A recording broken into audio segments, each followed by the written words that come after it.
What is up, everybody? Welcome back to the Sota Pod YouTube channel and on Facebook and Twitter if you're watching there as well. Welcome back to our 6th annual Sota Stream Giraffe Show, ladies and gentlemen. Let's go, boys! We got Spoke Z, we got the State of Hoppy, we got producer Mateo, and I'm here just to chill with the boys and watch the draft. Welcome, everybody, to all the regulars in the chat. I see some of our regulars who have joined us the last few years here already. Let's turn it to, well, Hoppy first, then we'll go Z and Mateo. Just how's it going, guys? You excited for tonight? I would say yes. I mean, it's more stressful because there is so much more up in the air, but it's also way more fun from a viewing perspective. Like, I don't know, this is our 6th year doing this. I've never been so lost as to how a draft might unfold beyond the #1 pick. There you go. Z, how you doing? I can't decide if I feel like getting preemptively angry at Don Sweeney because I feel like I should just prepare myself now, because this is the first time the Bruins have picked inside the top 10 since they took Dougie Hamilton in 2011. So I'm just like preparing myself to hear him walk up and say the Bruins are proud to select either like Kashan Aitchison or RADIM 7th overall when like James Hagens, Jake O'Brien, and anyone else really is available there. So I think I'm going to get not mad. I'm just preparing myself. And by the time that pick rolls around, hopefully I'll be like 5 or 6 or 7 or 8 deep, and then I'll be fucking real angry. And then we'll see how much longer the string goes. It won't be very long because I'll leave. I'll run. I'm already mad about it. I'm getting myself mad now talking about it. All right. On that note, I should note I'm pre-mad at the Anaheim Ducks for taking Victor Eklund. That's good. That's a good. We'll strategy. let that anger.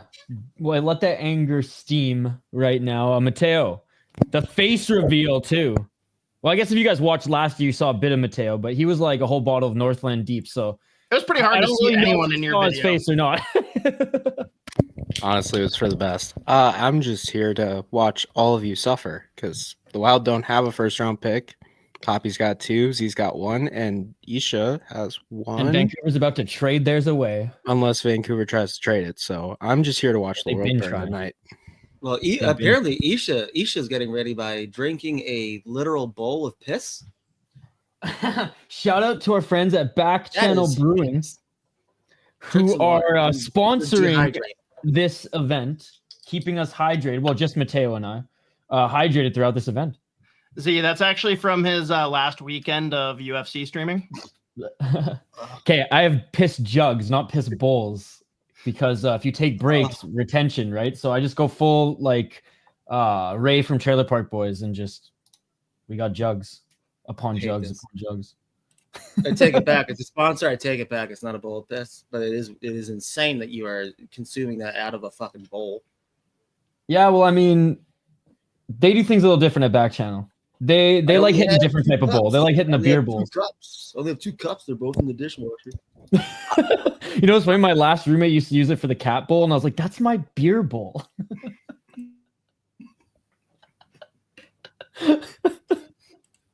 Shout out to Rendezvous. We got a big show planned, ladies and gentlemen.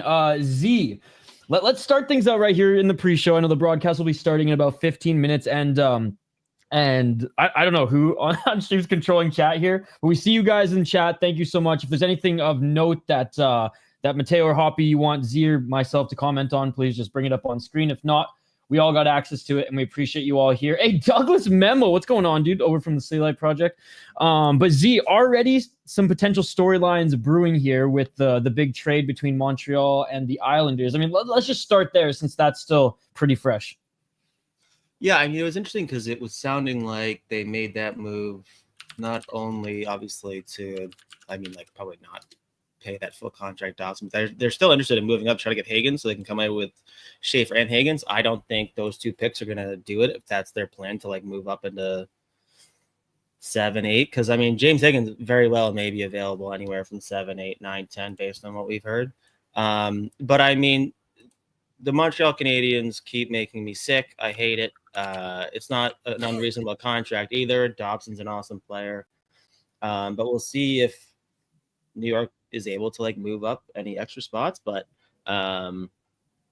yeah, I mean, it's so and again, we're 13 minutes away from the draft. Who knows? Maybe we'll see like another couple trades, but it is like this is the craziest kind of like week before a draft I've been a part of in like a long time. Like between who's gonna be the disruptor early, like what pick's gonna be unsuspected that like completely changes everyone else's strategy or like their plans for picking in the top 10. At that point, maybe then you see the Islanders able to move up. Who knows? But between that, speculation about trades, teams willing to move picks, like not just anywhere in the draft, but like top half of the first round, like it's kind of like just anarchy right now. So that makes it interesting and a lot more fun than usual. But that being said, it is the NHL, so I'm sure by the end of the night that'll be like one of the two big trades that happened. That was it. Nothing else happened. So we'll see. Like I've lost confidence with Vancouver trading the pick at the draft. I thought if they were going to trade their 15th, they would have done it already, and they've been trying. They've made offers. They even dangled it to the Minnesota Wild in hopes to try to get Marco Rossi. I've kind of, I'm fine with the Vancouver Canucks picking 15 now. I was hoping maybe they could bring in something else at the center position using it this week. But do you think Vancouver's moving the pick, or do you think they're going to sit at 15? What we've been hearing a lot too is that with the cap going up, a lot more teams are not even interested in acquiring futures now that it's like there's more than just a handful of teams that are going to be able to pay big money to players. So a lot of time, like it's teams aren't super interested in a lot of these picks, especially this year, which is always interesting. And like, yeah, overall, there's drafts that are weaker or stronger than others, but like you still have no idea. Like we could look at this draft in like 5-6 years and see plenty of like top 6, top 4D like impact players that come out of this that we weren't even expecting. But it does sound like moving forward, there's gonna be a lot fewer teams looking to like acquire futures, just given the fact that cap's going up so significantly over the next few years. So it completely changed like the trading landscape. Like, what did Billy Guerin say to Russo that suddenly every team just wants to get better and it's hard to find some dance partners? Yeah, that's the thing. It's just like there are a lot of teams that are going to be able to get better a lot faster as long as they can like be a destination spot for like if they can attract free agents, which like part of that for Minnesota was like the fact that they got Fleury a couple of years ago and he re-signed and stayed. Like that's like a feather in their cap too, because I mean Minnesota is just like an interesting place where it's like, yeah, it's a great place for like guys that have families to come here and move or whatever. But like when like who's the last player with any personality or like fame even close to Marc-Andre Fleury when that happened? Like there have been a handful that have been drafted here. There haven't been a whole lot that have like come here when they're impact players or what even just in general. So that's what's going to be interesting with a lot of these teams now moving forward. If there are teams that want to just get better faster and aren't interested in like potential futures just to like current roster players. But it'll be interesting to see how that goes, especially in Minnesota, given the fact that that's who we all cover here. Yeah. Big Bear had 2 comments here. Let's go with the second one here. Thoughts on Utah trading number 4 for Rossi. Doubt BG does it with a player return. Is there a number 4 that can play in the NHL this year?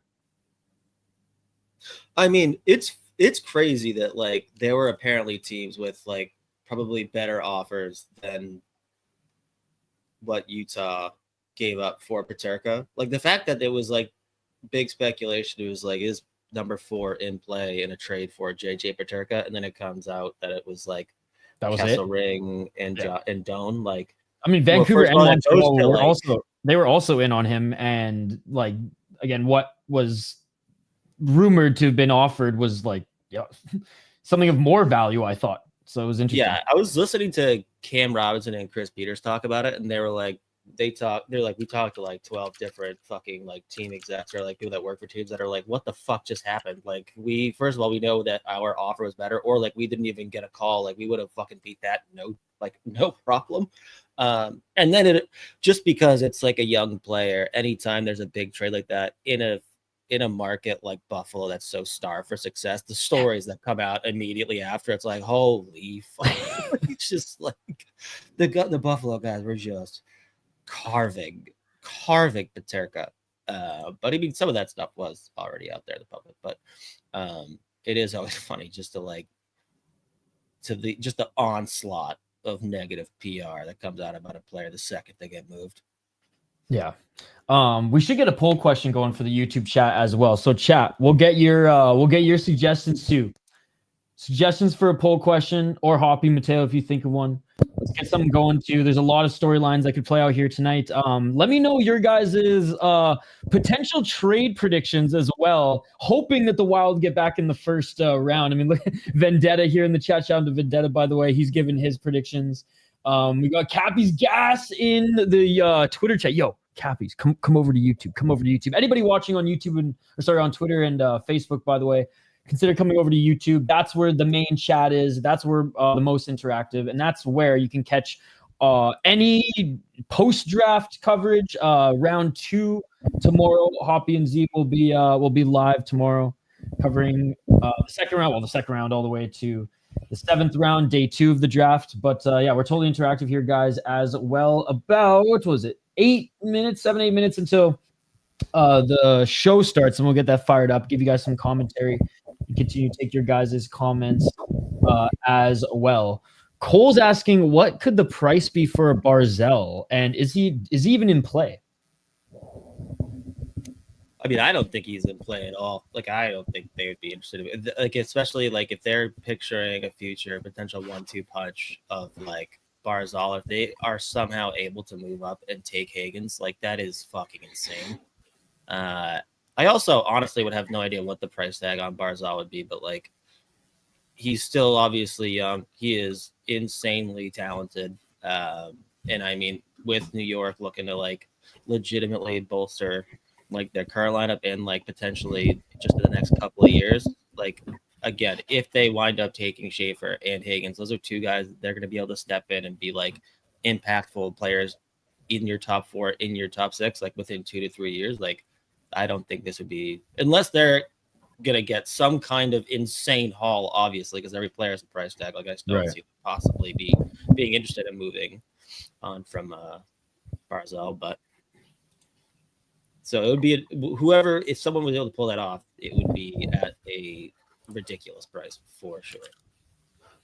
All right, well, we actually got some other questions here. Shout out to Riley, by the way. Shout out to Big Chungus and Donald in the chat as well. Riley saying, while I was looking at I was shocked how many guys were 6 feet or taller. Is this the tallest draft in a long while? I mean, Arizona's not drafting anymore, right? They're Utah now, so they're going to stop drafting tall guys, but they might be forced to this year since everyone is seemingly over 6 feet.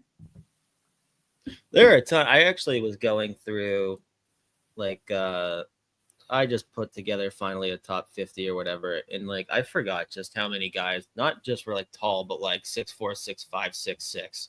Like, it's crazy. So, I mean, well, and like a guy like RADIM or Sean Aitchison's only 6'1", but he plays like he's like 8'7". Like one of those two defensemen have a very decent chance of like starting that early run on the like potentially inside the top 10. So it'll be interesting to see just how many defensemen with size end up going in the first round, because it is a very weird year for defensemen where there's a ton of guys that have lots of tools. a ton of like big defensemen that are super mobile, but like just haven't put it together yet. Like I got like Max Seneca, 6'4", super mobile, some upside offensively. Like there's a very decent chance that he winds up going somewhere late in the first round. So I think this is a year where you're like, if teams aren't super confident in some of these like high upside, low floor players, like they're going to be comfortable taking that, like the big D with size and mobility, like, and just like kind of bank on that. But we'll see. I mean, it's going to happen. There's going to be like 4 or 5 picks that like everyone be like, we had to hit this guy like 45th or 50th that ends up going like in the 20s or beyond. Right. Dan's got a trade prediction. He says the Wild send Marco Rossi to Ottawa for the 21st pick and a 4th rounder next year, cheaper than the offer sheet route for Ottawa, and gets the Wild back into the 1st round this year. But Big Bear adds, with Freddie Gaudreau, our Lord and Savior, being sent out, is Billy Guerin now kind of forced to sign Rossi, or is this part of something bigger? Like, did he think he was going to be able to sign somebody, or is Yurov going to take that spot, or like, do you think this changes Marco Rossi's future with the team? Probably not. I don't think so, right? Go ahead, Mateo. I think it just adjusts the free agent you can get. So instead of maybe a $5-6 million winger, maybe it allows you to go get a $7-8 million winger. But like a Brock Besser, perhaps. Yeah, possibly, or a Nikolai Ehlers. But no, he's going to Vancouver. Yeah, don't get your hopes up.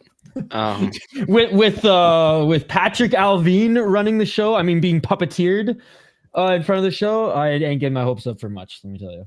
I would say if you got the 21st and a 4th, that would be a slap in the face to like Marco Rossi and the rest of like the fans here in Minnesota, because we know he was offered the Vancouver first plus something. So the offer's already been higher.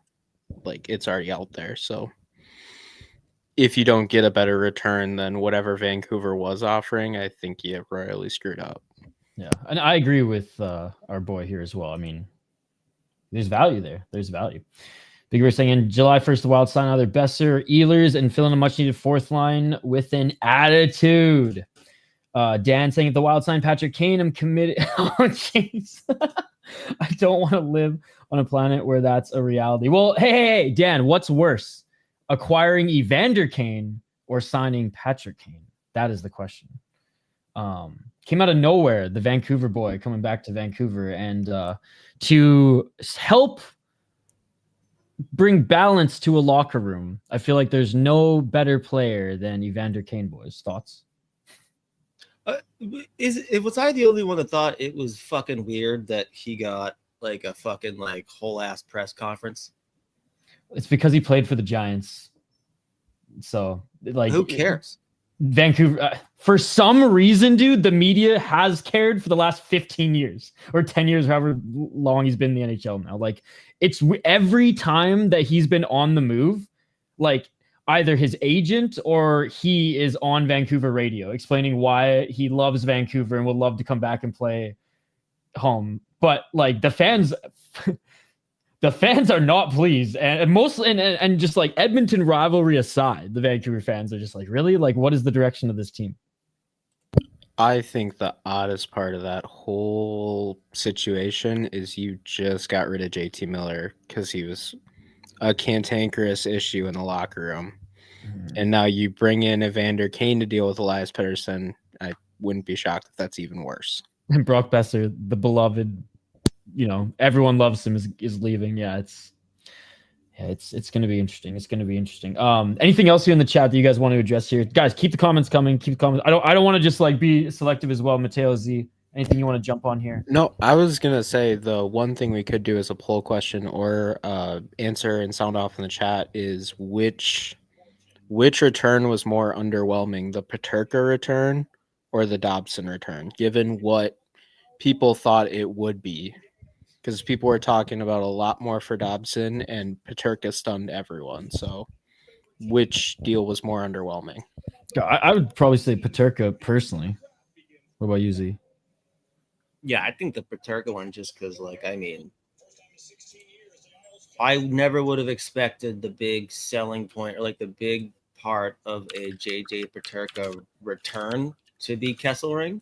I mean, Kesselring rocks. Like he's a really, really good player, but like you're talking about JJ Peterka who's coming into his prime and is legit like top 6 scoring, super high upside. And like I know teams aren't super interested in like futures anymore, but the fact that they weren't even interested in a single pick and they get like a middle to bottom 6 forward and like a number 4 defenseman that just happens to be big, physical, and a right shot, like it kind of tells you like where Buffalo is as far as like prospects or like the player type they already have. And I mean, we'll see. Like Bowen Byron might be on the move tonight too. Like there's already talk about St. Louis entering the mix, potentially Jordan Kyrou being in the mix in that return. Like it's getting like this is where it's really another Vancouver Giant, by the way, who the Vancouver Canucks won't shut up about. Bowen Byron.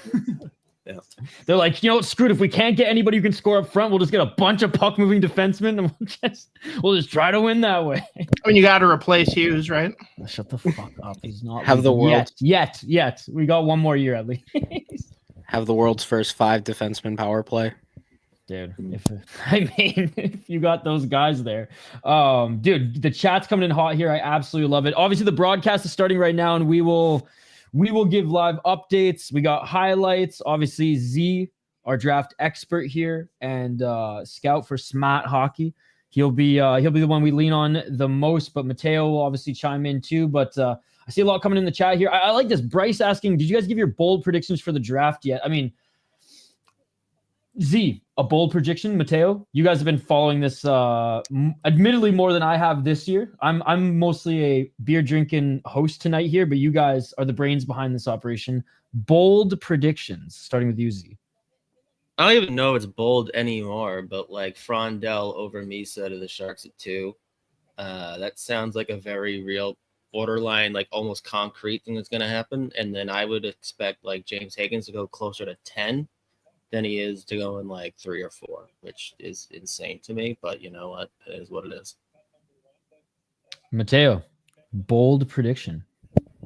LYNDEN LAKOVIC goes in the 20s, maybe. But You said maybe, so I don't think that's that bold.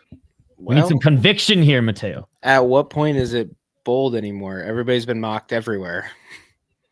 Well, yeah, did you guys see? Oh, who was it? I think it was like Gravitech posted like so many last minute predictions that everyone in the comments on like the last 2 are like last one until he posts one an hour before the draft starts, and then it's the last one. A bolder prediction is we see at least 2 goalies go in the first round. I was just gonna bring that one. There could be 2 or 3. Mm-hmm. Ravensburgen and oh crap, Jack Ivanek. Semyon Ivan Frolov and Pyotr Andreanov, I think, are the other 2 that are kind of being talked about. We got a group question. If we're not moving Rossi, what's the next big move this offseason for the Minnesota Wild? I don't know how many massive moves there are if like outside of the Rossi thing, like Introducing Yurov to Billy Sushi.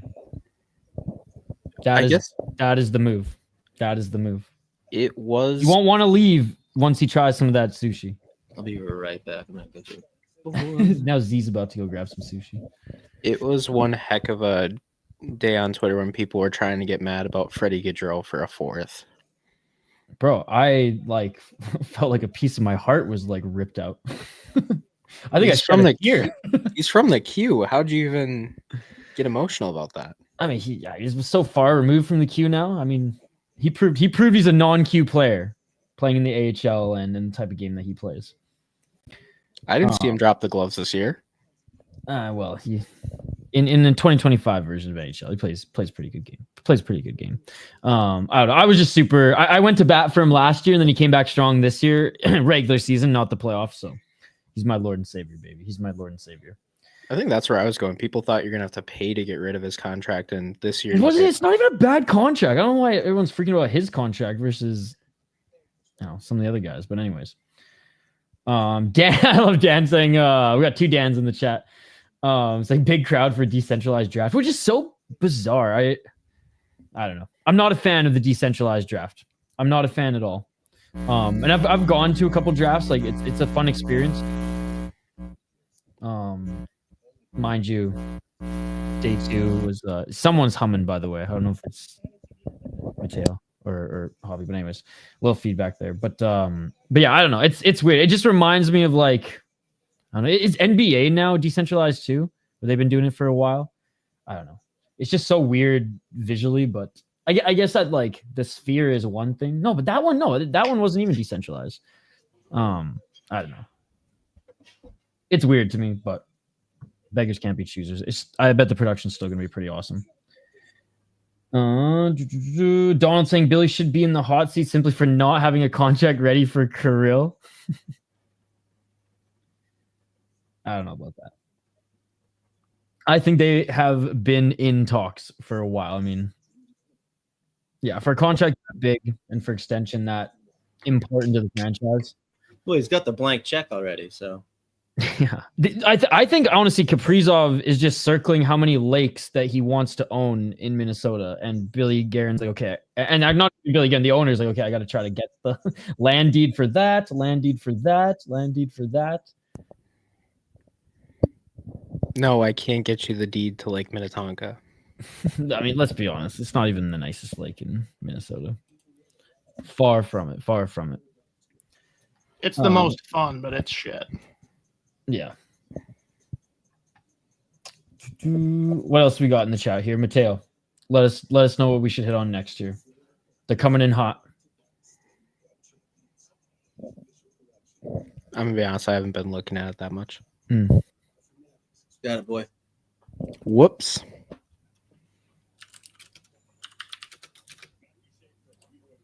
All right. How high, if Rossi was traded straight up for a draft pick, because it was floated earlier for the 4th overall pick, not by anyone, just by somebody in the comments, how high, if you were just trading Rossi, would you get? I mean, probably just outside 10.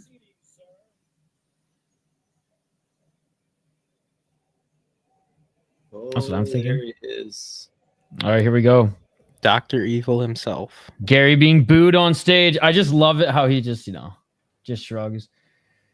Vendetta, I like him, but he only gives you one good season. He gives you one good season, then he falls off. Is this the Kuznetsov thing? Yeah. My favorite part of this thing is like the tweets come out, Kuznetsov playing an NHL return. I was like, to fucking who? Like, yeah. You do like you can't just be like, yo, you're just gonna call like a random fucking franchise and be like, yo, make room, bitch. Like I'll be in that top 6 for his power play. Thank you. Like he can't just decide that he's gonna be playing the NHL next year, which it's just like he's playing at NHL returns. Like, well, good for you, Brett. Like, okay, no one cares. Yeah, he's a fan favorite wherever he goes, but he only puts up goals the first year. So you got to tread lightly. Z, I've been watching the ESPN Megan's Best Available go by. Do you have strong feelings about Carter Bear being 19th on the board? Yeah, I mean, it doesn't shock me, but it is crazy. Like, he's I think I have him 9th. He rocks. I mean, there were plenty of teams that had some kind of concern about the fact that he had like a borderline like lacerated Achilles or some shit. But I mean, there's also like, again, like Cam and Chris the other day said that they asked a bunch of executives and they're like, yeah, no, we're not actually worried about it. Like, he's back skating, like he's gonna be fine. There's way more concern about Roger McQueen. Like, that's another potentially bold prediction, is he ends up, despite like all the chatter about him being super high in this draft, like I guess there are a lot more teams that are like legitimately very concerned about the back issue, especially after the Caden Lindstrom thing last year. Like at the draft, Caden Lindstrom, like everyone thought like, oh, hey, he's going to be good to go again. And he missed basically the whole year of hockey. So I wouldn't be shocked if like teams aren't super comfortable taking him before like 14, 15, 16. Gary here, getting a rise out of the crowd like he's freaking Saruman. This is why we're doing decentralized draft. Look how awesome this is. Everybody Look at stand their the, zero stand the empty fuck, seats. stand the fuck up and clap right now, or you ain't getting any bonuses. 0 empty seats.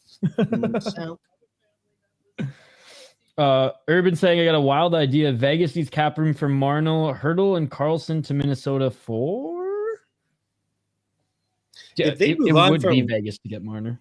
I think like they're obviously hoping to move Carlson over Hurdle, but maybe both. But like someone could probably pick up William Carlson for next to nothing. Like Because they need to get rid of him.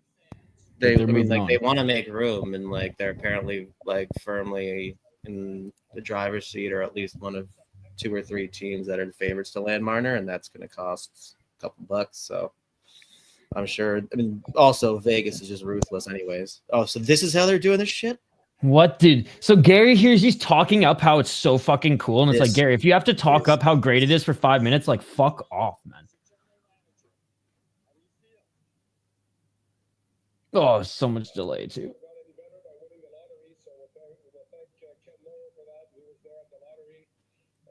All right, so they're talking to the Islanders management right now through friggin' decentralized Zoom. This looks like shit. Hazy. I hope they randomly start losing Wi-Fi at like for half of the Dude, teams. somebody's going to. You know it. Someone's gonna trip over the freaking the Ethernet cord, and yeah, it's gonna.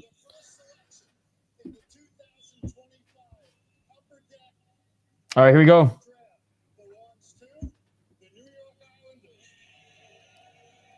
Are they officially on the clock yet? Boom! Here we go, guys. The draft begins 2025. New York Islanders are on the clock. They should never. They should not need more than 5 seconds to do this. All right, well, they're already. Well, they got 3 minutes. Which is if they drown all 3, I will lose my fucking mind. Unless they traded it. All right, Big Yeah. Chungus has a group question. What are the what prospects in Minnesota Wild pool are you most excited to see? If Riley Height pops, like that's my guy. Shout out to the Prince George Cougars, baby. Let's fucking go. I'm still a year off. Mateo? I was Yurov, but since he already took it, I'll go Boyum. I can't wait to see what he does next year. Hoppy, you might as well chime in too. It's just a one-word answer. A one-name answer. It's definitely not first off. Gosh. I mean, It'll be Ryabkin. I'll be the contrarian, and I still really like what Juracek could become. Mhm. It could absolutely end poorly, but like give the kid a minute to breathe. Everyone wants to build it up like this was the worst trade that the Wild have ever done, and like let's be real, you gave up a first and you gave up Hunt. Okay. Oh my god. No, Dan, the other Dan, just yes. Stevie Leskovar. Jeez, how could I even like glance over that? 100%. The A+ disrespect. roster photo. Oh A+ my God. roster photo. I'm so fucking excited to see him play, guys. He will be the reason the Minnesota Wild get out of the first round. Ooh, the pick is in.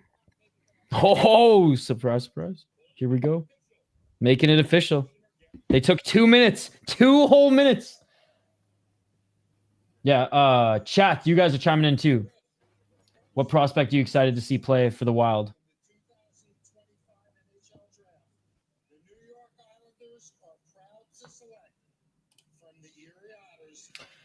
God. From the ERIE Otters, Matthew Schaefer.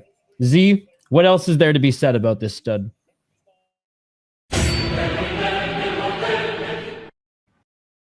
did not know that was coming. I didn't either. That was awesome.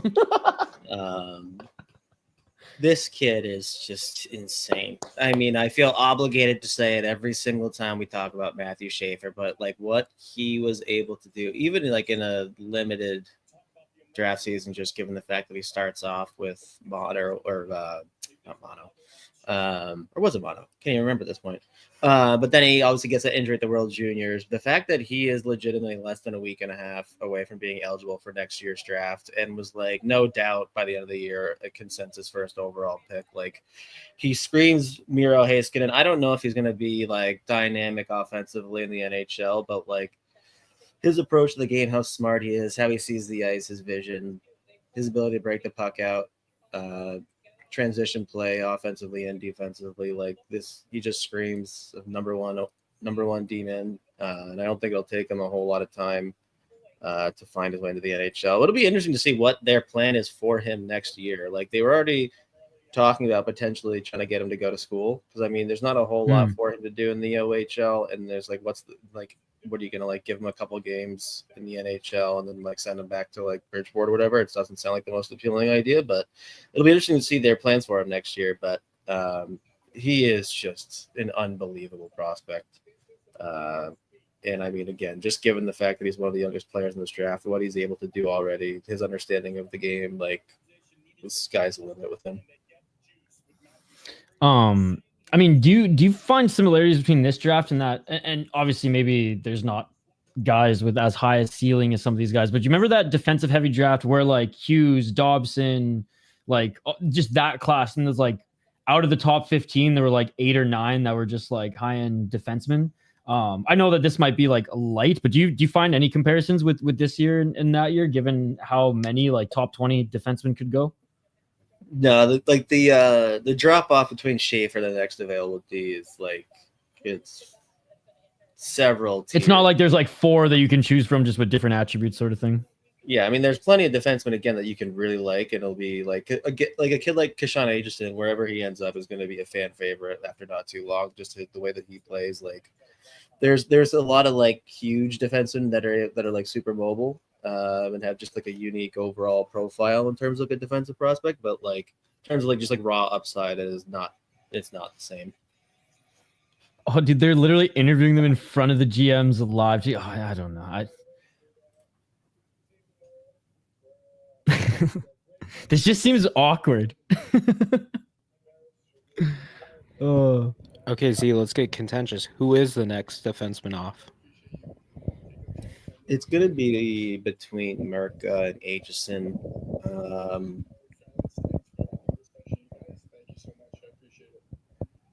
I have a weird feeling it'll be Aitchison, but like my head still leans MRTKA, but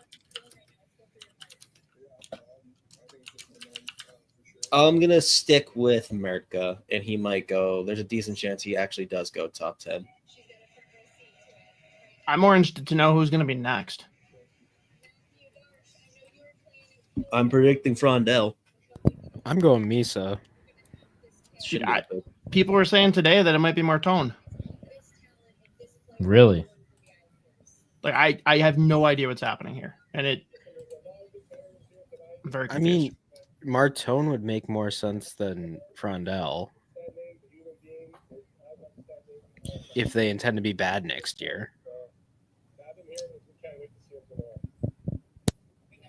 Everyone in the chat saying Misa as well. Dan's saying if Chicago gets Misa, we riot.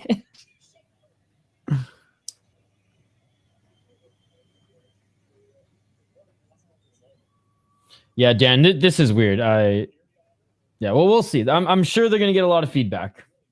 We'll how are they not already on the clock before just now? This is crazy. Decentralization, baby. We're going to be here all night, guys. By the time we're done, this Korean MMA show I'm going to watch is going to start, so we're gravy. The show? He's already over the draft. He's on the Korean MMA. Nah, dude, we're just getting started. All right, San Jose, finally on the clock. Here we go. Has the clock started?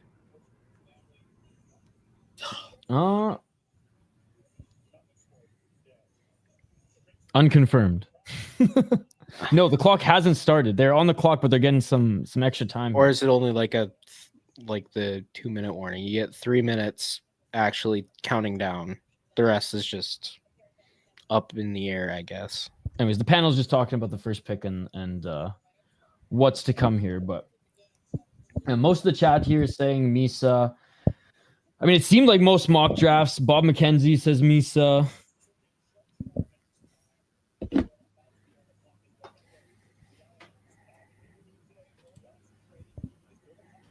Yeah, the panel not really saying anything, anything notable here at all. Yo, what's up, Evan? Evan saying Misa overrated, brothers. I'm telling you, Lafreniere 2.0. Damn, that could be a bold. That could be a bold take. That's a hot take. Lafreniere wasn't overrated. He got ruined by the Rangers. Shocker. Yeah, don't throw the guy who was an NHL ready in his first year just because he's the first overall pick.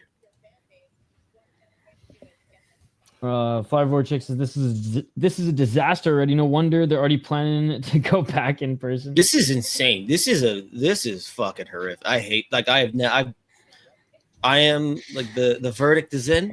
This was in for an organization for as shitty as the NHL. The fact that this has already become a top 5 terrible idea it's like impressively stupid. This sucks. This is horrific. This is the worst thing that's happened. And the Sharks are finally on the clock. The clock has finally begun, but they're definitely going to be working out kinks live here in the first test run. It's like seriously, last year at the Sphere, I'm sure had stuff that went on behind the scenes, but it already seems like it's going a little bit smoother. I just opened Twitter for the first time, and I immediately saw 20 different people be like, yo, fuck this. This sucks. Like, this is their worst idea they've had in a long time, which, again, most of their ideas suck. So, like, yeah, but it is the NHL. I like that also everyone's like, hey, maybe a shorter regular season. They're like, good news, 84 games. I'm like, what the fuck? Like, okay, this is nuts. Don't let Tom Dunn's cheap ass present ideas. Dan has a prediction here. Mateo, I want to hear your thoughts on this one. Dan Bradley with a bold prediction. Boumediene doesn't go in the first round. Is that the hot take? Yes. Yeah. He either goes late 20s or I don't know if that's super bold. That's more of a Z question. Yeah, I think probably through the first half of the college season, there were more people that had him like significantly dropping out of their first round. He came on pretty strong at the end. He had a really nice, obviously, U18s. He went like 2.5 points per game there as defenseman in the tournament. I think, given the fact that this draft appears to be quite the shit show once you get to like 20, I still think there are plenty of executives that are going to look at like a really fluid defenseman with size, really high offensive upside. There's probably going to be someone that'll end up taking that player in the first round. But like if he dropped to 30s or 40s, I wouldn't be shocked either. Like he I mean, this is a guy that came into like consensus top 15, 20, and it got off to a really, really, really slow start. But I don't know. I have a feeling he'll still end up going late first, but if he went early second, would not be shocking at all. As hot of a take as that is. I think part of the thing that would lead to him going in the second is it became public. A lot of NHL scouts had soured on him. Mm-hmm. When they put out that anonymous poll or whatever, there were a lot of people where Boumediene or whatever. I actually don't know how to say it anymore. I don't either. Said he was their last ranked of the bunch that was listed. So that would lead to a second round grade. There are plenty of concerns about his overall game because I think there's a lot of people that don't really know what he ends up being as like what kind of defenseman he is in the next level. But we'll see.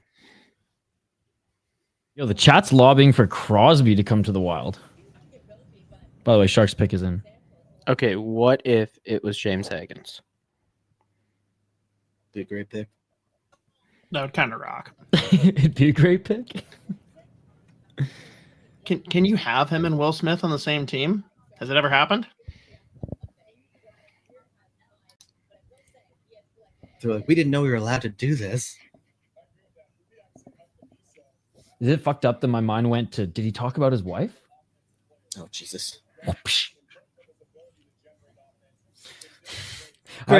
have an AI. We'll find out who it is in 7 minutes. Yeah, I have an AI generated picture of Will Smith and Will Smith like together playing hockey, and it's so fucked, but it's great. Evan saying, I want Morgan Geeky.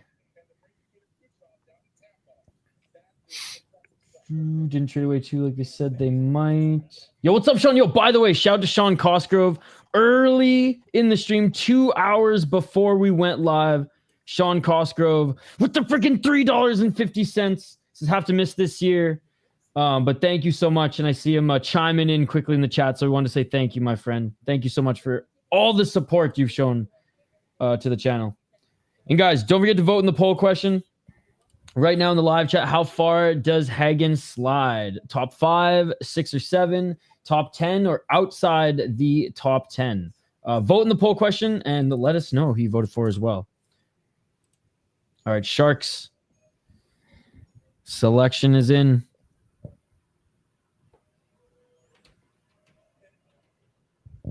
Oh, Gary Bettman trying to tell him to stop booing.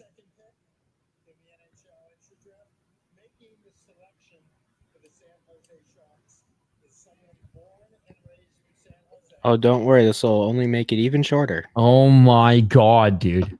Guest. Oh, there are a ton of them. Nashville has one for sure. Oh, no. And Anaheim, I think.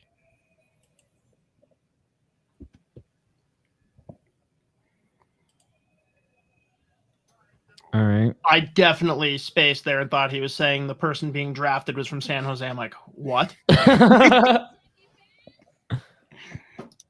Zeev isn't draft eligible this year. The Big Bear, the second round is going to start before the first round ends. This is absurd.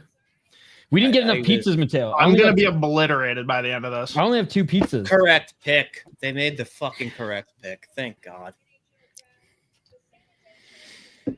Good for San Jose.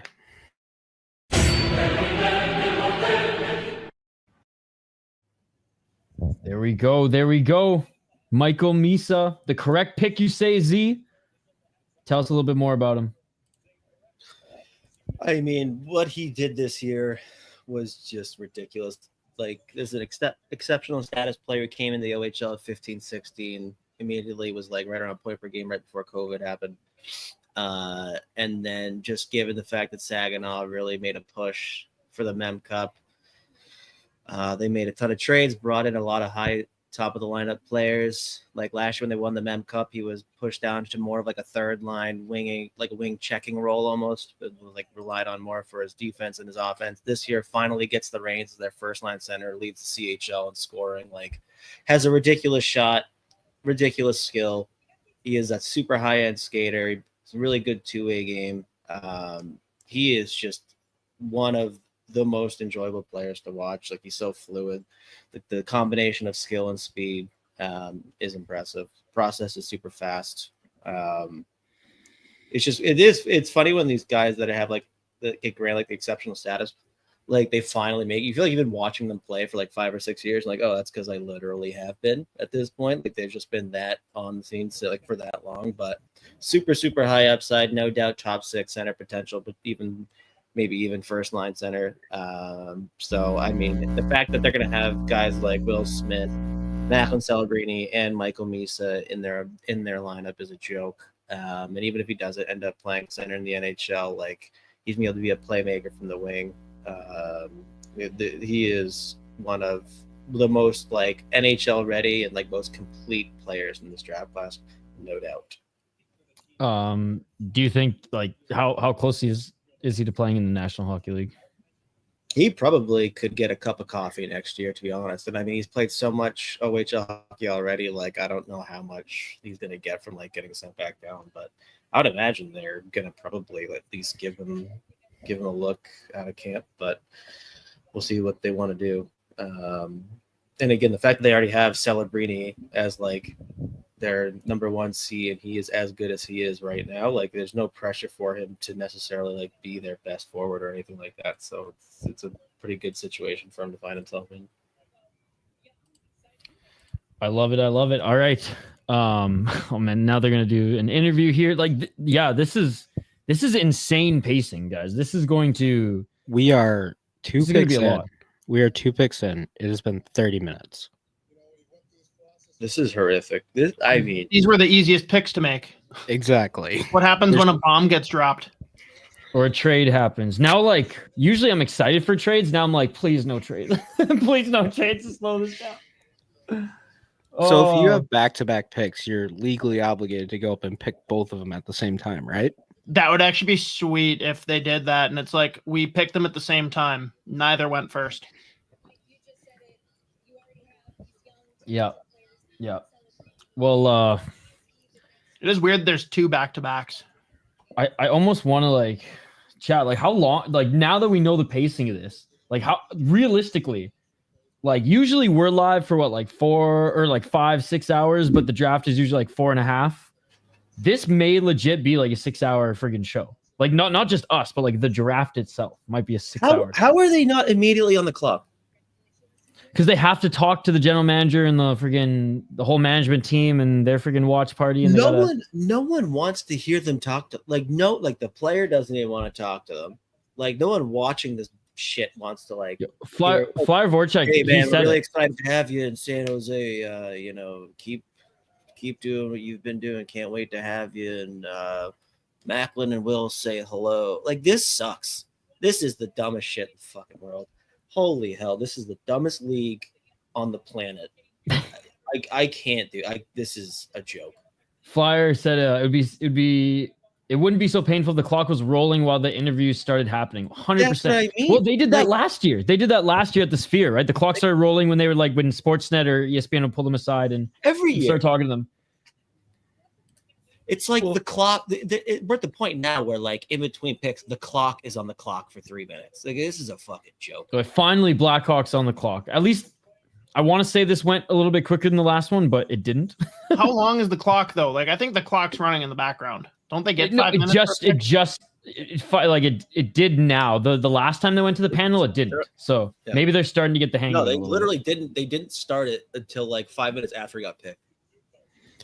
I think it's odd that they're gonna do the interview in front of everyone for TV production and then make him sit at a panel and have another interview for ESPN. Well, no, they make the rounds after that. They do. No, but I mean like they have to talk to their GM in front of everybody. Z, break it down. Like everyone assumes it's Anton Frondell. Do you think that is the right pick here, or like? Obviously, you've got Hagens at the top. Like, what should Chicago be thinking here as they make this pick?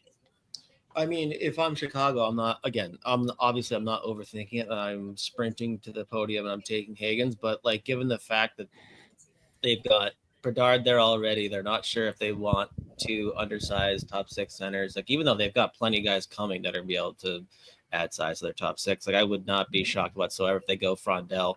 Frondell, we're still wondering if he's going to be like, it's not even a surefire thing that he's a center in the NHL. I love the kid. He's a great player. He's got super high upside. He's been on the scene forever. But for me, Hagens is the pick. He boasts some of the highest, if not like he's easily a top 3 high upside player in this draft class. Again, given the fact that he's going to be given the reins next year at BC. Like, I think Chris on the fellowship said like he's setting the over under at like 50 points next year at BC. And that honestly would not shock me. So like, I would not overthink this. I would go Hagens. Like, that is a potential superstar in the NHL when it gets there. So that would be my pick, but I just have a nagging suspicion that they could go Frondell. Another option that would be, again, not taking over Hagens, but you wonder if they go for like someone like Caleb Desnoyers, like a 6'2", legit 2-way centerman with some legit upside. That's like that plays a really projectable game. I'm probably more questions about the upside in general, but wouldn't be shocked if they went that route either. Anton Frondell. Well, prediction. Talk about Desnoyers, because he's the biggest like mover that I noticed from your list, like comparing a week ago to today. Yeah, I think I really moved up Desnoyers in my own when I found out he played like half the year injured and was legitimately unbelievable. I still like. I think I would not be shocked, or not. Oh shit! Oh, Jeremy Roenick. I thought they were going to bring in Duncan Keith. That's a horrible pick. Why'd they make him wear a hat?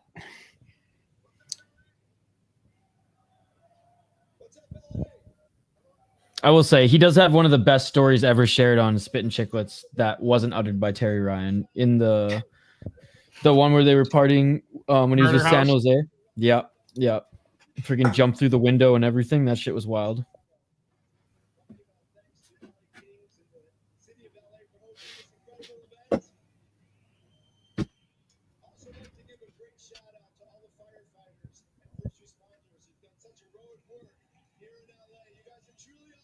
Hey, let's go, Ronak. Let's go. Is he crying?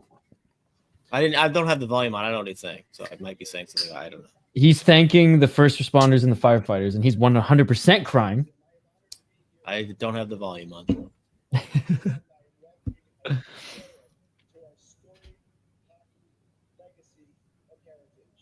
Anton. Okay.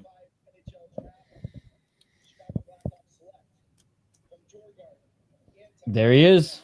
There he is. The pick is in, and Frondell's going to the Chicago Blackhawks.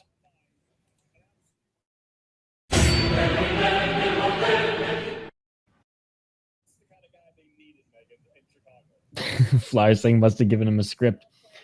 You talked a little bit about him leading up to this, but now that the pick is in and we're watching some highlights, like what? Why did Chicago go with him over Hagens? Yeah, I mean, I think again they look at the size, strength combo. I mean, like Hagens is 5'10", 5'11", which means 5'4". No, but Frondell is a legit prospect. He's really fun to watch. He's got a ridiculous shot.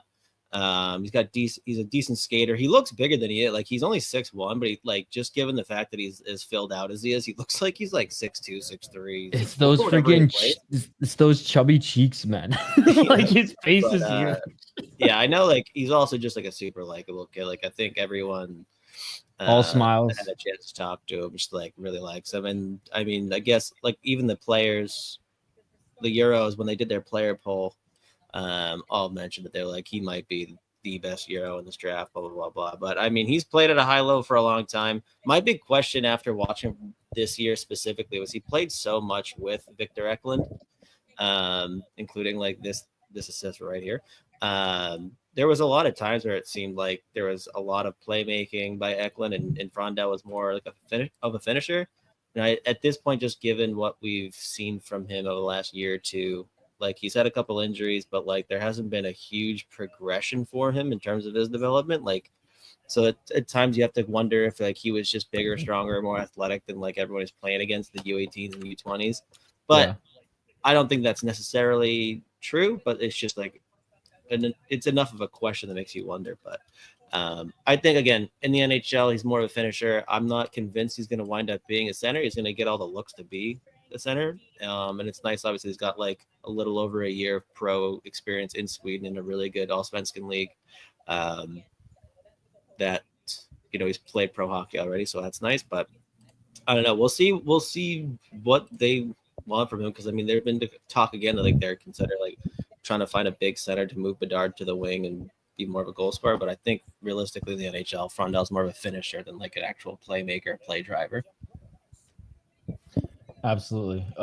Evan is not happy with this, but Chicago got another good player.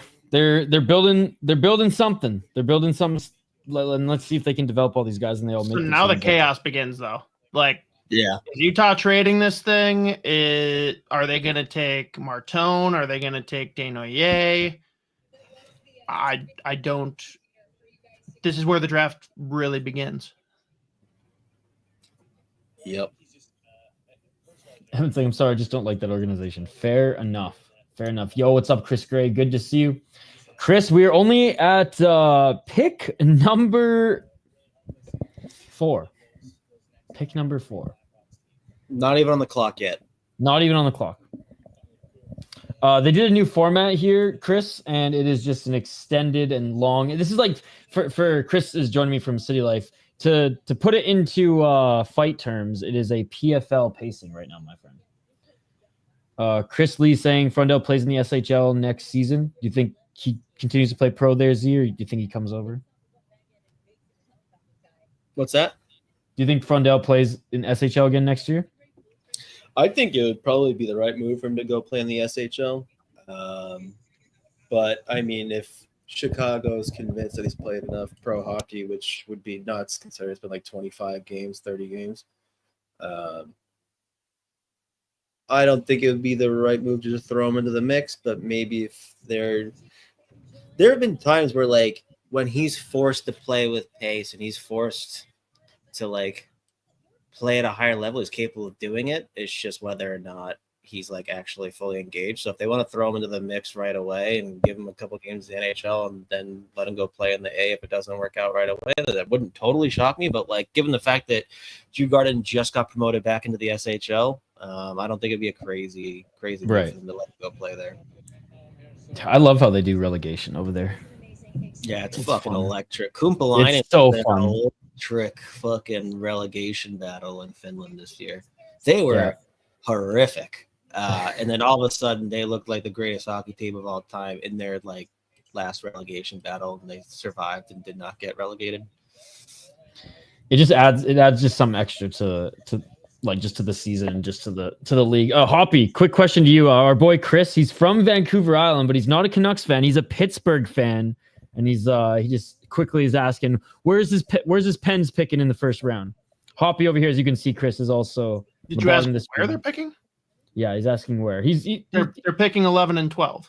There you go. So back to back. I don't think that. Okay. Yeah. Oh, congrats, Chris. Love to hear it. All right. Okay, Utah is on the clock. And they have been on the We're clock. up in a minute. Oh, pick's in. Oh, look at that. They didn't trade it. Oh, pick's in. Here we go. How am I like hardwired into my service provider and it's still showing me the clock going? And it literally just now said pick is in. Weird. I mean, you're behind me by like 6 seconds, maybe. It's because the ESPN app is probably like a couple seconds ahead versus being hardwired. And I think Mateo is like a few seconds ahead of all of us because he's like on the website. So what are they gonna do here? I couldn't even. There's about 5 or 6 players where they could take here. I'd be like, that's not surprising. Like it is. Again, this is what's so. I've had like a good idea last few years, and I'd be able to guess some of like the first 10. Since they have Logan, is Cooley still playing center for them? Oh, Or yeah. was he ever playing center? So they probably go O'Brien or I'll be sad if they take O'Brien. Desnoyers. I just have a.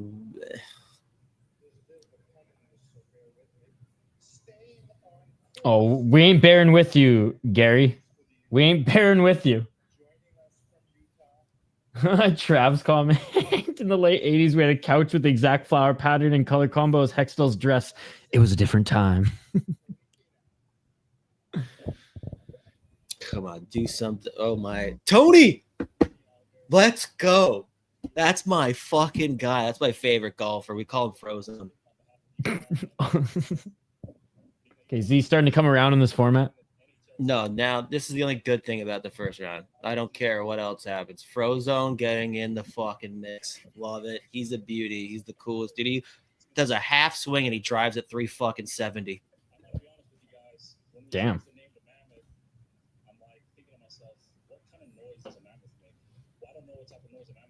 Oh, please.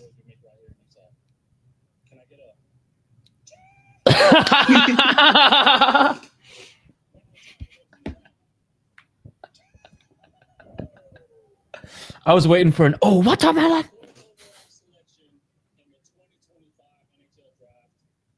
Caleb Desnoyers. Not shocked.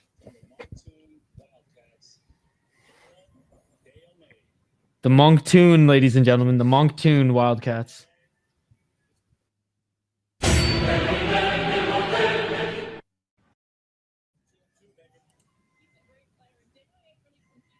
And there it is. Dayone. I literally had 4 different guys set up to be there because I had no idea what was going to happen. Yeah, I guess this one must have been just chaos for you, given how many options there could have been here. But from the MONCTON Wildcats, he tried. Of the QMJHL. How do you like this pick, Z? Again, I'm in the James Hagens has a higher upside than pretty much definitely everyone left in the draft. But Caleb Desnoyers, he's a real nice piece for Utah, especially like he's a two-way center with size, really responsible two-way game, but like flashed a ton of high upside offense this year, like really a level of skill we hadn't seen in a long time. And I mean, he played half the year with like a broken wrist or something. I think he had to get surgery too. He's playing with a mem cup basically with one hand, and which was noticeable, and then it made a lot of sense once we found out. But I mean, he's won pretty much everything you can win in junior hockey. Like he's won the QMJHL. He's got a U18s. He played the Hlinka. Like he is a really well-rounded forward. He's got some good upside. I think he probably is better suited to just be a 2, but like I don't think he's going to be putting up a point per game in the NHL, but I don't think that Utah will necessarily need him to in the future. So again, Hagens is my pick. He's my third ranked prospect in this draft class in general, but a real nice piece for Utah to add for sure. He's got a pretty nice suit too, I will say. Someone's requesting that we read Russo's tweet. It was when the WWE wrestler came up and Russo went, what if she just surprised everyone and body slammed Gary Bettman? Is that the one you're referring to, Cole? Russo's on a heater. I'm guessing Russo just loves this draft format. He's got to be bored as shit because he's stuck at Tria. By the way, Hoppy getting some love in the chat here, saying that Hoppy's production's better than ESPN's. I agree. Bar is super low, but thank you. Let's go. Shout out to Reaper Jones as well. 48 minutes in, we're 4 picks deep. Why does this look like an evil villains meeting? You just got 3 people in it. Short of the Philadelphia Flyers, whichever team just like makes their pick immediately when it's their turn, I will immediately be a fan. I mean, has the clock even started? We should have been able to do this on 2 times speed. There should be a fast forward option. That should be a thing. Thank God Nashville's not on the clock yet either. For fuck's sake. Dude, I love how just like the pick is still in. Oh, we know. PB, we will be live until this ends. We might run out of beer. We might run out of pizza. If it ends today. Yeah. I have to leave at 1 a.m. Central, so that's when I'm clocking out. The fact that it's realistic that we're still going by then is a disgrace. Dude, I was like, I might be able to sneak in a nap between this and that, and I was like, nope, not anymore. Do we get to the Flyers before 7 o'clock? We gotta start making bets. We gotta start amongst ourselves, guys. No chance we get there, dude. So, next 11 minutes. Z, we obviously see your picks here, so like you don't need to say who your guy is, but break it down for Nashville. Like, who makes sense for them? Hagens. Like, this is actually a real, like, Hagens makes an insane amount of sense. Like, last year they did take, or the last couple of years they've taken guys like Yegor Shurin, Teddy Nashville's on the clock, by the way. Sorry, buddy, but it finally started. We literally saw 3 minutes on the fucking screen for 30 seconds. It finally started. Sorry. There you go. But, like, Nashville has not had an opportunity to draft a player with, like, remotely close to the upside of James Hagens. He would instantly become their highest ceiling like pick ever. And I mean, they pretty much have desperate need for high end skill at like every position. And James Hagens offers that in spades, obviously. The last couple of years too, like in rounds 2 and 3, they've like been able to pick up, or like even late in round 1 and then early rounds 2 and 3, they've picked up some like really nice pieces that give them size, physicality, and like scoring upside in the wing. But they don't have anyone in their pool that comes close to remotely comes close to matching what Hagens gives them in terms of like playmaking upside, offensive upside, and just like legit star talent. So for me, again, James Hagens is the no-brainer pick here, and there's a pretty big gap between him and the next guy.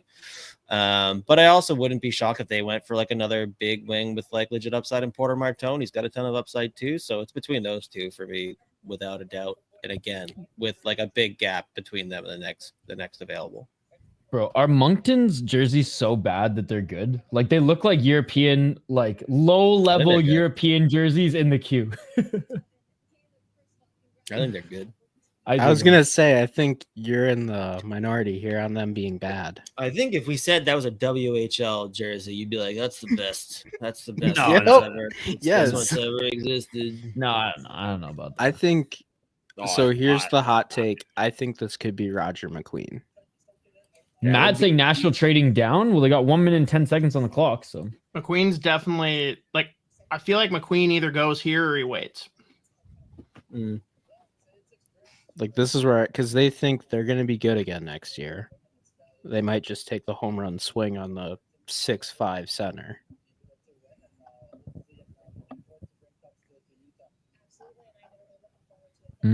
Still on the clock. They're letting this one drag out. Come on, Nashville. 44 seconds left. And Nashville's got 3 more picks to make safe bets. People are wondering, is this draft the worst thing that's happened in the history of professional sports? Holy fuck! Look at these assholes. Matt saying, I think Nashville's trying to make a move. Zeke, what's up, Zeke? Friend of the show. Can't wait to do our prospect show with the Wild later this summer. But he's saying, "Good Lord." I think he speaks on behalf of all of us. This is brutal. Pick isn't. Let's go here. Holy fuck! This isn't even worth it. I'd rather just cancel the draft. This sucks. I don't even want to watch this live. I'd rather find out all the picks tomorrow. Hey, what's up, Cosmo? What's up, Guntone Granny? See, that's the thing. We don't even know if Nashville's on the phone because we can't physically see them call the homies on the floor. Pick I love this from the golf course. Are we literally gonna have a guest for every pick? We are. God, I mean, I love Shea Weber. Don't get me wrong. Fucking love you, Shea. But like, Shea. oh, thank God he's getting right to it. All right, never mind. He's going off a little bit. Literally my favorite defenseman of all time. Holy fuck! It happened.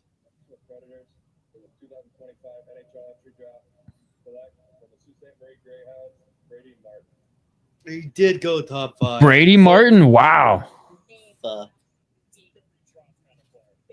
Barry Trotz.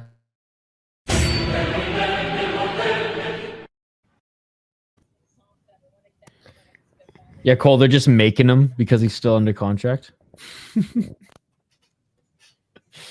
Shay, we know you're golfing, but we're still paying you, so. Oh. All right, so Z, surprised or just disappointed that they didn't take Hagens? It's not a surprise based on just like the overall chatter we've heard over the last couple of weeks. He plays a style that like literally every single NHL team falls in love with. I mean, he's one of the most ferocious hitters in junior hockey right now. He's got some legit offensive upside. He's got a nice shot. He boasts some skill occasionally here too, but like to me, it's just a bit of a reach, but I do understand it. Again, if I'm Nashville, I would have taken a swing on higher upside as far as like, especially like sure thing upside. Like he's a decent skater. He's super physical. He plays the style that every NHL team loves. He's a farm boy from like fucking Western Canada. Like they all love him. So it's not surprising, but for me, again, like there's miles between like the upside between Brady Martin and like a James Hagen or even like a Porter Martone. We heard for a while that he's a potential top 5 pick, and here we are. But I think he does end up as a center in the NHL. I think he ends up being a really solid NHL player too. I think you just leave a lot of upside there. But Again, he's going to be a fan favorite in Nashville with the way that he plays. He is just ultra violent, hits everything that moves, does not pass up the chance to take a hit or throw a hit. And again, he's got a really nice shot. He does flash some really nice. He has really nice flashes of legit playmaking. So there's definitely some top 6 upside, though. I think he, again, like if realistically, if he ends up center, he's probably a 2 or a 3, but he's going to be a long-term NHL player, and he's going to be a fan favorite in Nashville without a doubt. I mean, only 2 years in the O. Like he's not going to be like Sean Monahan and just come into the NHL next year. Eh? Like they're going to. No, he's got a couple of years left. Yeah, before he's that's what I figured. So sometimes the NHL they'll bring guys in with size and think that that'll carry them, but like I don't know. I feel like he still doesn't have enough experience just yet. But I feel like we're outside of Schaefer. There was really no one that was a sure bet to make the NHL next year. Am I wrong, or are we past the point where anyone drafted now is not stepping in next year? They're going back to whatever league they were in or college. Yeah, I mean, there's always a few surprises. I mean, this is a draft 2. There's probably going to be a good amount of like overagers taken in rounds like 2 and 3. Wouldn't be like overly surprising, but like again, I wouldn't be shocked if Misa in the NHL next year. Frondell, again, like just given what Chicago's looking for and how they view a guy like Frondell would totally shock me. They know he's not ready. Martin's not ready, but we don't really know, I guess, how the rest is going to pan out here. But I mean, I'm sure there might be a couple that come in unexpected, just have a really good camp or like just play a pro style that lends itself to being able to step in next year. But even Schaefer, again, like I don't think the plan should be for him to step right in anyways. all right, Flyers, not on the clock yet, but No, the pick's in. oh This shit! This is James Hagens. All right, they were quick. They didn't fuck around. Just to hurt Hoppy, it'll go Hagens now, EKLUND, Anaheim.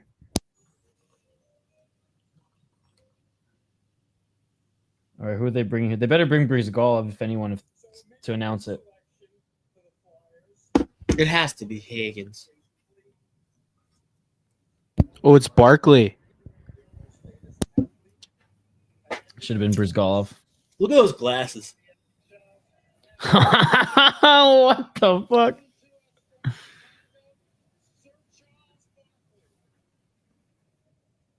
Is he knighted?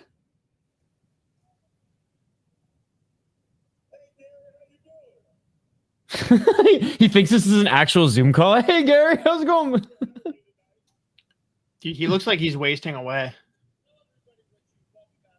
Again in Margaritaville.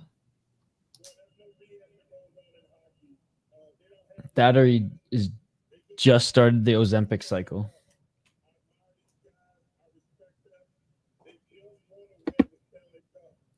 Yo, freaking love Danny Briere, Dan. I mean, every Wild fan should. He gave us Zeev Buium. There you go.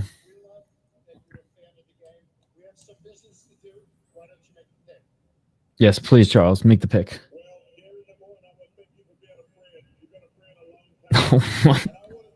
Thank you, Gary, for being a friend. You've been a friend for a long time. Oh.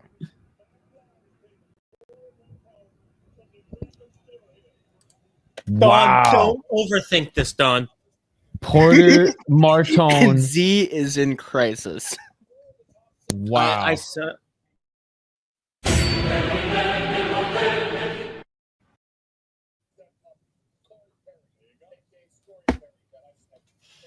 Scory Perry's the comp they just said.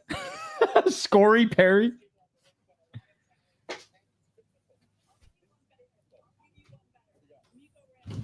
Wow. Mikko Rantanen, Corey Perry. These are the comps. Do you agree, I'm gonna Z? throw up, but they don't take Hagens. What is the doomsday scenario? Like, what is the one that will bother you the most? That's realistic. Merca. Or I mean, any defenseman, obviously. Like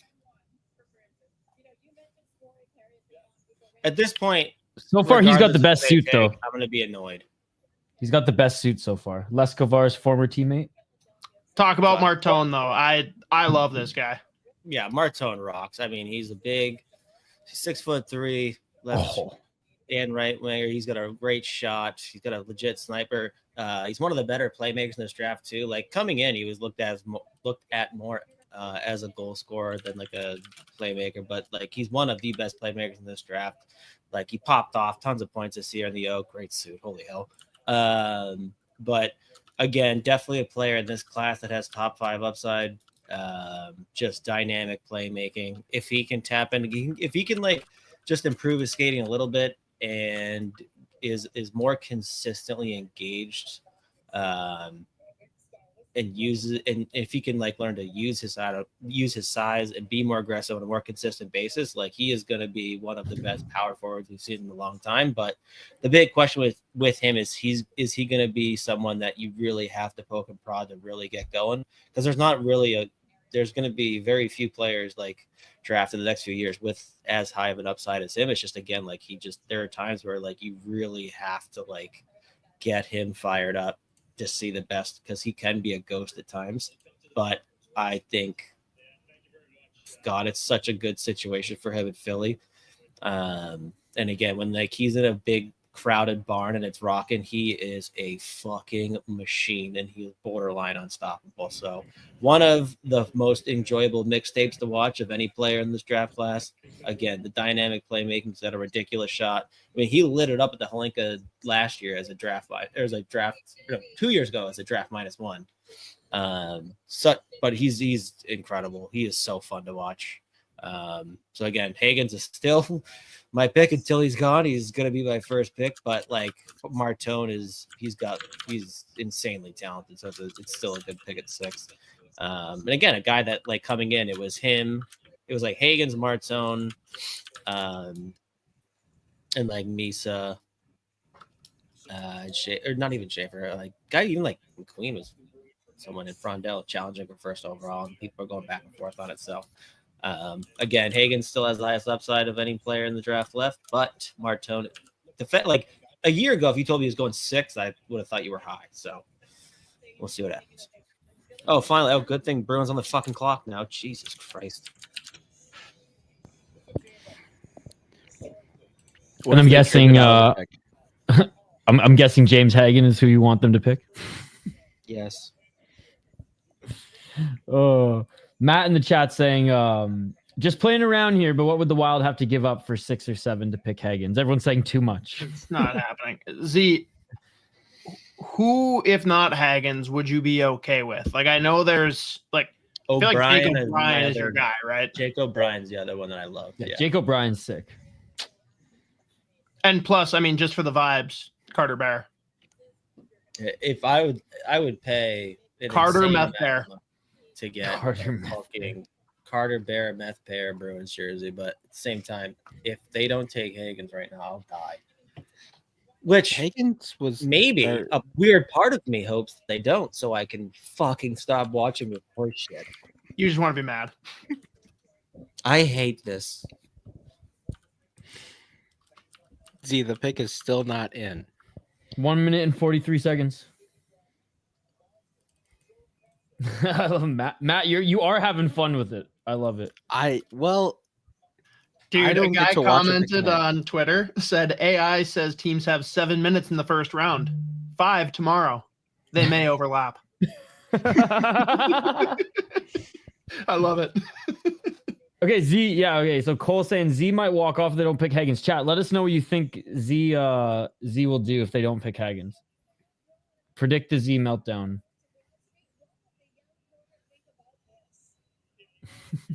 I will leave. He's gonna at least down one whole beer. Z, whether you freak out with excitement or anger, quote the stream post with whatever you say. Oh, because whatever you say is gonna get views. So just do it. Pick is still not in. Are they trying to trade this? 43 seconds. Z squared. Fuck my life, dude. I hate my life. What's the point of me being here? 35 seconds. Hockey isn't even fun or cool or enjoyable to watch anyways. Like, this sucks. PB has a good question. He They made says, a pick. They did make a pick. The pick is in. All right, there it is. I'm gonna take there my it is. headphones off just because I know people are gonna be ahead of me, so I'm not gonna fucking I let anyone won't. else. I won't. I'm not open saying up. I'm behind Nope, I everyone. won't. I won't. can't ruin it. I won't ruin it for anyone. Sorry. I'm going fucking. Oh god, I'm gonna throw. Mike's off.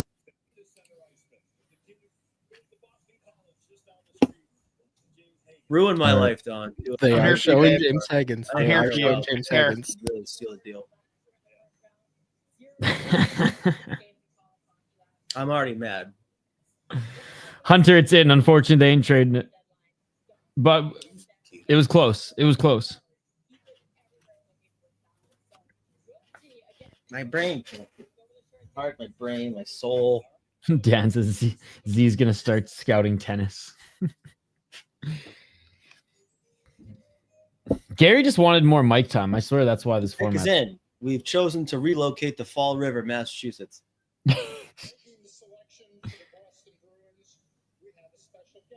No, really. Why do we special keep guest. doing special guests? Every team's gonna have a fucking special guest.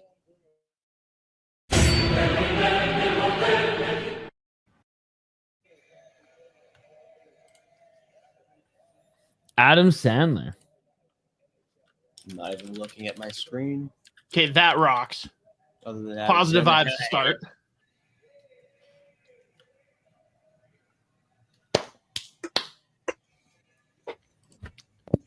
Way to go, homie. Z, He go drops off. it Go off. with a way to go, homie. I love it. I love it. Way to go, homie.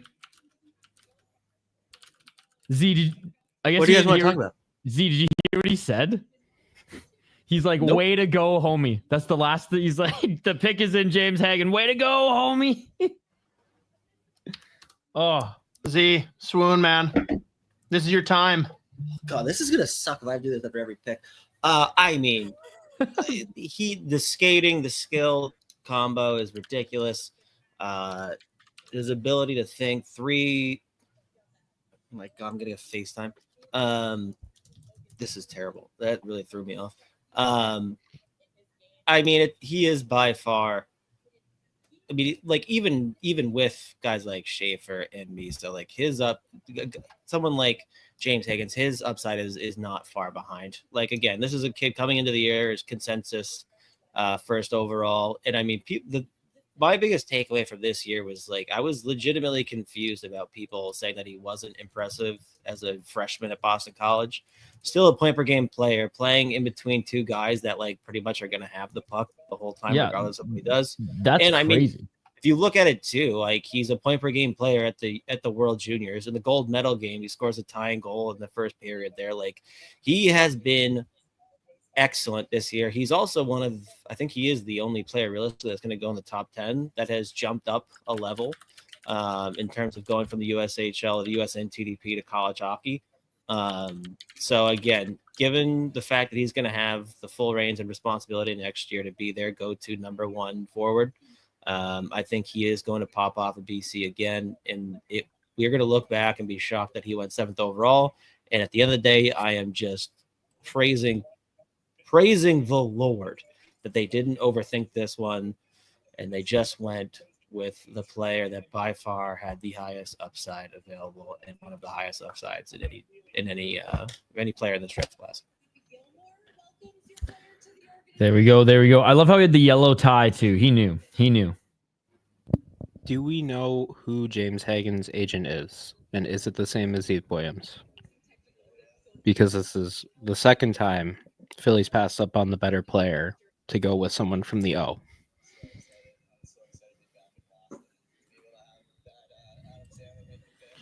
Unfortunately for Philly, their O player.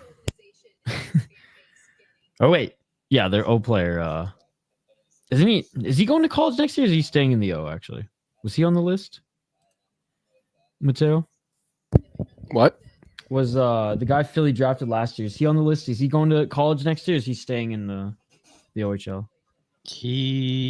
I haven't seen anything about Luchenko going. Okay, to I saw college. Ryder Ritchie is going NCAA. He's going to BU. Yeah, I saw that like a month ago when Colby broke it like an idiot. Z, This next one for Seattle, this feels like MRTKA or Aitchison, right? Or do you see it different? Yeah, I mean, I wouldn't be shocked if they went D here, but again, I'm a big Jake O'Brien fan. I think, Do they need another especially, I mean, I don't know. He's got plenty of. They've got a bunch of guys too that I think like they've drafted recently. Like we're still not fully convinced they end up playing some in the NHL. Like I think O'Brien has a long runway as far as his development goes. Like he's not going to be someone that steps in the next. And they won't need him to step in the next 2 or 3 years. Like he still needs to fill out physically. Like he's a 6'2" kid that weighs like 170 pounds, and he literally looks like he weighs like 140. But he has legit some of the highest or best playmaking abilities in the drafts. His passing ability is just a joke. He's got a long runway again, and I think again, like I would put him top 5, 6 as far as upside goes, probably in the draft. So like, as far if they want to go best available, I am like sprinting to the podium and probably taking someone like Jake O'Brien. If they really are feeling inclined to take a defenseman, I would trade back. To be honest with you, I'd see if they can get anything else and move back 2 or 3 spots. Is this a spot? That'd be a good idea. Is this a spot where Pittsburgh maybe jumps up to get a guy? Well, we do know that they are in love with Victor Eklund and Martone's the guy they would have jumped up for, right? I feel like Eklund they're gonna wait. Would have been the other one, yeah. And I don't see. I wouldn't. Yeah, man, would they? Would Seattle take Eklund here? Seattle's still in the clock. Anaheim does feel like the team that was praying Brady Martin would fall out of the top 5. And they feel like the team that if Seattle doesn't go with one of those 2D, that they will go with like a Kashawn Aitchison. Another lefty? Like, they don't care. They every NHL GM is obsessed with Kashawn Aitchison, his personality, like what he does, like in big time situations, how hard he hits and he fights everybody. So the clips that I sent over of him fighting are so funny. He's just beating the absolute pulp of people and then be like, hey man, are you done? No? Okay. And then he just keeps going. And I'm like, Jesus fucking Christ. Someone make him stop it. Z, quickly here, because PB's asked us a couple times. He wants to know just quickly in a couple words or a few words. Where do you put height, Riley Height, compared to like how do you compare him to some of like the top guys or just guys in the first round of this draft? Yeah, I mean, I think in this draft, height would probably go in the teens. It's always tough because you have to consider how many of these like big defenseman teams are enamored with, and then most of us had height firmly in our first round anyways, and he ends up going last pick of second round. So it's kind of tough to gauge where like other like NHL teams would have felt or what they would have felt about him in this class. In terms of his outside, and like to be honest, like I think he is going to be, when he does get to the NHL, he's going to be a success. Like I think he's got a high floor. I would have been comfortable putting him like 15 to 20 in this class for sure. There you go, PB. We saw your comments. We appreciate you hanging out. Guys, smash the like button if you haven't already too. Subscribe to the channel. We will be here quite literally all night and most of the morning.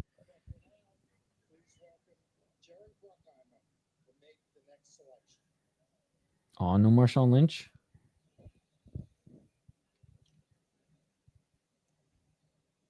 Jerry Bruckheimer. Holy shit.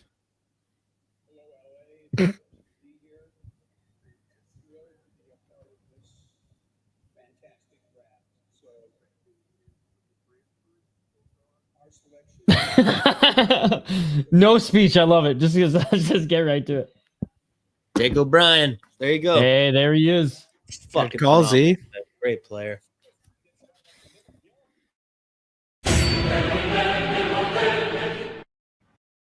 Bro, Bob McKenzie loved Jake O'Brien.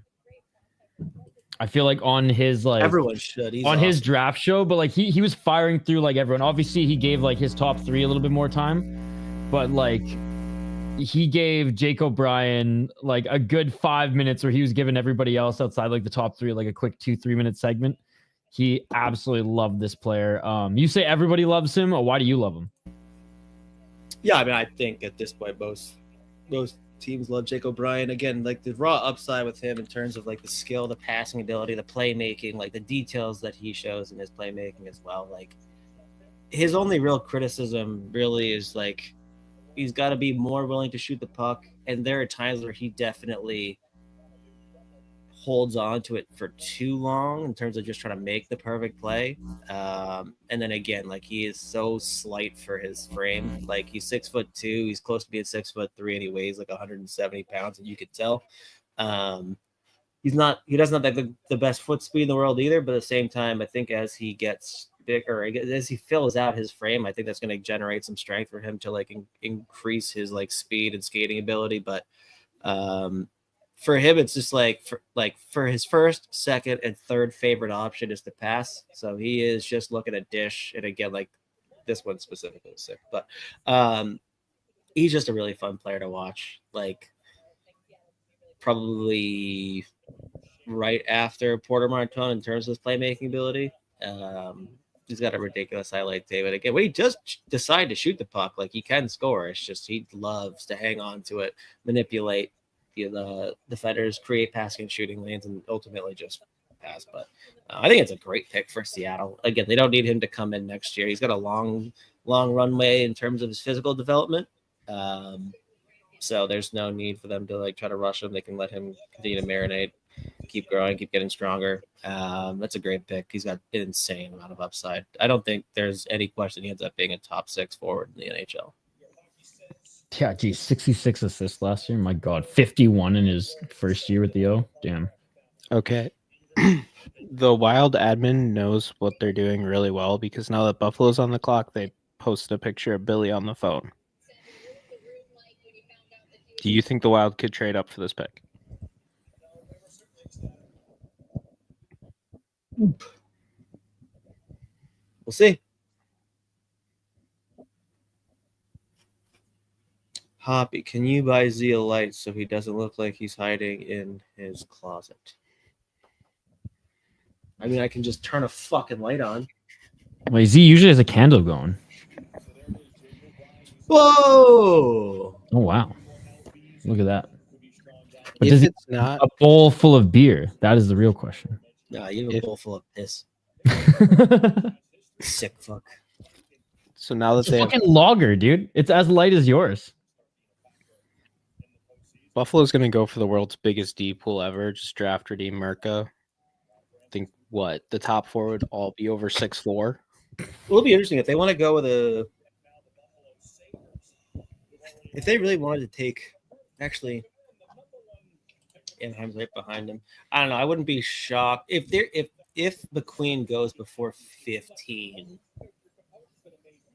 This wouldn't be a shocking place for him to go, just given the fact that they've been looking for some forwards with like some size. Like they've drafted or acquired a lot of the same prospects for the last 5 years or so.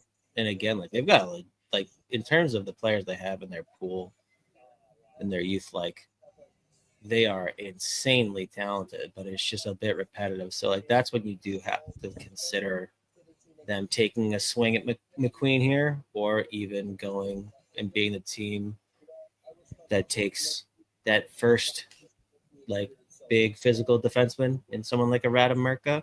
So MRTKA wouldn't shock me here. McQueen wouldn't shock me here. What would shock me is if they took the player that I'd take, Victor Eklund. Yeah, no, hang on though, Z. Maybe it's not about being right before the Penguins. Maybe it's just the Buffalo Sabres that fuck up my life. Hoppy about to hate Buffalo more than Philly. Well, no, I'm going to have to be a Buffalo fan if they have Benson and Eklund. Oh, God. They're going to fucking... You don't want... They're going to trade Z at that point. Still on the clock with a minute and 20. Dan said, oh yeah, there it is. How would Hoppy feel about Eklund? And how do you pronounce this? Aitchison? Kashawn Aitchison. Kashawn Aitchison as the Penguins picks. Well, we know Hoppy likes Eklund, so he's made that quite clear. Flyer Voracek with a good point. Beniers, O'Brien, right? That's a good center core. If they're all centers, I don't remember. I mean, you're not even talking about Z's draft, son. Smith? No. Carter Seattle. Bear would be a fucking phenomenal pick here too, by the way.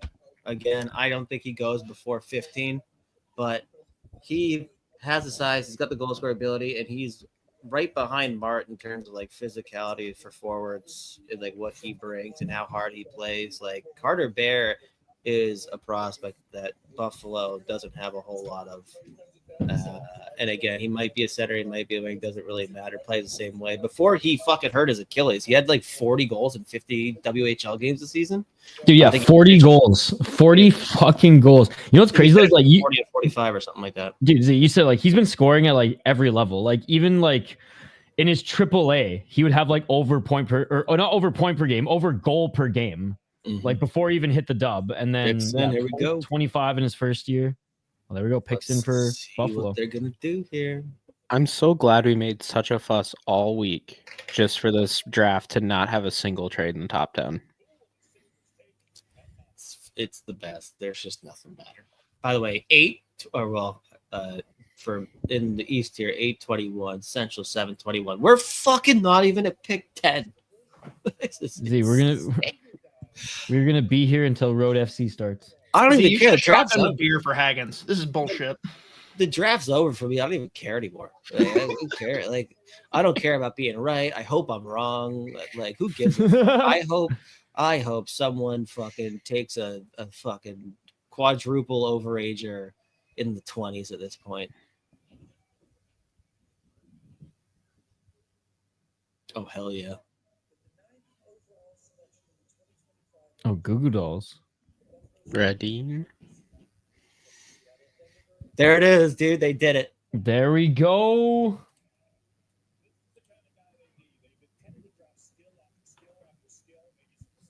Again, I get it. You're leaving a ton of upside on the table, but he's a 6'6", super fluid, right shot defenseman. I think there's some offensive upside in there. I'm not as convinced as a lot of other people, but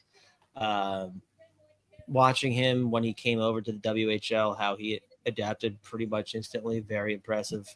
So there's some legit upside. I think he tops out at like a 4, probably 3. Like he's not going to be like quarterback in your first PP.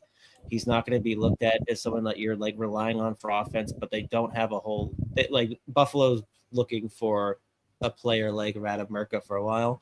And I think eventually, like as far as defensemen go, this is very funny that they have him going in the fucking shootout. But I do think that it doesn't take him a whole lot of time before he ends up playing in the NHL. If he does hit his actual ceiling, like he's going to be one of the best defensemen in the show. He's very fun to watch. But yeah, I think you leave it some upside. Well, lots of upside that's more likely to hit than Merca. But again, totally understand the pick for Buffalo.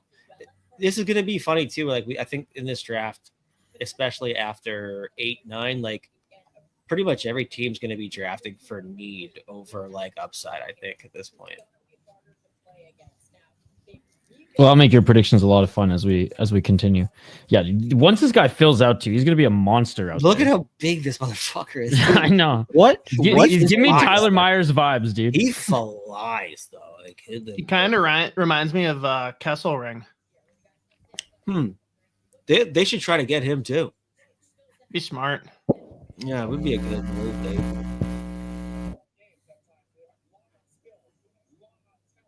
Dan saying, why is Buffalo drafting another defenseman in the first All right, round? so Victor Eklund's name is about to be called.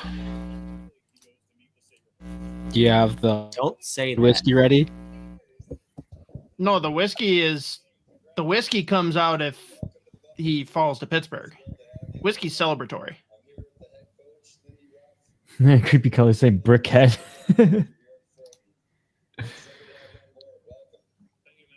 Isn't Samuelson like 6'3", 6'4" too?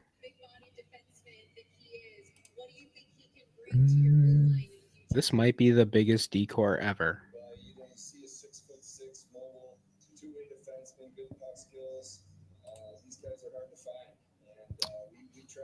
So break it down, Z. If they decide not to break my heart, who else makes sense here for Anaheim? Like, I know Aitchison and Mirka were both talked about a bit for them. This could be the team that takes a swing on McQueen, maybe. There potentially could be a swing on McQueen here again. Like they're pretty deep at like every position in their prospect pool.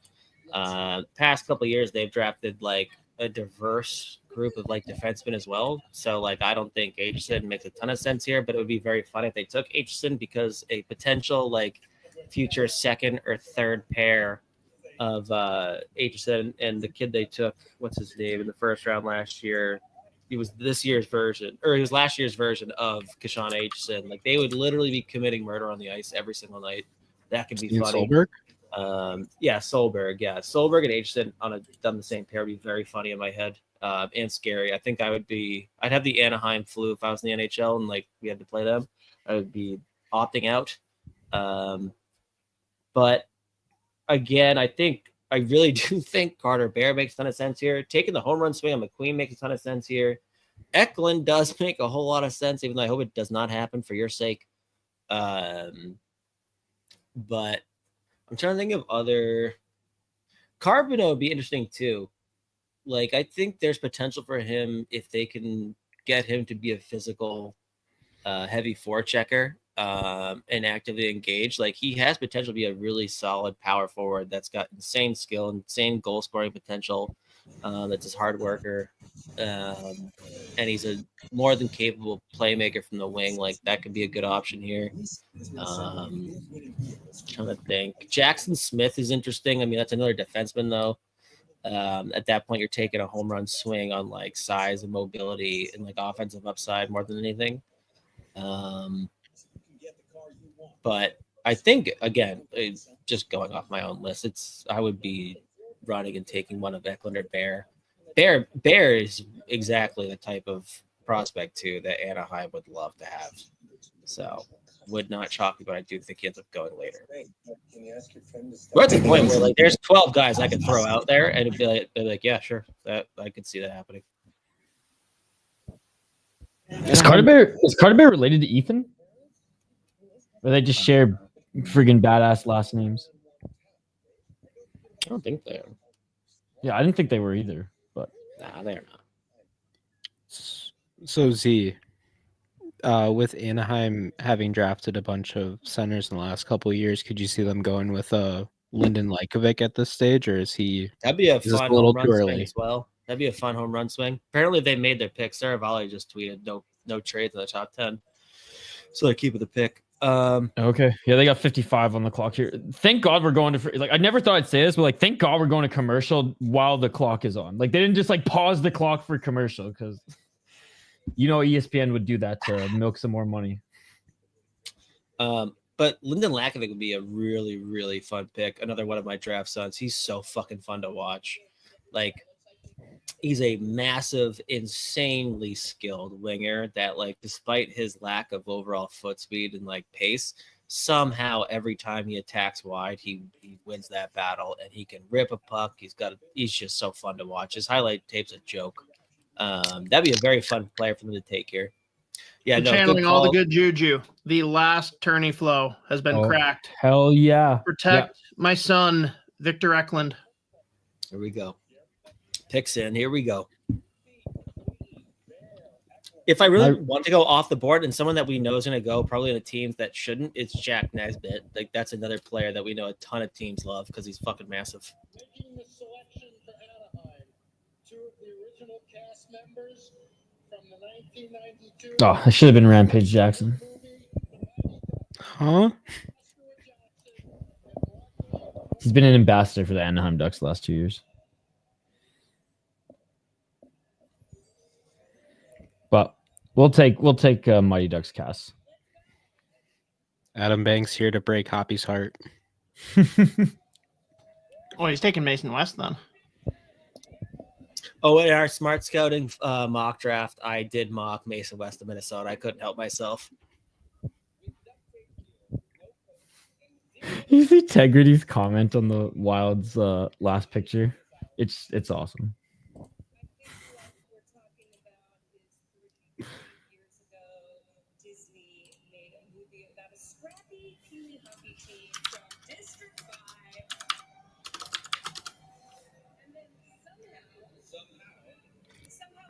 to design these and knuckle pucks and maybe even a very special triple D. This is a joke. Oh, where's the Shea Weber Adam Sandler? Here it is, baby. Short but sweet. Pitter patter, keep this shit moving. There. Let's go, Hoppy. And Hoppy is elated. And Roger McQueen goes to the Anaheim Ducks. Which means now Hoppy just has to trust. Now the anxiety really starts. Yeah, now he just has to trust that the right picks are made. The pick at 11, not Victor I already Eklund. pulled the Eklund video up because I wanted to jinx it out of happening. So give me a second while I go find the McQueen video. Fuck yeah! Atta baby. Let's go. Let's go. I can't wait for them not to pick Victor Eklund 11 and make That's him wait tough. for There's another zero pick. chance of that happening, dude. They have drooled over. Oh, I him. know. put Dude, out, this like, has If a it man happens, crush like on then him. I don't even know what to do. They put out like 4 Eklund tweets. All right, as we're watching some highlights here, Z. Yeah, so I mean, realistically, again, like the only big question mark with him was how bad this injury is, and I know a lot of teams did get scared, but I mean, he does fit the profile of someone that Anaheim does love. I mean, he's a 6'5" power forward. The last 2 or 3 years, his skating has taken a major step forward. He started boasting this like really, really translatable defensive game as well. He's got insane amounts of skill. He's super strong. One of my favorite parts of his game, again, like when we watch him play, he's like one of those guys that just like you can't give him a bad pass. Like you could throw it at his knees and he's taking it down in stride, like no question, like no problem, no questions asked. Like there is an insane amount of upside. Again, I think EP ranked him like 5th overall. And I totally get it. I am just nervous about the back issues. He says it's fine. It got mixed diagnosed twice this year, so he barely played any hockey. And the big question, again, along with that is like we started seeing the step forward in his game with like 15, 20 games left last season, where he really started to just like completely changing the type of player that he was. And then obviously comes in this year, plays like 10 games and like lights it up, and then misses almost the rest of the entire season. Again, obligatory. I have to say it every time we talk about Roger McQueen. It fucking rules that his first game back from like several months out injured, he immediately gets suspended. Fucking killing someone from behind. But if he was fully healthy, I have a feeling I would have put him in my top 5, no questions. And hopefully he does stay healthy, because when he is healthy, he's a very fun player to watch. He's definitely got that top 6 upside. I'm gonna run and piss, boys. I need to be empty when this happens. Me too. After the second I'm done, I am doing the same thing. But good for him for going top 10. I was actually nervous. I did, like he'd be sitting there at like 18, 19, 20, which would have sucked for him. But as far as like just raw upside, like there's very few prospects have his like skill set with the size, and again, just the fact that the skating's taken like 2-3 steps forward the last couple of years, like it's very impressive. So it was brutal that we didn't get to watch a ton of hockey from him this year. Otherwise, again, I think especially in this class, he definitely would have gone top 5, maybe even like top 3. So good for him. One of the most polarizing players in the class right now. There you go. Those boys, fuck yeah. Oh my. I read some like comps to how people were writing about Gabe Vilardi, him coming up as well. Do you like, again, I know Gabe Vilardi hasn't, he's put it together in the NHL when he hasn't been injured, but like when he was coming up, people were loving like the size and how his skating got better. Do you see like a similar type of, similar player in Roger McQueen? conversation? I don't know. I think Vilardi was still different, just like the kind of offense that he produced. Like Vilardi was never really looked at as someone that could like generate at speed or like off the rush or anything like that. Like McQueen legit has like just a really versatile skill set offensively, where he can score off the rush, again thanks to that skating. But he's a nightmare to play against. He's a nightmare in front of the net. Like, and again, like the skill level is a joke. It's just so very crazy how fun. big he is that he moves like that. Yeah. So, Again, that is a new with thing. the- with And the now high I'm gonna go piss now too. By the way. Well, All right, Pittsburgh on the clock. So, Hoppy, we're gonna put you on the spot then. How do you feel about the rumors that Crosby might be traded tonight? What qualifies as a rumor? Every insider tweeting about it. Who said that? Cam Robinson. Weeksy's just getting engagement at this point. I mean, Cam Bunch of Robinson isn't really an NHL insider. He's a prospect insider. If they can trade Crosby for like a proper return and Crosby wants it, I'm all in. I don't care. They're saying Denver right now. That's No, No shit. well, it's either I mean, Abs or Montreal. No, but that's the problem with the rumor is like, Well, no, I know. what Then- does Denver well, have? Then I just don't see how that works unless Yeah. they're idiots and they're going to send McCarr back, which also sweet. Do it. What? I don't know. I've said from the very beginning, if Sidney Crosby wants to leave, you absolutely accommodate it and you trade him. You don't just like send him away for nothing. But what if he if it's wants to like- go somewhere else and chase cups, I will gladly watch him do that from the side and let him continue to build his legacy. If he wants to retire a Penguin, you don't ever ask him to consider waiving and going somewhere else because he's earned that right. So I do not care as long as they get a real return. And if it's Colorado, then I'm fascinated to learn how they could possibly come up with an adequate return. What if it's Nietzsche with, or I don't know if he can sign an extension net, but It's not sufficient. no, I mean Nietzsche's and whatever. And what? Littering I don't know. littering and. Well, don't give me a hypothetical that's half cooked. Give me a real hypothetical. Well, they wasted all their firsts. I don't know what else you'd throw in. Maybe Devon Taves.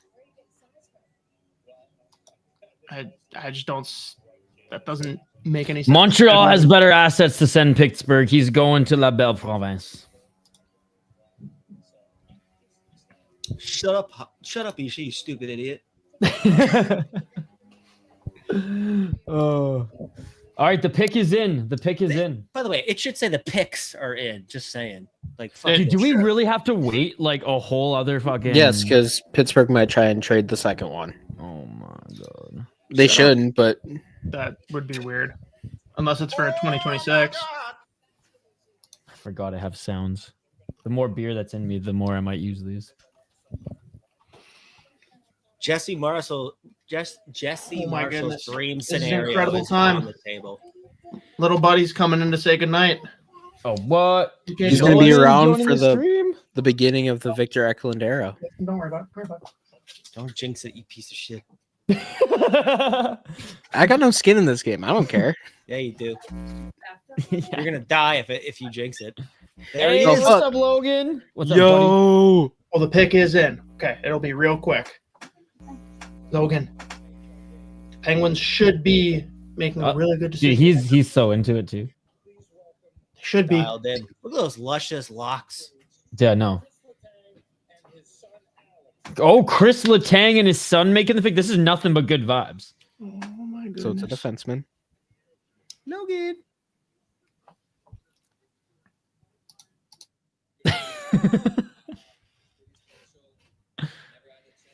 Chris Oh my god, he Letang, looks man, exactly like his dad. What the hell? That kid's gonna be a problem. That Bro, kid's gonna be a what? problem. Latang's Look kid at that hair, man. What Dear a Lord. weapon! What a weapon! unfair. Whoa.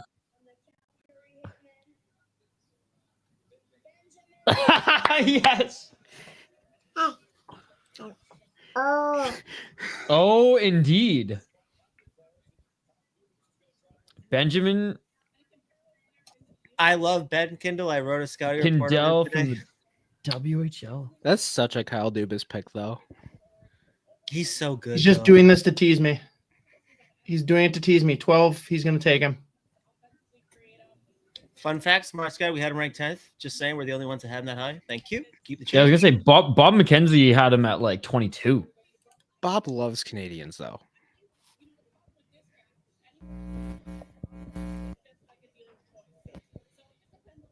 Damn. From the Calgary Hitmen. He's so good.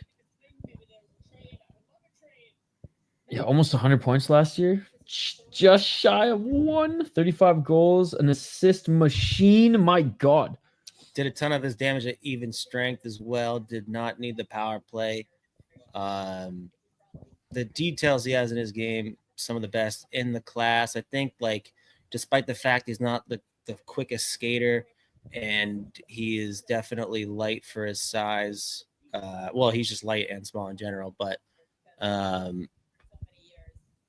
holy fuck, he still pushes the pace. And I mean, again, just a dynamic playmaker. He can score a goal. He's got a wicked release on his wrist shot. He can score from distance. He's a dual threat offensively. I'm a big fan of Benjamin Kindle. He is a ton of fun to watch. So I think, again, smart scouting. We're probably the only ones that had him in our top 10, but totally get taking him here.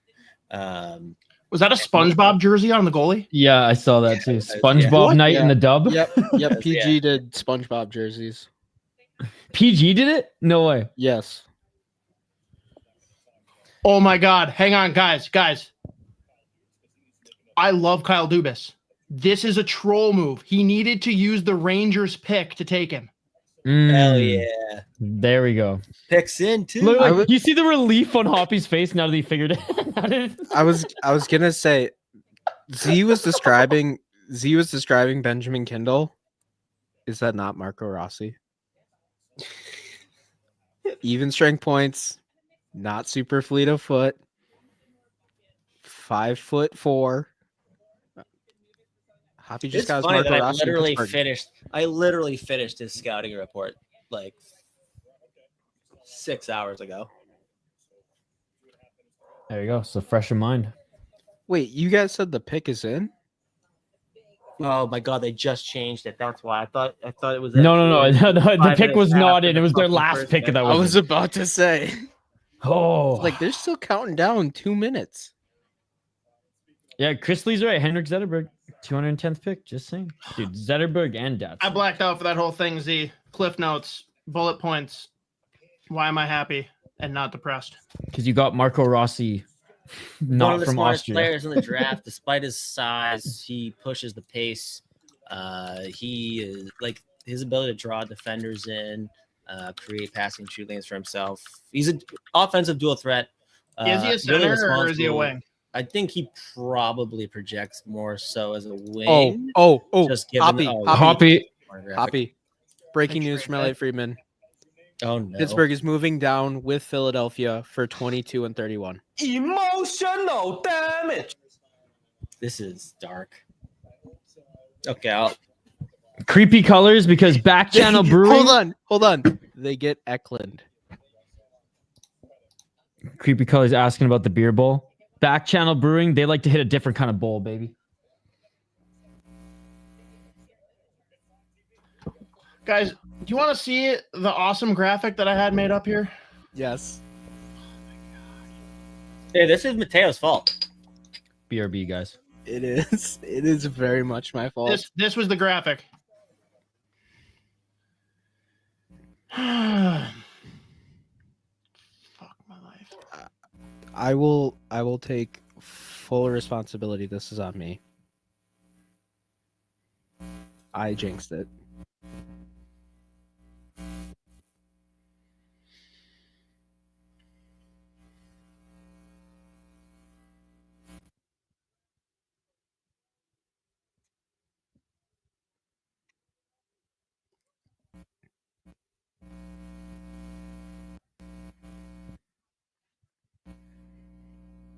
Z, who's Philly looking for here?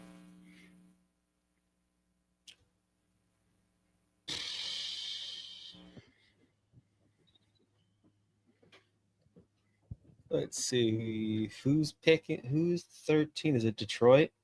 Yep. Oh no. Oh no. EKLUND's gone next pick if he doesn't go here.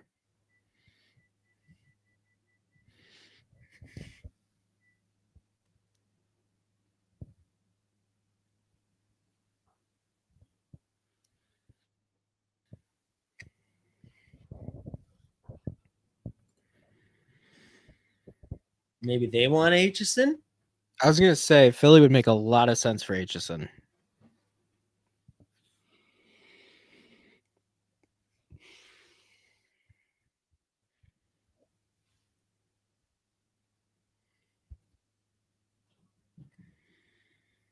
Talk to him, James.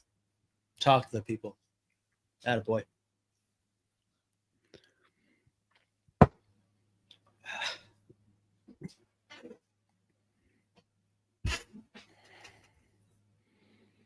If Kyle Dubas uses them correctly, those 2 picks are valuable in a draft where nobody knows what anyone's doing.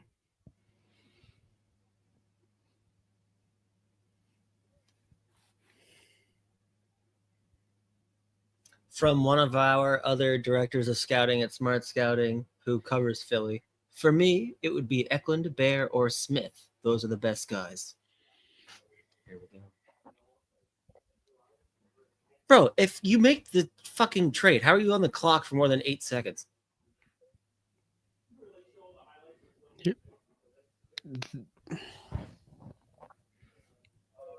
They took Kindle, who probably should have gone No, late teens, early 20s. Fuck you. No, you went where you should. You rule. I'm just saying, based on the consensus. Mateo, you know what? Since you started showing your face, you also started showing your ass around here, you piece of shit.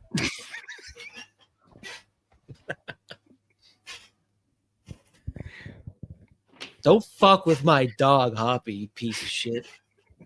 It's my boy. Just remember, Isha's up in Picks 3. in. Fucking Philly could Isha's- go off board too. Who knows? They could still get Eklund at 22. He is under 6 feet. What if Philly trades the pick back to pick? 3-way trade. I am nervous right now, dude. It's insane because we won't even know what's going to happen at 22 for another hour and a fucking half. Philly might get Martone and Eklund. What the fuck? We don't know that. Take Carter Bear. Come on.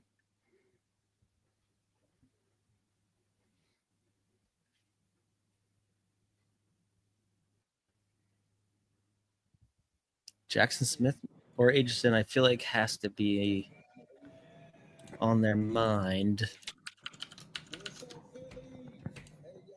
Yo, what's up, Andrew B? Good to see you.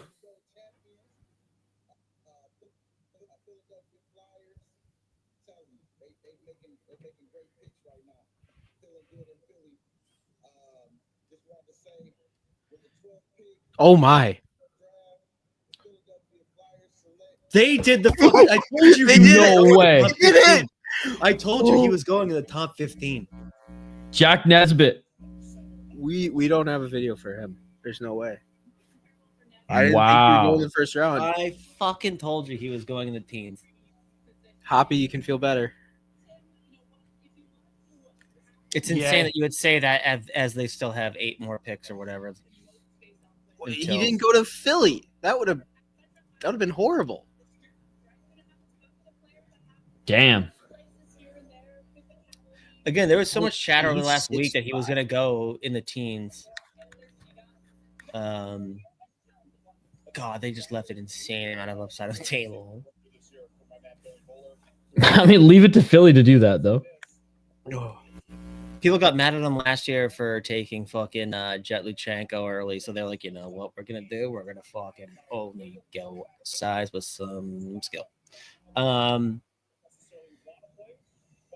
Wow. Treat it like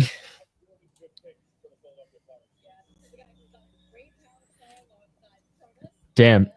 Is this one of the highest risers you see in the first round, Z? Or do you think we see some? oh easily, but like I mean, I don't know. There's a lot of people who had Nesbitt either a little after 20. I'm not one of those people, but all the chatter was he was going to go potentially in the teens. I didn't think. Yeah, I he saw would go between this 15 and early. 20.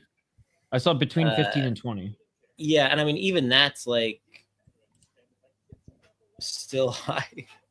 I think I'd put him in my 40s. The lack of foot speed and like the lack of dynamic offense makes me question if like whether or not he could become a top 6 forward, especially center. And if he's not a top 6 forward, I'd struggle to see a path for him, like being an impact middle or bottom 6 guy in general. At least not one that you'd probably want to take 12th. That being said, he does have a ton of tools. And I mean, all these guys can improve their skating, but he's going to have to take a few steps forward in that regard. But I do understand it. Like, he's got a lot of tantalizing tools in this draft. You really want to go for someone with those tools, and you're really swinging for upside, but I don't know. 12 seems insane to me.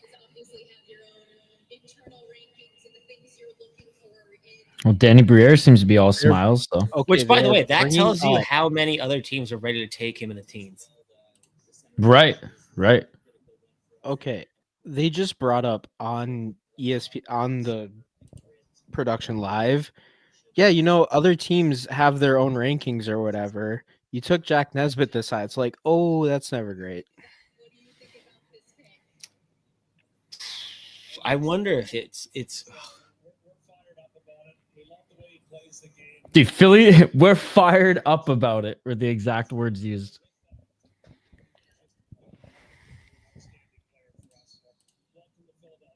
I mean, they're pumped. They're pumped with their pick, clearly. Deshaun H. They look like they just like got a steal, which is funny. All right, Detroit on the clock, but the ticker is not started ticking yet, guys. Wow. All right, well, I mean, we did say chaos. We did say chaos in the middle part of this first round. I mean, we're just outside the top 10, and we already got some chaos. What can we expect next, or is it just who the fuck knows at this point? I mean, at this point, Jesus, yeah, no, I have no idea. I mean, considering they moved that far up to take him, that means Detroit really wanted Nesbitt. Right. Which is another team that, you know, has been known, you know, recently under you know, Stevie Y to make some big jumps in picks as well. So at this point in the draft, Wild Dogs, Philly doesn't give a fuck, dude. Oh, they do what the fuck they want. Clearly, 2 years running. Hoppy, how you doing? He's speechless, ladies and gentlemen.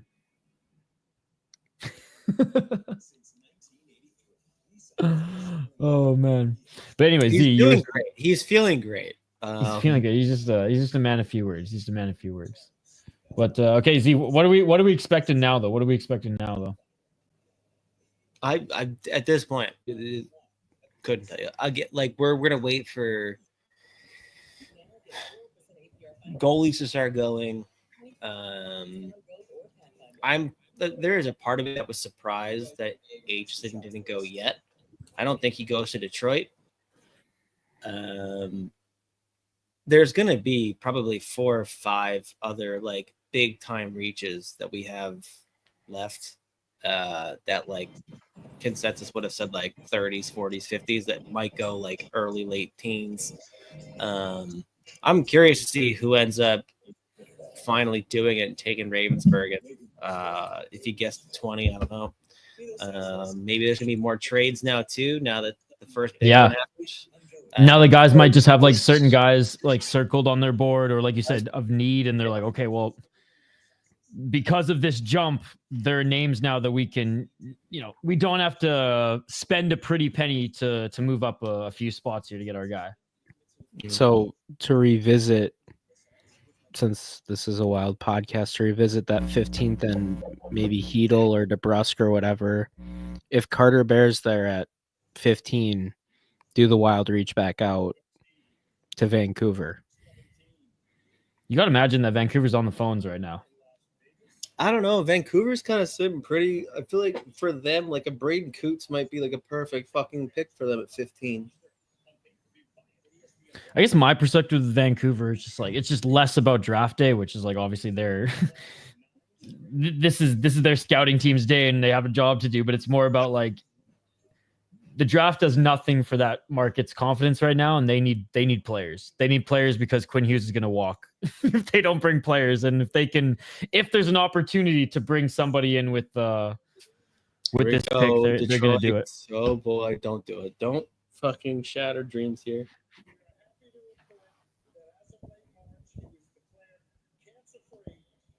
They would not have. They would Hey, not. Dave Coulier up there. Boy. All right, here we go. Detroit's pick is in. Selections being announced right now, guys. Hey, we wish you were here with us too, man. We wish that there wasn't this Zoom shit either.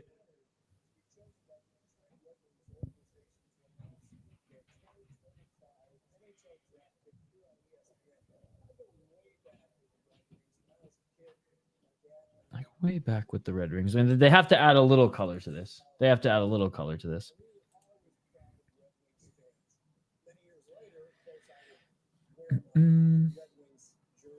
I just feel like Horkoff go, Jesus.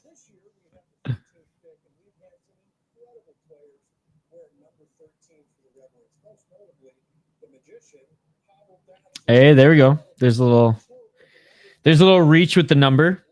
We've had plenty of players wear the number 13. Pavel Datsyuk.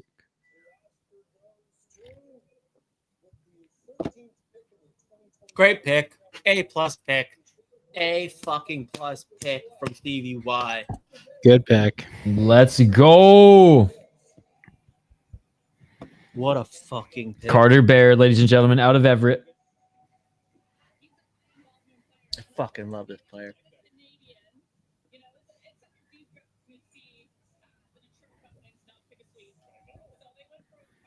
The broadcast. We're surprised Detroit didn't pick a Swede. I do enjoy Cam's tweet. We've heard that Detroit really likes Victor Eklund, but at this point, who the hell knows?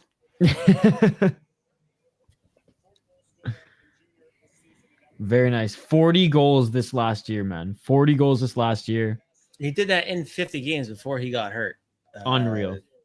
Hurt his Unreal. Achilles. Is right up there alongside Brady Martin in terms of like how intense he plays the game, the physicality he brings, piss his opponents off. He can play center, he can play wing. Probably projects more so as a winger in the NHL, but insanely high upside with this kid. Again, relentless motor, super smart, plays an NHL style just in general. So I think he doesn't take a whole lot of time, assuming health anyways, to get to the NHL. He's got a great number, by the way. I love number 11. It's a phenomenal number. That's the number I wore in college. But big fan of Carter Bear. Tons of skill, plays super hard, has a rip of a shot. Yeah, his shot's so sick, man. He is a super smart player. He's super dynamic. So I'm a big fan of Carter Bear. I have him in my top 10. We have him in our top 10 at Smart Scouting, and I don't think that's a crazy idea. So getting him in the teens is A+. The funniest clip, and it might have been the first one, was him. He shoots it once, doesn't go. Shoots it twice, doesn't go. Tries the wraparound, doesn't go, and then gets cross-checked and puts it in.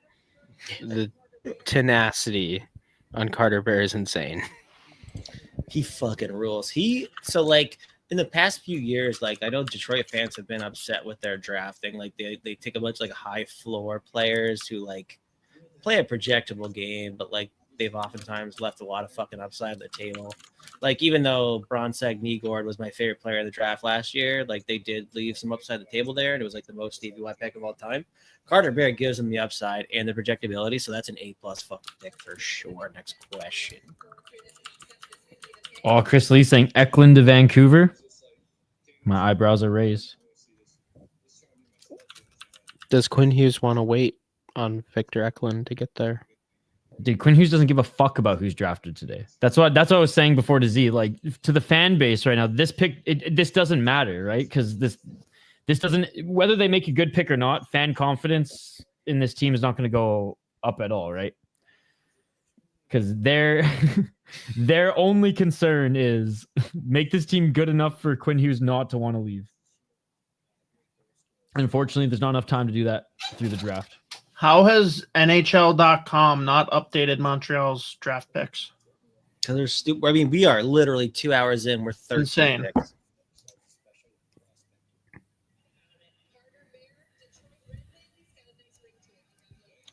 All right, Very, Columbus very up silly next, that I guys. thought I was going to go to the bar tonight after the draft. Very silly of me. Very, very cute and silly of me to think that was going to happen. Yeah, see, I thought I was gonna have a nap tonight before my all-night stream. It's not fucking happening. Literally at 1 a.m. If we're still going, I'm out, boys. I got to get to work. Oh man, yeah, Chris. No more Pedersens. No more Pedersens. 2 is enough. 2 is enough. Oh, dude. Now, yeah, ESPN's shown some of the same highlights, but some other highlights of Bear here, and yeah, that shot is just so nasty. I love that. Like he'll Columbus is risk just it. now on the clock. Columbus is just now I know. on the clock. I know. Z is gonna Someone- fight whoever planned this. I'm gonna fight the first fucking person I see. I don't care if it's one of my roommates. I will fucking the first person I see when I walk out that fucking door. I was so hoping like one of your roommates would just like knock on your door right there and be like, "Yo, Z." It's the dogs, just straight uppercut. Just punches them right out. Get the fuck out of here. I do live with 2 girls I don't know. It's be very funny. Oh my It just god. knocked me out. Like, oh yeah, bitch. Oh, the past few years we've had highlights of us like, you know, cheering when the Wild make a good pick, and then this year's highlights is Z just knocking out his roommate. Yeah. All right. A lot of names, Victor Eklund, Kashawn Aitchison haven't gone. Jackson Smith still on the board. Brendan Coots. Do you think a lot of those guys keep going in the next few picks, or is it going to be more off-board stuff from Columbus here? I don't know. Columbus was really looking to move this pick for Dobson. Trying to think if they want to stick with their like college hockey route, a pick that I would not endorse but would shock me would be like a Logan Hensler, right shot D man from Wisconsin. It would be a bad pick in my opinion. Another college guy on the board, Cullen Potter. Cullen Potter, I love Cullen Potter. It's a little high for me, but I totally get it at the same time. Big fan of that player. Yeah, I don't even know what they've done so well drafting the last like 4 or 5 years. They can pretty much take a home run swing. Like Jack Smith was, I love that kid, but I don't know if he makes a ton of sense given what they already have on their back end right now, even long term. Does the same apply to Kashawn Aitchison then? He's a different kind of player, but again, I don't even know.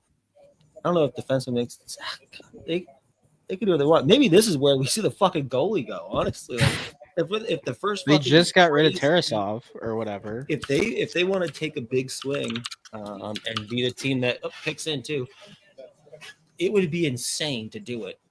But I wouldn't be. It would be like I'd need something insane to happen, kind of at the same time. And Pick is in, by the way. Columbus pick is in. It would be crazy, but not shocking if they went like Tarasov. Oh my god. Ravensburg, Jesus Christ. What about CARBONNEAU at this stage? That would be a really nice pick. I forgot he was still there. Love CARBONNEAU. It just popped up. He's still like the 10th best player on the board for ESPN. Hey, Johnny Gaudreau's wife's making the pick. Hell yeah. Classy. Love it. Love it. Sean Monahan will make the next one. Hey, everyone giving the standing O too. That's awesome. Oh, this one's gonna be a tearjerker, boys.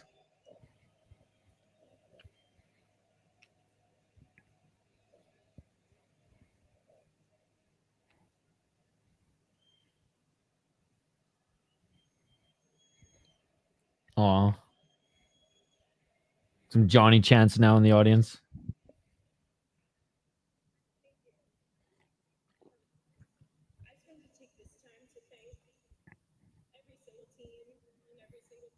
And she's thanking every team, every fan base.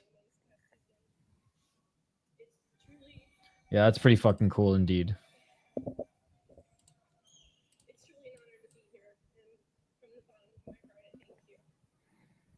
Hey, she's holding it together pretty damn good, man. Like here, I'm about to, like the waterworks are about to go over here, and she's she's holding it together pretty well. Short but sweet. I love it.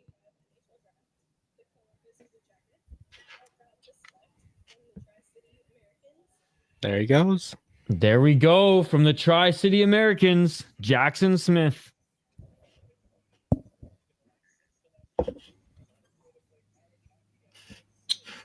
Oh, and he's going to Penn State. There we go, Jackson Smith. Z, tell us about Jackson Smith. Big fan, 6'3", super mobile, high offensive upside, tons of skill. Big questions about like his decision making on and off the puck. I think college hockey is actually an incredible decision for him. He's going to have to be super responsible, and he's not going to be able to just play like riverboat gambler fucking junior hockey. But the size, the skill, the mobility, how well he moves, he's got a super high floor, in my opinion, especially given the fact that he's going to go play college hockey. I think that'll round out his defensive skill as well. When he is engaged in like just playing responsibly, he's a really good defender when he chooses to be, but there are times where he just lets his skill roam. A lot of people have questions about exactly what's he going to bring to the NHL, just given the fact that his decision-making has been so questionable at times. I think, again, the fact that he's going to go play at Penn State, he's going to have to be disciplined. Yeah. But they're not going to ask him to sacrifice anything really offensively. I think that's a great decision for him. So great pick, great player. I have him I rounded out my fucking picks with him at 10, I think. And at one point I had him as high as 5. Oh, wow. The fact that he's a 6'3", super mobile, super fluid skater with that offensive upside. But at some point you kind of have to like factor in like the realisticness of him like actually hitting that ceiling. And there are some roadblocks ahead. But again, I think the fact that he's going to play at Penn State, I think that's going to do wonders for his development. And again, they're not going to be in a rush for him to get to the NHL. He's a real nice addition to that back end too. So love the player, love the pick. Jackson Smith rocks. He's a ton of fun to watch. And for a defenseman, another guy with a really fun highlight reel. Hell yeah. No, I mean, we just saw it on screen, and ESPN was showing it as well. And yeah, he looks nasty. Pretty good poke check too. They were showing some of his defensive attributes as well. He's a super high-end skater, and again, like so that lends itself well to like transition defense, and just like stick on puck, killing plays. Where he gets in trouble at times is in his own zone, and when the play slows down. Like he is a guy that excels when it's like a high pace, high energy, like constant in motion game. So we'll see how he adapts, but. Again, I love Jackson Smith. He's really fun. So big fan. All right, Vancouver now. Well, they're not on the clock yet because they probably got another 5 minutes, so they're fucking on the clock, and the clock starts ticking. But a pick that I didn't think Vancouver would have tonight. I'm happy for you, dude. Yeah, Hoppy hasn't said a word in a while. Hope you're doing okay. Yeah, a pick that I did not think Vancouver would have. I guess at this point, just playing with house money, still some good names on the board. I mean, where do you think they're going here, Z? Brandon Coots. Braden Coots is like a home run pick. He plays such an NHL style. One of the best forecheckers, if not the best forechecker in this draft class. And I think given some more runway, if he can incorporate a little bit more like dynamicism consistently offensively, if he like really like right now he operate like this is I'm only talking about Braden Coots because I think it's the perfect pick. But if he can incorporate more consistent dynamic offense and playmaking ability, like right now he is a little bit over reliant on his straight line speed and out racing opponents, but he is super smart. He does flash some high-end playmaking, some deception. If he does it more consistently, incorporates like more like kind of complex playmaking in his game. Like he's got a long runway for him to be like a potential top 6 forward, whether he plays center or wing. But like right now, his absolute floor is being like a minute muncher, like scoring bottom 6 forward. That again, I think his game overall just translates so fucking well to the NHL, and I'm surprised. I was wondering if he would go somewhere 13, 14, even 12, just given like his style of play. Like he's gonna be like a favorite of a lot of these executives. But again, the fact that Lakovic's there, CARBONNEAU's still there, Aitchison, you wonder about him too. I guess he'd get Vancouver's back end with something different, but Braden Coots makes a ton of sense. Well, I guess my question is from like someone who's a Vancouver fan and kind of the needs and wants and focus of the market right now in general. Like, who's more NHL ready? Like, not to say next year, but who has the faster path to the NHL? Because let's be honest, that's all that matters right now. Coots. All right, because like he has, and I'm hoping he's the one. He flashes the upside, like he flashes legit playmaking. He's got a nice shot. But even if his offense doesn't fully pan out, he already has the baseline, like really advanced defensive play. He's at this point, especially given with everyone that's left, like he's not gonna have anyone that competes harder. He wins battles. Like his absolute floor is legitimately being like a third or fourth line wing. Center doesn't really matter. That is more than capable of chipping an offense, but he's already got the defensive ability down. And his game just projects so well to the NHL. So I think Braden Coots would make a ton of sense. There's probably more upside in someone like CARBONNEAU, LAKOVIC, EKLUND. But there are very few players who are going to be a sure thing outside of Braden Coots right now. And to be honest, I think at this point, given who's left and who's on the table here, like he is the most projectable in the NHL. He's got the fastest track there. And like, again, the presence of that B game, where if his offense doesn't pan out, like he's going to be a fantastic NHLer without a doubt. So I think Braden Coots is a great pick. I'm stoked. Then I hope to make the pick and avoid the Swede. They're picking. Here we go. Pick in. I wonder who this Michael Bublé, Cam Anderson. Or do they go Ravensburg? Just kidding. Strong on his skates, two-way winger, Mikhail Samuelson. Oh, Samuelson. All right. Random, but I'm all right with it. Oh, he's there. Oh, shit. Okay. A Swede making the pick. Shh. Oh, no. I'd like to thank everybody for hosting this great event. Also want to give a shout out to all fans back in Vancouver. Thank you for your support. Also want to say congrats to the Florida Panthers. Is it the first person who's congratulated Florida? I think so. Without the GMs coming up to make the pick, no one's been congratulating anyone. Slam dunk, keep the change, bitch. Called it. Let's go. Braden Coots.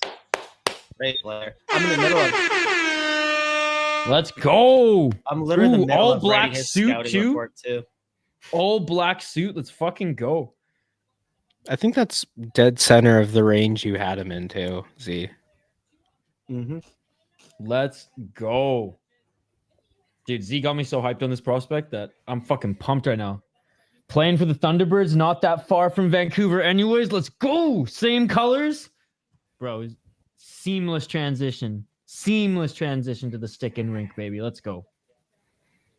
Great. Let's go. Again, the only reason he's the only player I talked about with you asked who Vancouver we're gonna take because he's just this exact. Oh, I love that. Our buddy Tom at Smart Scouting literally mocked him to Vancouver. He's like, this is the no-brainer pick, regardless of who's available at 15. Dude, I'm fucking pumped. Like, because I just was not expecting them to make a pick today.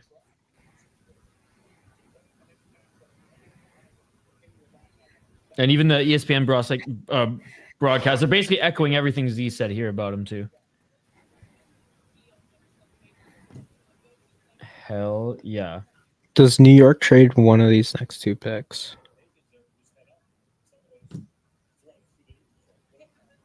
Well, they have plenty of time to do so if they want. Yeah, they got 4 hours to figure it out. Yeah. Let's go. I'm just checking everybody on Twitter. What year is it? I was low-key hoping Coots would go here just because of that first highlight I tossed in where it's just him scores the goal, crashes into the frame of the net, and then kills the guy that hit him. Yeah. Knew Isha would love that if he went to Vancouver. Yeah, I got the text coming in and being like, it's Bo Horvat 2.0. Which, I mean, based on everything Z said, sounds like that type of player. One of the highest floors and like one of the few players who also has legit top 6 upside outside the top 10 to 12 players in this draft class. Nice. And I do think his offense hits, maybe not at this absolute ceiling, but like I think ultimately you've at least got a legit third line center who can slide up and down your lineup, play a variety of roles. Like he is awesome. He literally just plays like an NHL style right now. So great pick. Big fan.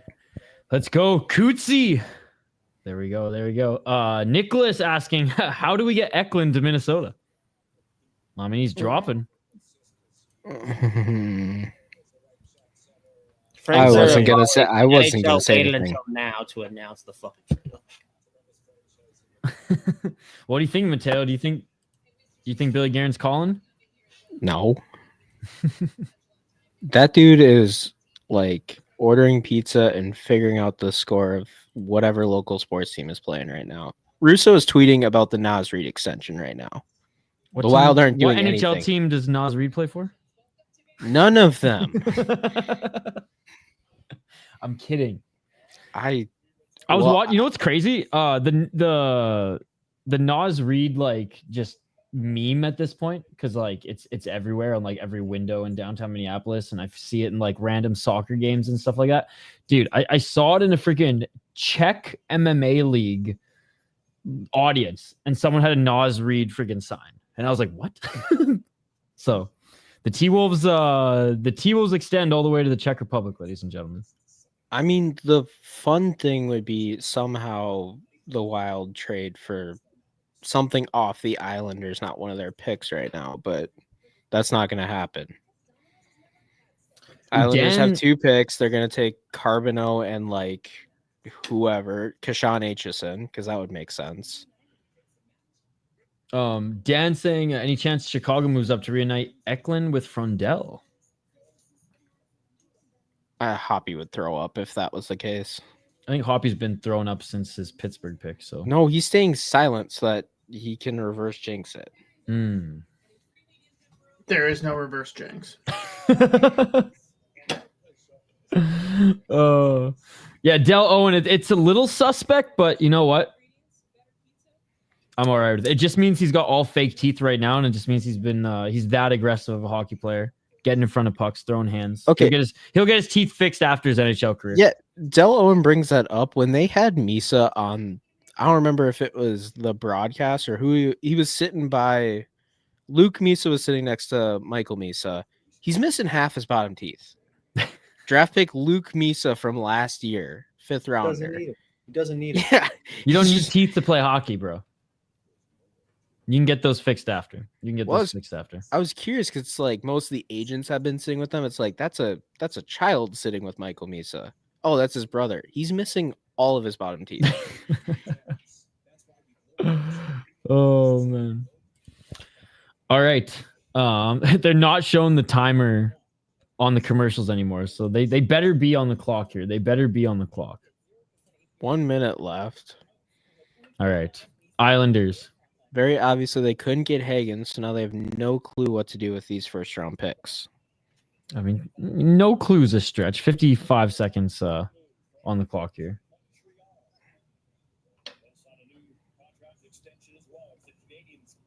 Yeah, Dobson, man. The Canadians, they're building something special over there, man. And I hate to admit it, and I know Z is a big fan of the Canadians as well, so he's thrilled. Z, who do you hate more, Canadians or Maple Leafs as a Boston fan? Like, what's the bigger rivalry? Is it Montreal? Well, it's obviously Montreal, but recency. It's trade alert.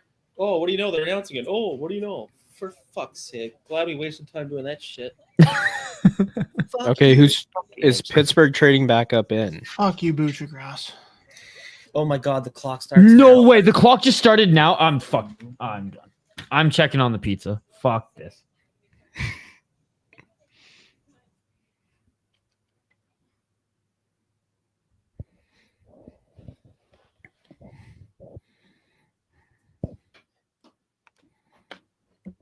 Move your fucking ass. Let's go.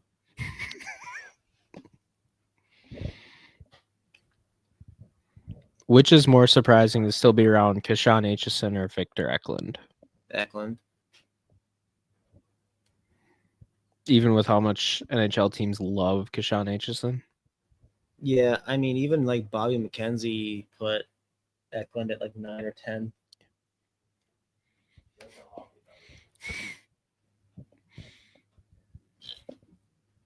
Lyndon Lakovic's still there too. Yeah, I wouldn't be shocked if they went one of LAKOVIC or CARBONNEAU here.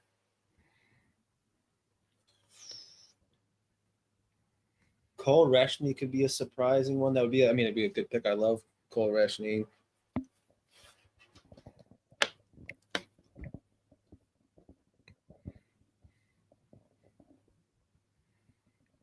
I mean, at this point, I'm also going to go take a piss. This is crazy.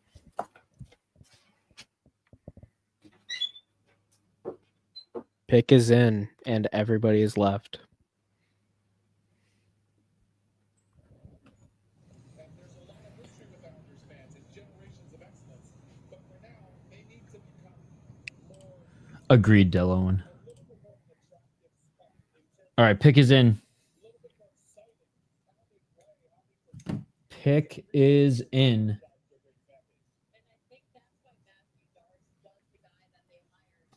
They're gonna do what Pittsburgh should have done at 11 and 12. They're gonna take Eklund and Aitchison. Are you like legitimately surprised, Hoppy, of this Pittsburgh shenanigans, or were you thinking that baffled. like, I'm or like crushed. one of the two would be Okay. something different? The way Jesse talked about how much they loved Victor Eklund, They've been posting videos about him. I was gonna say They flew to Sweden to watch him. it was flooring that, like, I was joking about it, but it was flooring that they didn't grab him at 11. That it was Benjamin Kindle. All right. Dan with comment It of the should say week. Timer picks says are in. 3. All right, the pick is in. Took 7 minutes, but the pick is in. Study up here, you piece of shit.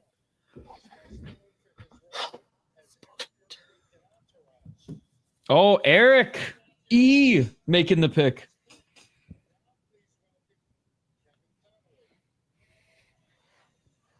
All right. Damn, he's got as good of a suit as the fucking guys being picked.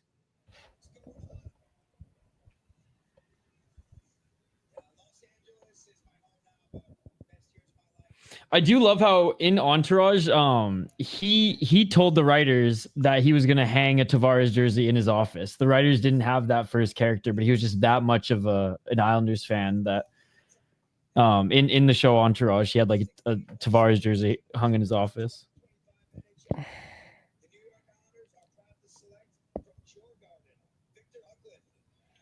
Hey, and they pick Hoppy's boy, Victor Eklund. And Hoppy called it, doing what Pittsburgh should have done. Well, there we go. Surprised that he quote unquote fell this far, Z? Or just surprised that Pittsburgh didn't go this way, given everything that Hoppy and Mateo just expressed, given Pittsburgh's, well, seemingly be interested in him leading up to the draft. I don't want to speak,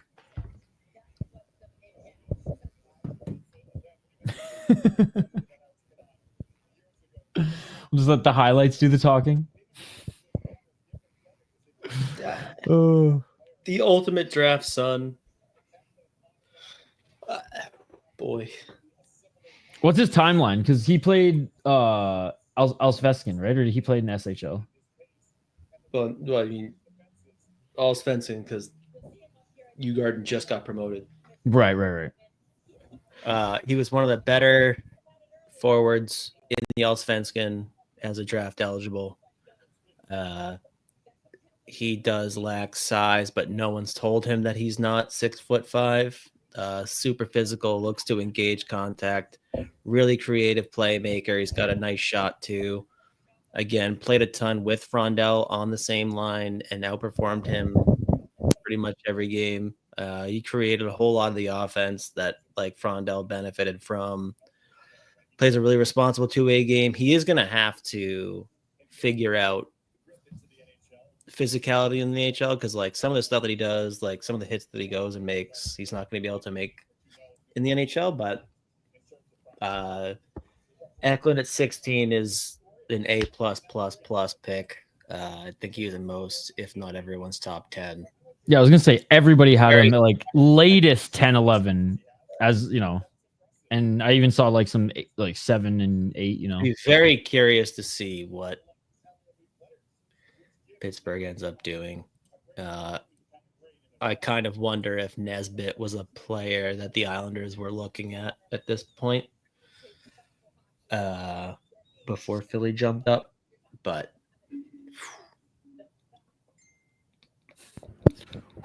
indeed.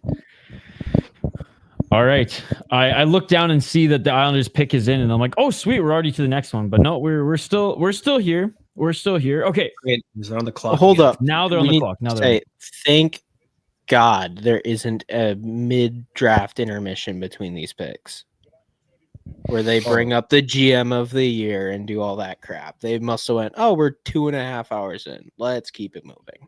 Yeah, this is insane pacing. Yo, we got to give a shout out to Cameron Myers with the $5 donation. Dude, thank you so much. He says, are we concerned based off the Buffalo asking for Rossi and Juracek for JJ? That seems absolutely wild and received much less. We talked about that in the opening frames of the show, but thank you so much for the dono. I mean, we'll get Z and Mateo's thoughts, and then Mateo, we'll start with you. I don't know if Juracek was ever confirmed as the second piece in. I think that was just kind of thrown out because Kesselring was one of the main pieces of the deal. But it was Rossi plus. It doesn't make me super concerned. Kevin Adams was just undersold on a good player. Z? Yeah, I mean, at this point, again, like they weren't interested in whatsoever in futures, clearly, which is the correct move if you're moving Rossi. So, I mean, it's going to take a lot for them to end up in the first round now, especially given like all the players that are gone. So I've been concerned since they were like, yeah, we're definitely going to trade Marco. And like, in the meantime, we're going to put him down third and fourth line, and then we're going to bench him a lot in the playoffs, put him on the fourth line. If they were expecting to get like a legit middle to top 6 roster player return, if they thought that was realistic, that was already crazy enough, but I would be shocked if they trade in the first round right now anyways. So we'll see what happens. At this point, I would expect them to sign him to a short-term bridge. I was gonna say at this point, it's like you're like trading him doesn't really do much for you,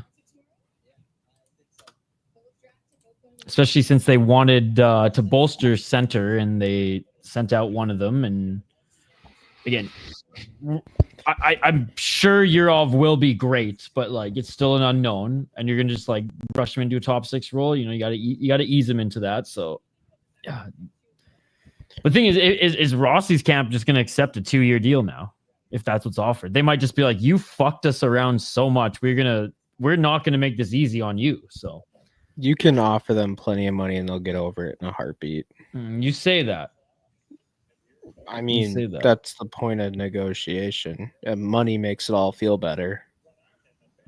I mean, but how If much they came back how with much money though? That's like, but like, let's be realistic. Like, yeah, they can overpay to be like, oh, sorry, but like, let's be realistic. They're not gonna like 3, 4, 5 million overpay here. And will $2 million get it done? I don't know. Is this gonna be Logan Hensler?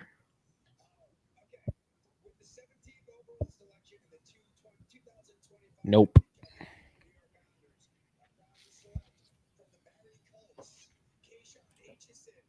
Oh, there's the pick, Aitchison. Yeah, there it is. Vibrant suit. I think other than blue, we had some like light gray. We got pink here. Most vibrant colors so far. Didn't Eklund have the baby blue? Oh yes, Eklund's was nice as well.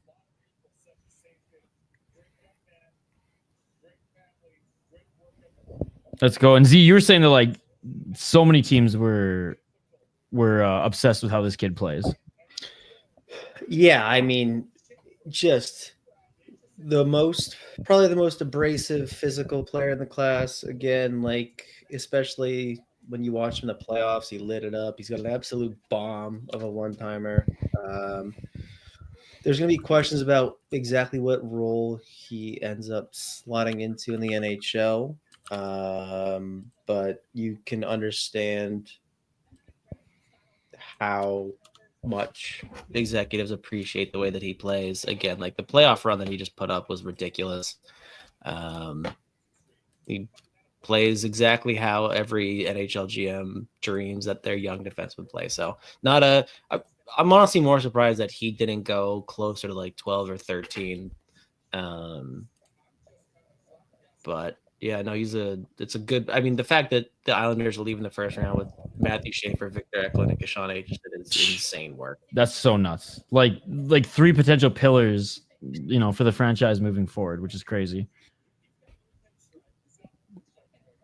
Oh, and I'll say, yeah, his suit is nicer than Weeks. They're both wearing the pink, but there's a little pinstripe to Kashawn. So, oh, please speed this. This is insane. The next team is not on the clock yet. Wild Dog wants a health check from Hoppy.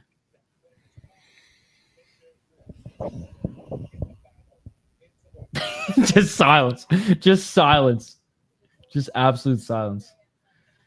Oh, man. All right. Calgary's up next, guys. Probably another 5 minutes or so. We're on track for a fucking 5-hour first round. This is insane. This sucks. By the way, those who are watching on Twitter, those who are watching on Facebook, head over to YouTube. Join our chat here. This is where all the action is. Appreciate you guys tuning in. I know it's going to be a long one. We didn't expect it to be this long. Now, we usually 3.5, 4 hours of draft coverage, and then we stay on and talk about what we saw. But I feel like this point, like there's not going to be much to go over after because we're exhausting all angles in between the picks because we have so much time between the picks here as both Islanders players are going to talk to the GMs here.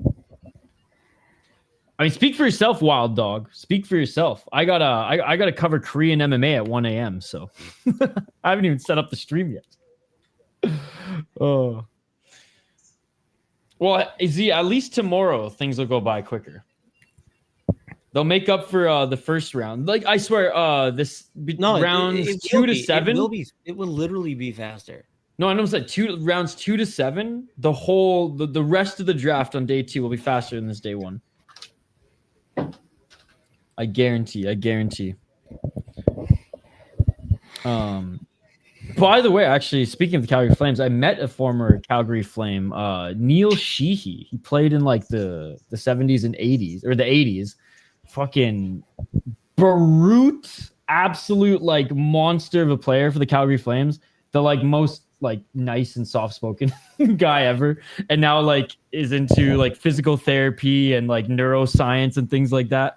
Went to I think he was a Harvard graduate. Went to law school, and then on the ice, just a fucking bruiser. You'd think he'd be fighting at Ice Wars right now. So I actually got one of my clients who I work with here locally interviewed him for his podcast, and he was a really interesting dude. And he had a lot of stories playing with the Flames back then, and how the Sutter's influence in Calgary was just starting, and it was It was a lot of fun. So, anyways, there's me ragging the puck a little bit, talking about Neil Sheehy. Really cool guy. Check out check out some of his highlights.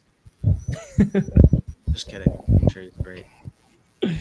He's a cool guy. He's actually he's a player agent now. He's Nick Leddy's agent, and he also does like he claims he heals concussions with like this crazy type of physical therapy that he does. And so far, he's a pretty good track record. So pretty interesting guy. Anyways, Flames on the clock, and at least we get to see the clock tick down now on commercial break.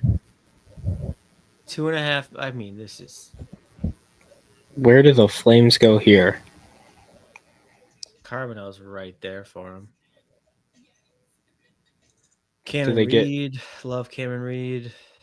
Rasmus Anderson insurance with Logan, Yeah. or Lyndon Lakovic still on the board? Blake Fiddler. I'm a big Blake Fiddler and Lakovic fan. Blake Fiddler would be a really, really, really nice pick for sure. God, this is insane. I cannot believe we're literally barely halfway through. I mean, apparently the people at the draft are saying that like the technical difficulties have been legitimately outrageous, like in-house. Like they were like literally nothing's working almost every pick. I'm like, this sucks, dude.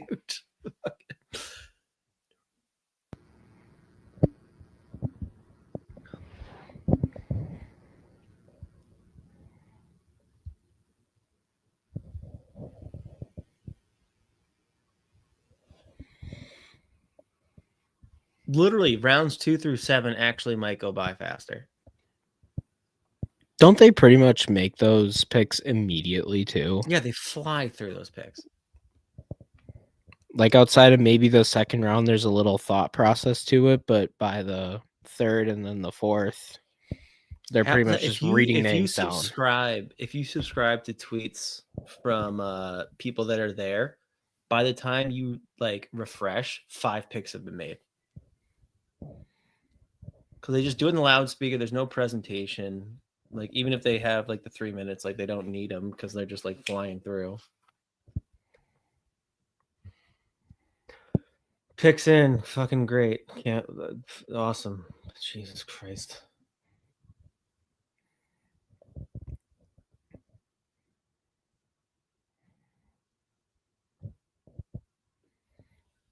Jesse Marshall on Twitter with the Tanner He Howell must be- line mate.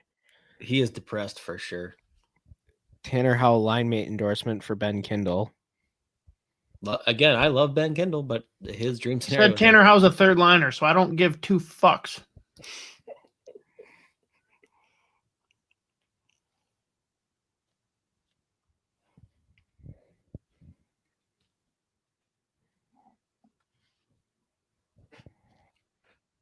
It would move a lot faster if we'd skip the introduction of the guy making the pick and just have him make the fucking pick.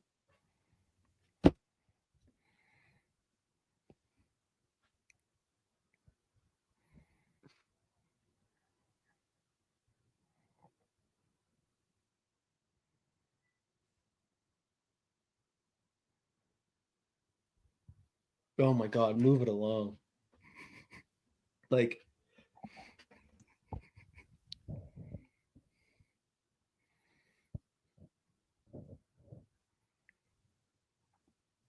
That 3-minute clock should be legit. Just you got 3 minutes to get everyone or whoever up there and make the pick.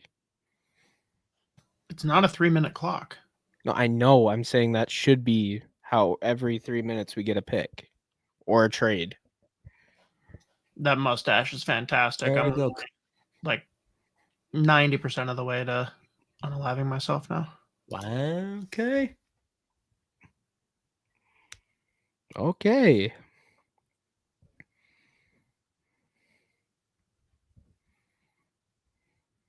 There you go. Great pick. Love the pick. Great player.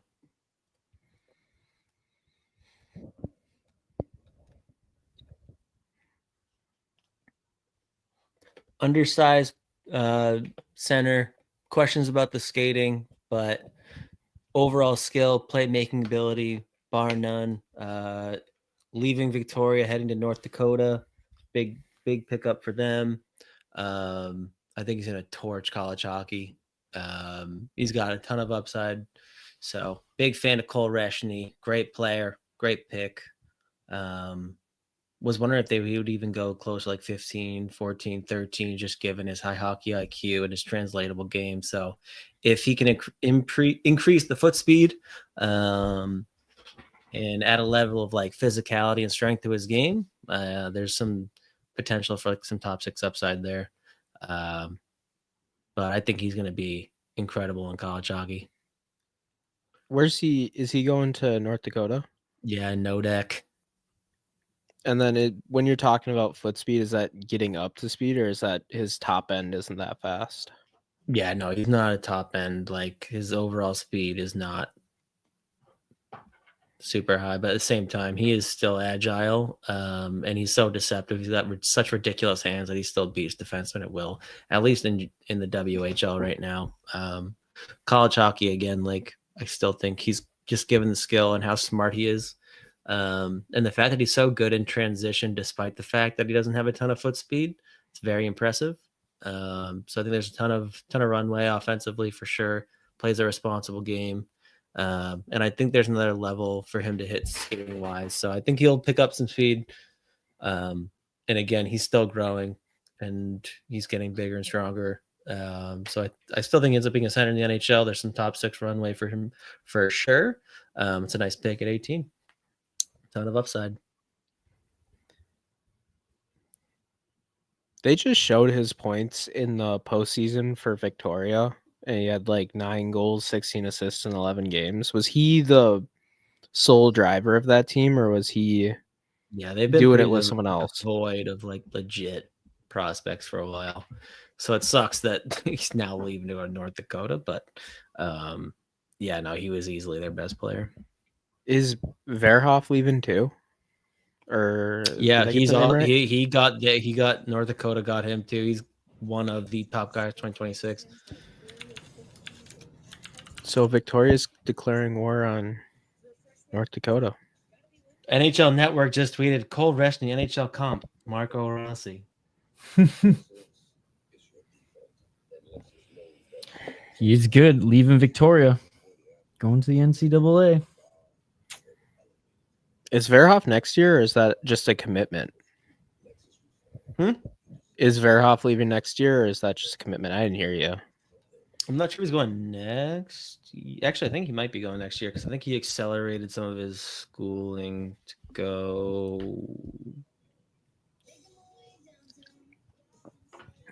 Yeah, no, I think he is going next year. Actually, I have to say, I talked to some Royals fans, and they aren't thrilled about this new rule allowing. Yeah, I mean, they just allowing players to go over the NCAA because they're losing their star that they were clearly probably going to have for 1, maybe even 2 more years. But I mean, for his development, I got no issue with it, and I don't live in Victoria anymore, so boo-hoo.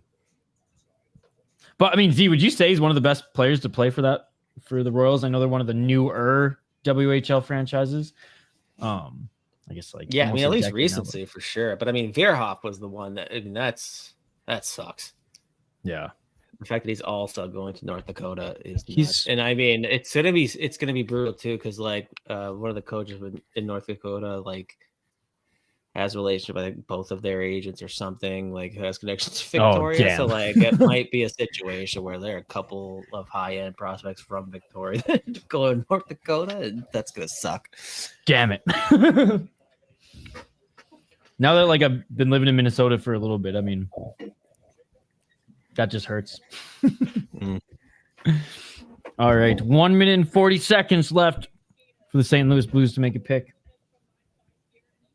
Are there a lot of forwards in this range, or are we going to see a run on defensemen here? Actually, I was just thinking that too. I would say, given what we've heard about what NHL teams like, there's a very good chance that we see probably the next 6, 7 picks, maybe 5, or it ends up being defensemen potentially. So I think there's gonna be a bit of a run on. But there are still some super high end forwards. Again, like CARBONNEAU is the fact that he's at 19 is actually really surprising. LAKOVIC is right there. Also, my ESPN Plus literally just keeps rewinding 5 seconds. Like I'm losing my fucking mind. Dude, ESPN The Plus fact sucks, that man. this is going this slow, and ESPN Plus, like, how would you like us to rewind 5 seconds? That'd be pretty cool. I heard you're having a really good time. When we did your initial USHL NCAA rankings, what range did you have Cullen Potter going in? Was it early 20s or was it a little bit Yes. higher? Early 20s, I think. Do you see him going pretty quick here, or you think he sticks around because of his I height? think a lot of these teams that are coming up probably value the defenseman more. Columbus is interesting. They love their college hockey players. They just took They just got rid of Brindley Jackson too. Smith. They just took Jackson Smith, who is now technically a college hockey player. So I'll be curious to see if they stick with their Michigan roots though and go like fucking Horkoff maybe, or if they want to cross. I'm gonna go Van Staggy from Michigan State. Oh yeah, Vince Hagi's still on the board too. Nikki Glazer, hurry up, let's go, lady. I think that's her. I think she announced that she's making the pick. We're gonna get a whole comedy routine here. I thought She's it gonna was roast the whole crowd. no Don Draper. She roasts Dubas. I'm in. Hoppy, Okay. we're a whole hour past. You gotta get over it now. We got a show to run here. You can go fuck yourself. I was gonna say, who could be picked at 22 that would make you kind of get over it? No one, because CARBONNEAU will go right before they pick. So, nope. We'll say Happiness he is gone. doesn't. Say he doesn't. Will that at least bring you a little bit of joy or less pain at this point? I won't black out nearly as fast. Well, that's good. All right, let's get to the pick.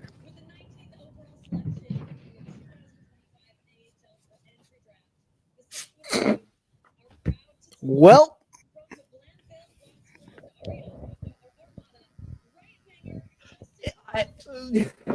Well, he ain't getting to Hoppy- Pittsburgh. Hold Justin on. Carboneau going to the St. Louis Blues. they got Jimmy Snuggerud, Rick Dvorsky, and now Justin Carboneau.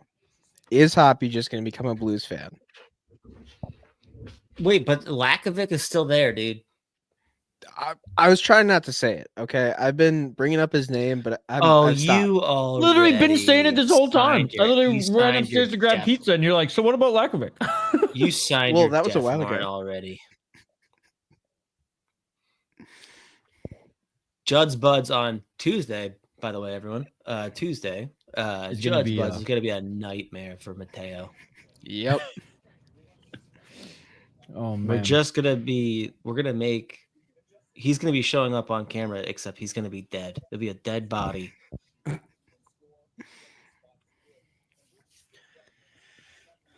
all right. Justin Carboneau, pretty big player, 6'1", 206 pounds. I mean, 46 goals last year. I know it's in the queue, so like that's, prorate that a little bit. But is he more of a goal scorer? Is he more well-rounded? Is he like, how high is his floor? Is he? Let's talk about what Hoppy could have had in Pittsburgh. Oh, great. No, he's got an absolute bomb of a one-timer, really good wrister, quick release. His individual skill is just insane. He's going to have to tap into like kind of creating offense for his teammates as well. Like he shows the dynamic playmaking ability. There are times where he holds onto pucks for too long, gets himself into trouble, but a lot of times it still ends up working out because he's that skilled. He's also got the size and strength. If they can get him to tap into like the way the St. Louis Blues like to play hockey, if he can be physical, be a forechecking presence, they've got a legit top 6 power forward coming in. And he fits really well with the recent draft picks they've made as well, but he's got a ton of upside. I'm shocked that he was sitting there at 19, to be honest with you. I think I finished with him in 12 or 13 in my final top 50. But some of the highest upside in terms of pure offense. And if he can tap into that size and strength and be a forechecking presence and really use it, he can be a premier power forward in the NHL. But he's another guy with a crazy fun highlight tape, like just the individual skill, like how well he's able to like hang on to pucks. There's a ton of runway with him, but he does, if he can't knack it as far as like handle the physicality of NHL, there is a real lack of like a B game. Like he's not going to be someone that's going to be on your third or fourth line if you really figure out how to use that like size and strength or whatever. Defensively, he's pretty uninterested in the game, so he's going to have to hit or adjust his game to like tap into that two-way play a little bit, but potential like boomer bust guy for sure. Again, I thought he would have gone closer to 15, 14, 13. But real nice pick, real nice swing for St. Louis at 19 in a draft. There were, again, like after number 10, there's like pretty limited upside. So nice pick for them at 19. So here's the board based on your rankings. Do you regret trading for Juracek with this now being the pick where the Wild would be on the board?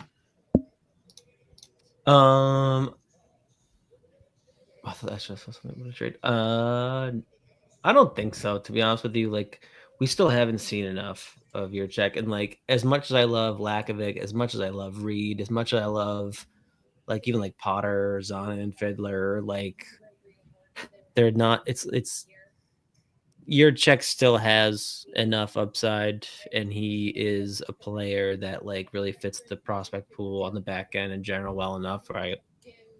I'm fine with them taking the swing.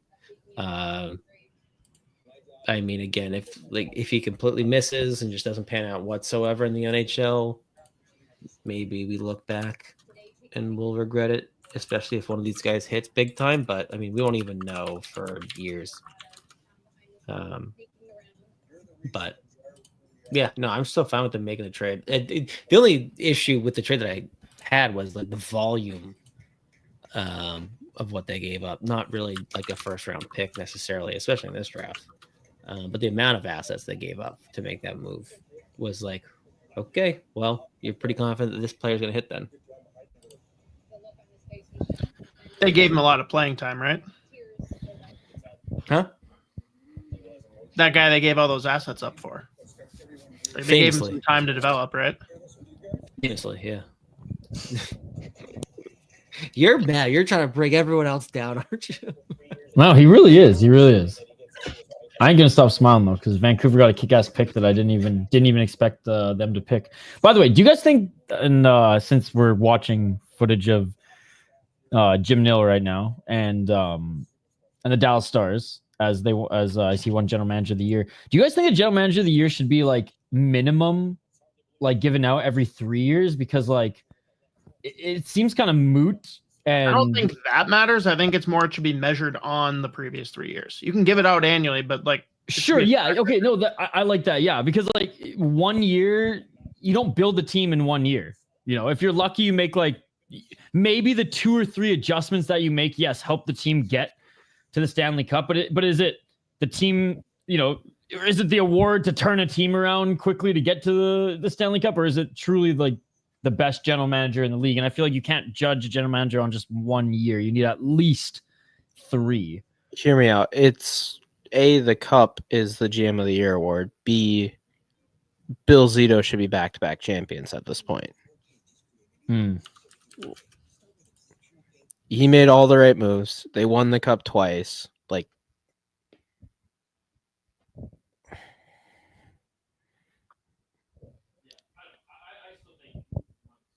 I don't know. I still think once every year is ridiculous. I think we need to judge them on like some sort of body. Well, you'll have to change of it. work. You have to at that point you can't say GM of the year.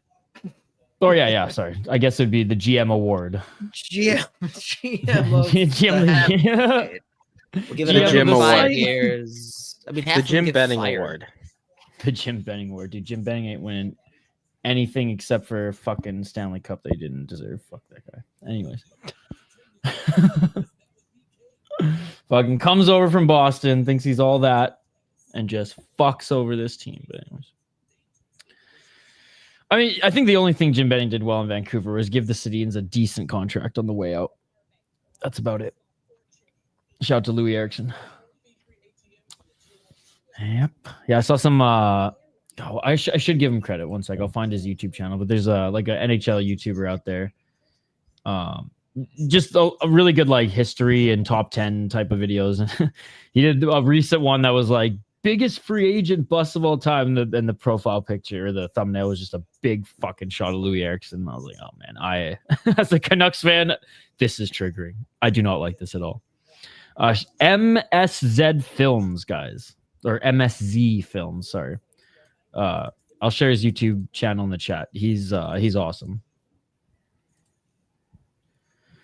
All right, 38 seconds left on the clock for the Columbus Blue Jackets. They're taking their sweet ass time. A whole commercial break. What do you think the Ducks would have done if they had traded out of their first round pick? Because they've just been televising Roger McQueen going to Disneyland? I don't know. I hate my life right now. This is insane. But do you hate your life as much as Hoppy right now? No, that's not possible. All right, the pick is in, ladies and gentlemen. The pick is in.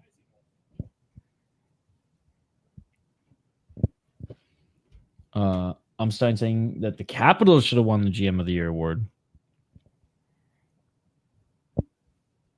Making the pick for the Columbus Blue Jackets with the 20th selection. Another warm welcome from Eric Kucherov. All right, here we go. 20th pick being announced right now. Thank you, everyone. And again, I just wanted to give a quick shout out to the Fifth Line back in Columbus. Hope you guys are having a fun night. And I want to give a very special shout out to our babies, Noah. Giving a shout out to the Columbus Watch Party and the kids. We love you.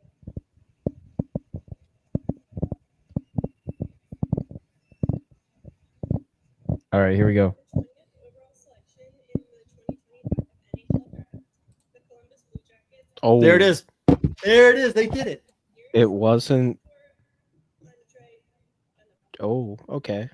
Goaltender. Here we go, dude. Andrianov, Board. first goalie. Oh, and he's not even there. That will make things go faster, boys. He's not even there. Piotr couldn't be at the draft here. So, so instead of going to the next pick, they're going to go to the panel, the ESPN panel, Buccigross and Co. for about 5 to 10 minutes. Do they have highlights on this guy? Queued up. There you have it. I don't, since they went to the panel, I don't think so. Well, no, this is Columbus did this how many years ago with Shinnikov too. Oh, that's right. Andrianov was expected to go at least latest mid-second round, though, especially the last few days. So they'll know he's got ridiculous numbers in the MHL over in Russia. Like, I think he posted like a 920, 930 with like a 1.8, 1.9. Oh, shit. He's big, moves really well in the crease, reads the play well. He's legit. I'm surprised that he did go in the first. That being said, I think my buddy Cam Robinson did end up actually mocking him to Nashville with the 23rd pick at some point. I think that was what he dropped earlier today or yesterday, maybe. In his latest mock, because there was a lot of talk about how much teams liked Andrianov and Frolov, both of the Russian goaltenders, but I don't think anyone expected either one of those two to go before Ravensburgen. Wow. So crazy. So now there is a real chance that we do see at least 2 goaltenders in the first round. Which we haven't seen like in a while. Like, Poppy, wait, how will you feel if fucking Pitt ends up with Ravensburgen at 22?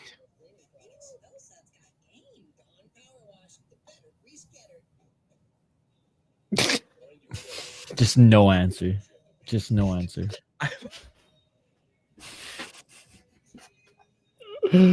Oh, yo, isn't Brizgalov's kid supposed to? Is he draft eligible this year? Right?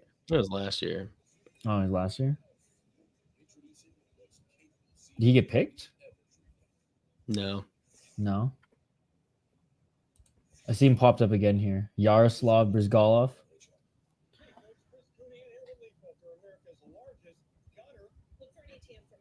Oh yeah, I don't think he's gonna get drafted this year. It's funny. I was just like scrolling through some of the elite prospects, like other notables outside of the first round, and like I think just because of his last name, he popped up on that list. Because I'm like, really? He's up here this high? Creepy Color saying, "Gonna need some cheese to go with all the wine on this show." Yes, I mean I am thrilled with the pick that the Vancouver Canucks made. Creepy Colors. I am thrilled. And actually, Z Boston picked your boy as well. Mateo's pretty neutral since the Wild don't have a pick. So No, Mateo's just fucking praying for his own life at this point because he is the reason that that all of this horse shit has happened to our good buddy. So I will be saying a lot of things that will get our channel banned on Tuesday due to my anger towards fucking Mateo. All right, Senators, 10 seconds left. I mean, at this point, I wonder if guys their phones are lighting up or they're just taking their sweet ass time for the meme at this point. All right. Well, the time ticks to 0. Senators now. The picks got to be in, right? The picks got to be in. No, they're just gonna get an extra forfeit the pick. Yeah, they're just gonna get an extra like couple minutes. They just get an extra couple minutes because the panel hasn't. The panel would hasn't. mean there's a trade, right? If the time runs out and Gary Bettman hasn't gone up there and. Well, with this new format, I really like. I don't know. Like traditionally, yes, there would be something happening if the clock went to 0 and the Nashville's jumping up. Oh, all right. Well, then that's the reason. That is the reason why they've been ragging the puck here on the panels. Nashville moving up. So they put time back on the clock. We have a trade to announce.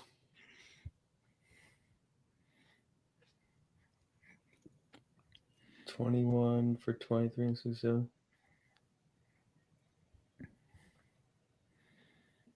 All right. Well, finally some action here.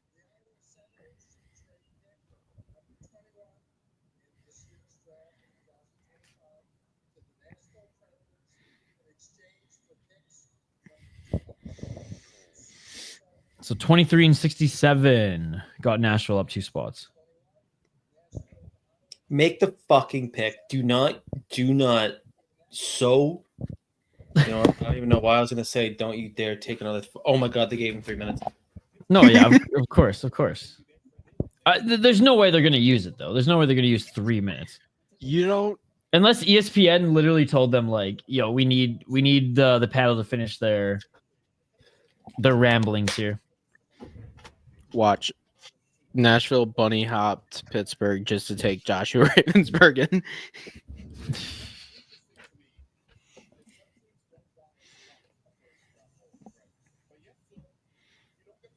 All right. I mean, it looks like the room's ready to pick.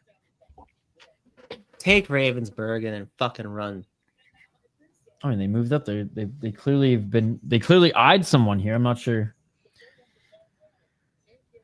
I'm not sure why they haven't locked it in yet. But anyways, Nashville on the clock now, moved up to the 21st pick.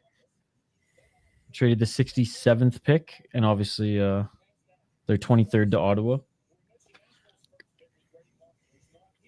Dan saying this is hard to be jumping Pittsburgh to take Ravens, or this has to be jumping Pittsburgh to take Ravensburg, right? I mean, that's what we're led to believe. They probably need 5 minutes to connect the teams to Zoom, dude. Honestly, Thank God, pick is in. It still Let's took go. too long. Dickheads. Let's go. I can't believe we're 21. The things I want to say to get us banned from StreamYard, YouTube. Do it. Like, I mean, like, this is such a joke. All right. You know what's funny is we weren't even at pick 3 yet, and everyone was like, "Yeah, fuck this sucks." Like we were 2 picks in, and literally everyone that was watching it and people that were literally there covering the draft were like, "This is the worst idea they've ever had." Holy fuck! Well, I mean, they've gotten their feedback. I don't think it's going to happen this way again. I think like all of Twitter, every other watch party, all of social media has been like, man, this is not what we it's not what we signed up for when we were watching the draft here. But it'd be Yo, they're saying the pick is in, yet the timer's still going off in the Timer's still background. on. Do you see that? The timer is still going. Yeah. so I No, Big Bear, the 6 rounds tomorrow are gonna go by in 3.5 hours or less. I guarantee. Bang, bang, bang. last year they did Vegas. Everybody loved that. Everybody loved the format. No, Didn't they go were back there. to it. They were there. Didn't go back to it. We go to this format. It'd be so NHL. It'd be like we're doing it again. No, they're actually going to start giving them 6 minutes in between picks. They just spent so much on the Sphere last year. They need to save money this year. And All right. teams actually no, teams do have timeouts. That's what's insane too, by the way. All right, here we go. Nashville. Oh Oh, my yes. god. Guest pick.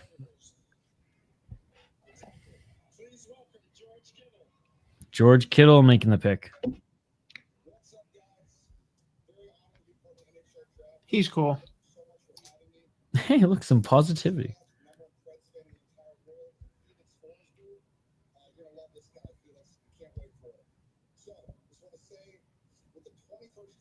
Mm.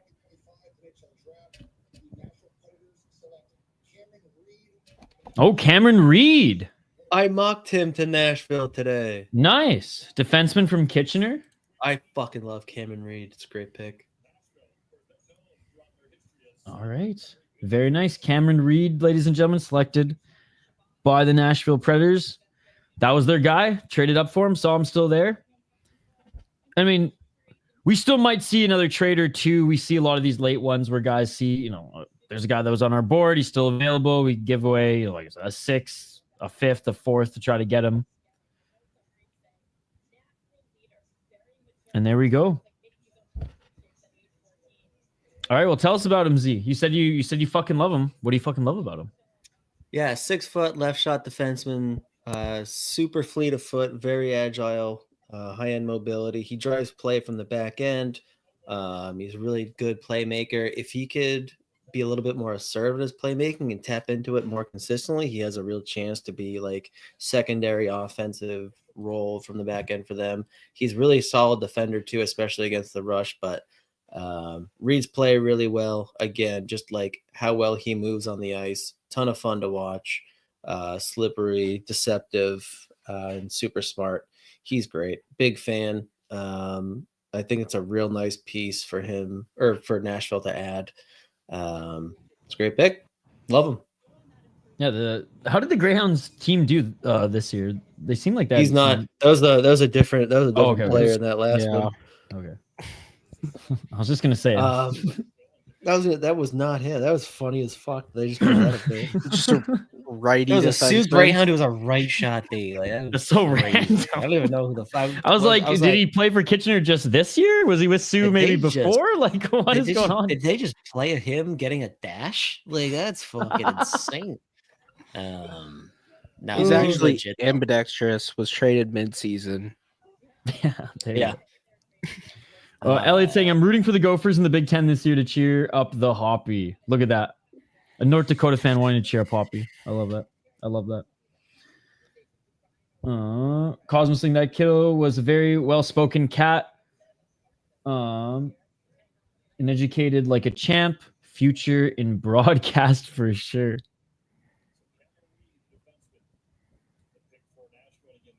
All right, there we go. There we Here go. we go. They're on the clock, dude. Pittsburgh on the clock. However, it hasn't started ticking yet. 22nd pick. Start ticking. Come on. Come on.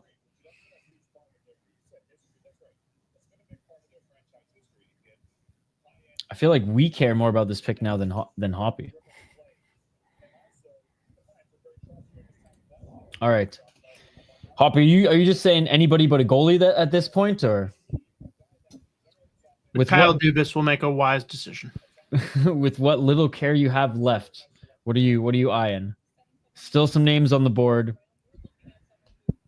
Even if Kyle Dubas may not want you guys to have it, who do you want? I just want whoever they pick to be happy. Z, who do you think will make Scott happy? Maybe the real elite prospect is the friends we made along the way. Friendship. That's why we're here.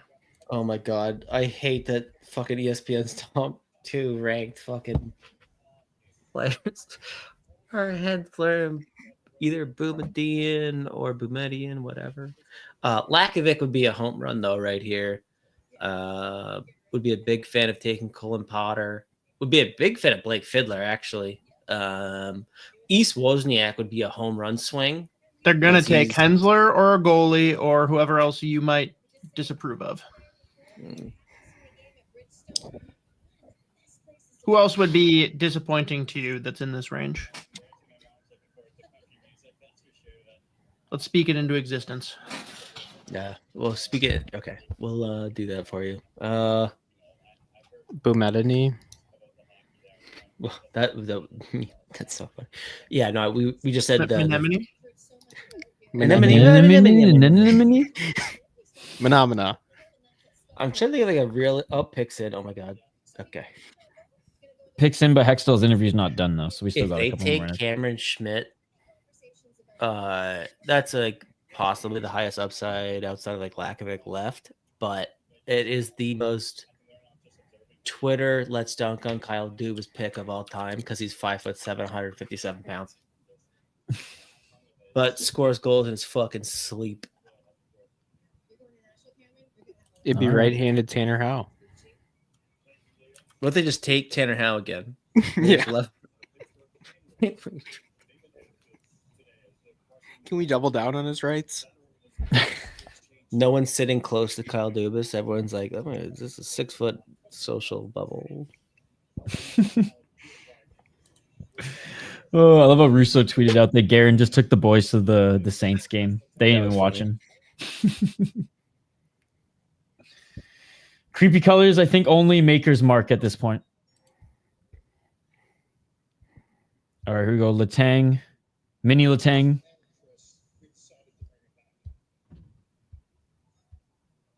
With the 22nd overall selection in the 2025 NHL Draft, the Pittsburgh Penguins have brought this arena of the Huskies, Bill Zonin. I do love Bill Zonin. Bill Zonin is the pick, right winger out of the QMJHL. All right. Out of left field, but Z, thoughts? Big, super strong, unbelievably athletic. He's the big knock on him is just like the foot speed and like skating mechanics, but he's so fucking powerful that like he just absolutely dominates on the ice too. His highlight tape's a whole lot of fun. Like no one could Seems take like the puck scouting off Z him. had him all over the place too. Some people had him as high as like 15. Some people had him as low as like 28. My buddy Josh just texted me from Smart Scouting, the guy that started Smart Scouting, and he goes, "Well, he should be happy with that. Fucking Bill's on a rules." So there you go. There you We go. love Bill's on. Yeah, 83 points last year. Decent playmaking ability, but you said just a powerhouse out there, eh? Yeah, no, he's a beast. You can. He is so. There's one video that I clipped up a couple weeks ago that I thought I sent to our group, but apparently not. Some kid literally in front of the net tried to like cross check him with the head, and he just like stiff armed him out of the way, and like Gronk spiked this poor bastard's body off the ice, and then with one hand just corralled the puck in. Like elbowed the kid, then scored, talk shit, and just pumped up the crowd. I was like, that was electric. But he's a fucking animal. I think he's a player that, like, it's an unorthodox style, but I do think it ends up ultimately translating into an effective role in the NHL. I think he's going to be able to score. He plays a really, really good two-way game in general. Super physical, one of the stronger players in the draft. And if he can improve his just skating mechanics a little bit, I think that'll unlock another level of just speed. Because he can already play with pace, and he's able to dictate pace too, with the puck on his stick. He can play center, he can play wing. He played a ton of center down the stretch and really excelled and popped offensively. So at 22, it's a great pick. Big fan of the player. Yeah, 6'2". He's not even 200 pounds yet. Dude, once literally our fucking smart scouted group chat is buzzing. There you go. There you go. Our buddy Tom from Montreal just goes, fucking finally. He just goes, I like what the Pens have done a lot, because we all love Ben Kindle. We love Bill Zonin. There you go. There you go. It's not about what you don't have. It's about what you have at this point. And Evan in the chat likes it as well. It's a decent pick. Bill Zonin at 22 is fucking outstanding. I'm not questioning Bill Zonin at 22. No, I know it's not. It's not Bill Zonin at 12.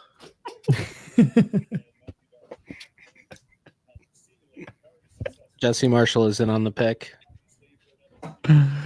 Oh, Senators on the clock now, guys. Ticking away, 2 minutes and 50 seconds. All right. Will Horkoff is Edmonton Horkoff, Sean's son, eh? Or his nephew? No one knows. William Horkoff still on the board as well. Where's that? William Horkoff, is that Sean's son? Son or nephew? Son. Son or nephew? Is it son? I don't know. That's what I was asking. I think it is son. Nice. Yeah, and he played for Michigan last year. Nice. Yeah, he jumped up after a handful of games with the US TDP and was phenomenal playing college hockey. That's awesome. I mean, he set a couple records at the combine too. Okay. He's a freak athlete. Yeah, Sean was an interesting cat. I was friends with his cousin in Calgary, and they said this is how they described Sean when he was 32 with Edmonton. They're like, Sean is going to be the crazy uncle at Thanksgiving in 10 years. I was like, it is. William Horkoff is his son. Yeah. Okay. Oh, he's a fucking beast. Nice. I mean, Sean played with a little bit of an edge too, but I don't think he wasn't huge. He was. William Horkoff's 6'4". Jeez. 200 something pounds maybe, but he Sean set Horkoff's the record. wife must be tall then, because I don't remember Sean Horkoff being that big of a guy. Do you not know who Sean Horkoff's wife is? No. You're so Canadian. No idea. Is she some tall athlete? I don't know. Is he gonna give me the name, or I have to Google it? We're gonna let you fucking just suffer Sean through this. Horkoff's wife.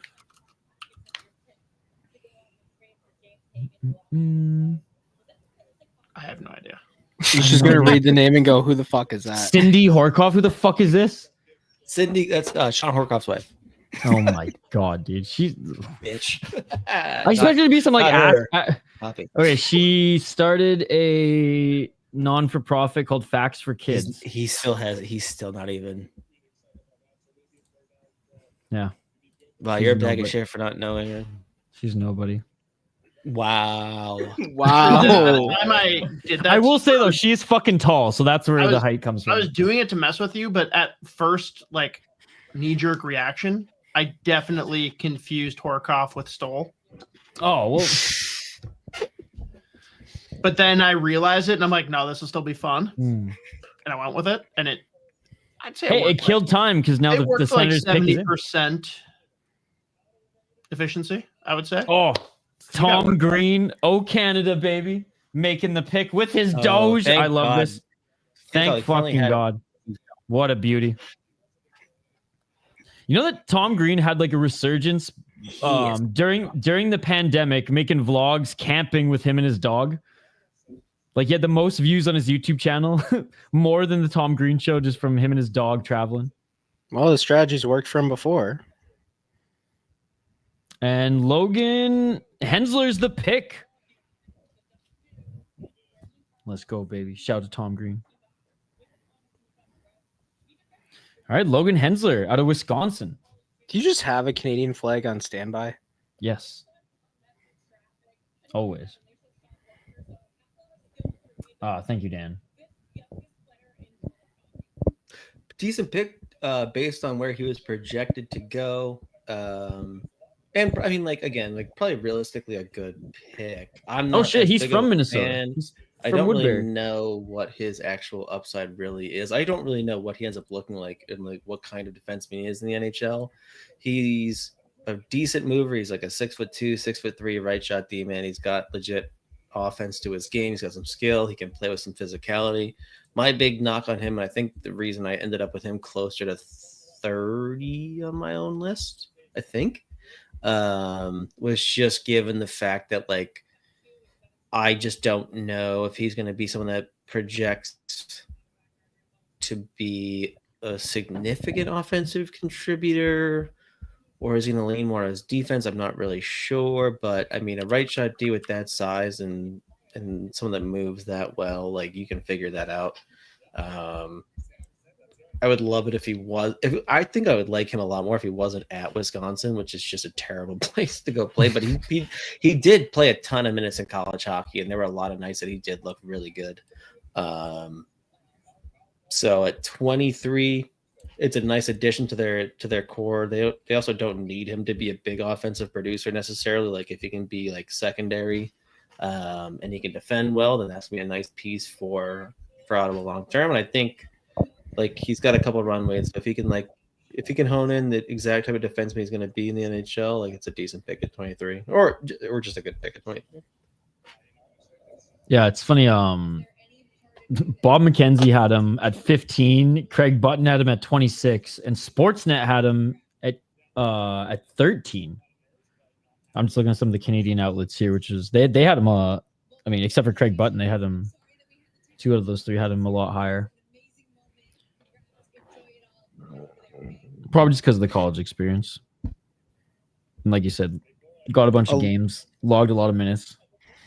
A lot of the highlights they showed on ESPN were more defensive. Yeah. Defending one-on-one rushes.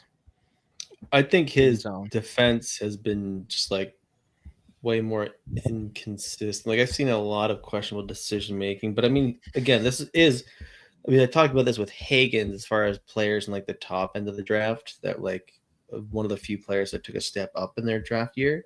Hensler went from USNTDP to college hockey, and I mean he was playing 16 and 20 minutes a night, which is just like difficult in its own right. So, I mean, anyone that would have, I guess, expected him to be like sound defensively night in, night out, that would have been like an insane ask, especially for Wisconsin. So, I think giving it more thought and with more context, assuming it hasn't really hurt his development, which I don't think it probably hasn't. I think that's a good two-way, again, right shot defenseman that moves that well, that has some two-way ability. That's not a terrible pick. And again, realistically, I keep saying terrible. Like I keep forgetting that was 23, and he's projected to go anywhere from 15 to 20. So nice addition for Ottawa. A good choice for Ottawa for sure. Hell yeah. Like I said, still some names out there. I mean, pretty much as he's gonna go over here. Like there's not any like bad names out there left. I mean, I don't know. I mean, I won't speak for you guys, but like I don't think there's gonna be anything that's too crazy off the board. I mean, maybe we see another goalie picked late here, but I mean, is there anybody like projected early second round that you think jumps, or do you think like the last names here that we all think are going to go in the first or are going to go in the first in some way, some order, Z, like whatever order that that they want?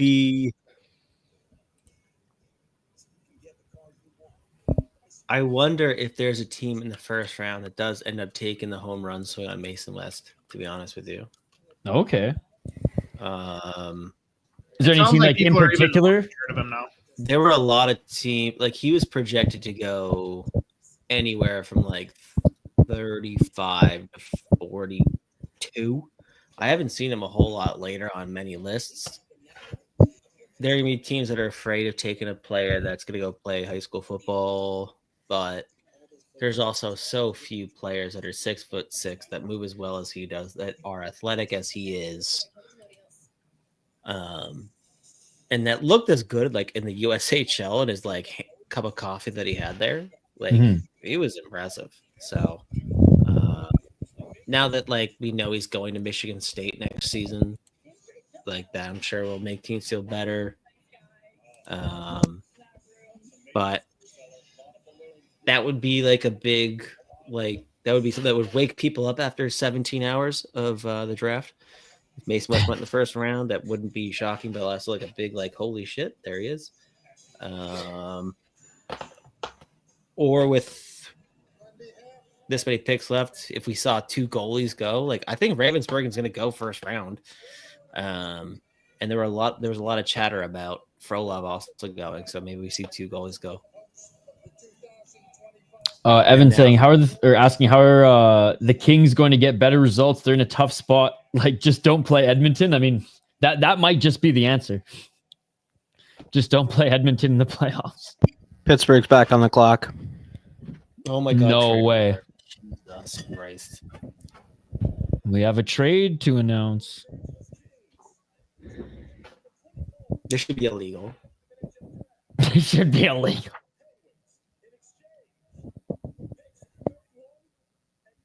Look at the LA fans. They're like, wait, what? We were all so excited for you to make the pick right now. Or sign McDavid, yeah.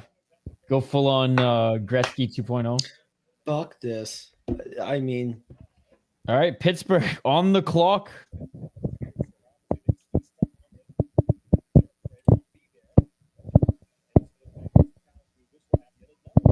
All right, well, Kyle Dubas taking another stab at it here. Clearly another name that they just could not see get taken by another team.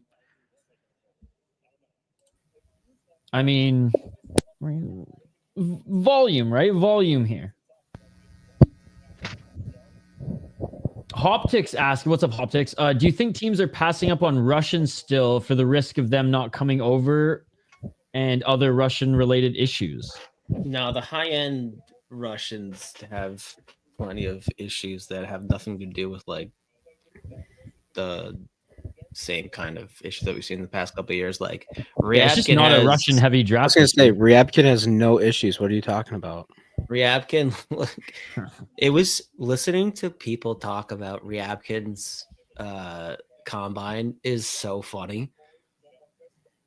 Like I remember I was talking to someone who talked to someone that works for a team that was at the combine. They're like, he's not even a bad kid, but holy fuck, somehow he was like a good kid that failed the fuck out of our interview. I was just like, this is so funny.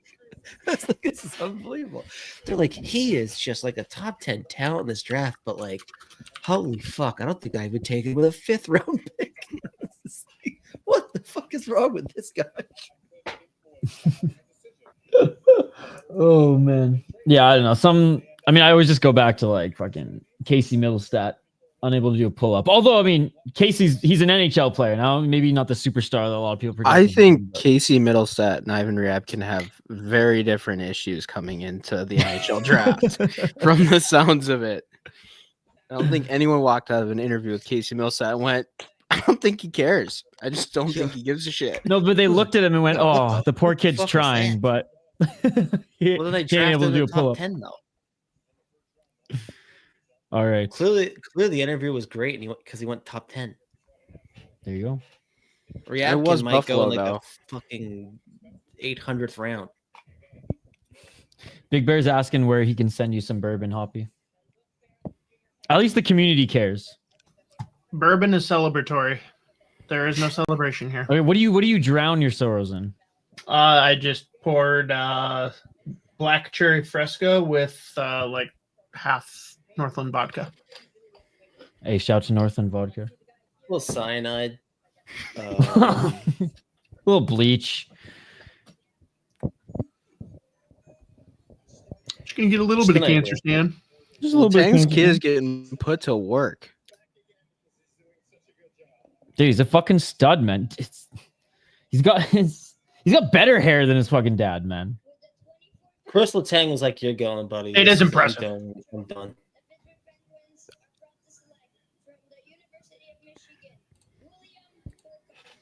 He looks like he has the biggest craps in the world. Horkoff. And there's Cindy. Cindy Horkoff. Yeah, I got it. Yeah. Well, I didn't know. You know, I seemed like I was the only one excited for that. Hey, look, Sean doesn't look a day over 35. 6'5", man. What? Jesus Christ! What a beast.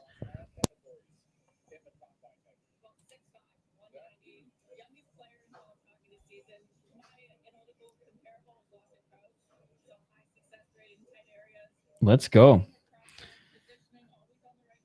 I can't believe fucking LAKOVIC made it this late. Yeah. I mean, Mateo can't believe it either. Well, I mean, LAKOVIC had some off-ice issues like a couple of years ago, but like it sounded like that was all cleared up. And the teams weren't concerned, so this is crazy. All right, Hoppy, thoughts on the Michigan kid coming over? All right. A little bit of a rally there. I dig it. A little bit of a rally there. I do not care at this point. It's no disrespect to either of the guys I've taken. I don't care. All three. I'm glad that it's not Hensler, and I'm glad that it's not a goalie. So I guess if you want to measure it that way, I'm happy. All right. There we go. Yeah, that is crazy. He joined. How many games in did he join, Z? He joined in, was it January, maybe? No. Okay, so he played a good chunk of the year. Yeah, 18 games. He was really fucking good. Youngest player in college hockey. Wow. Super projectable game. I mean, a freak athlete. Again, like, I think it was the lateral jump he set a combine record in? He beat out, what's his name? Last year, he went to the Rangers first round. Oh my God. Scored 0 goals, which is very funny. EJ Emery. He beat EJ Emery's record at the combine this year. He's a freak athlete. He's unbelievable. But yeah, I know that there are a lot of people that had him like or anywhere from like 28 to 34. Just given like the upside as far as his athleticism, his ability to jump into college hockey immediately and be an impact player despite being the youngest player in college hockey. Like, there's a long runway for him. The one thing I'll say about all 3 picks that the Penguins made in this first round, I think all 3 of them hit. Like, I'm a huge Benjamin Kindle fan. I'm a big Bill Zana fan. And I think Will Horkoff is going to be able to slide up and down an NHL lineup, and he's a freak athlete. He's going to be a really good 2-way forward. So, in totality, I like the 3 picks that they made, even if they left some upside on the table for sure. And that's not me just being trying to be more positive for Hoppy. I do like the 3 picks that they made. Creepy Colors asking, I'm guessing it depends on how well he does in Michigan, but where does McKenna get drafted? He's first. Number 1 and next year, right? Yeah. There's no way he ain't gonna do good in college hockey. No, he's gonna eviscerate. He's gonna absolutely torture. Which, by the way, is that actual was that trolling or is that confirmed? It's not 100% confirmed, but like he's going to college next year. He hasn't announced where, but it's led to believe it's Michigan. Which one? Wolverines. Damn.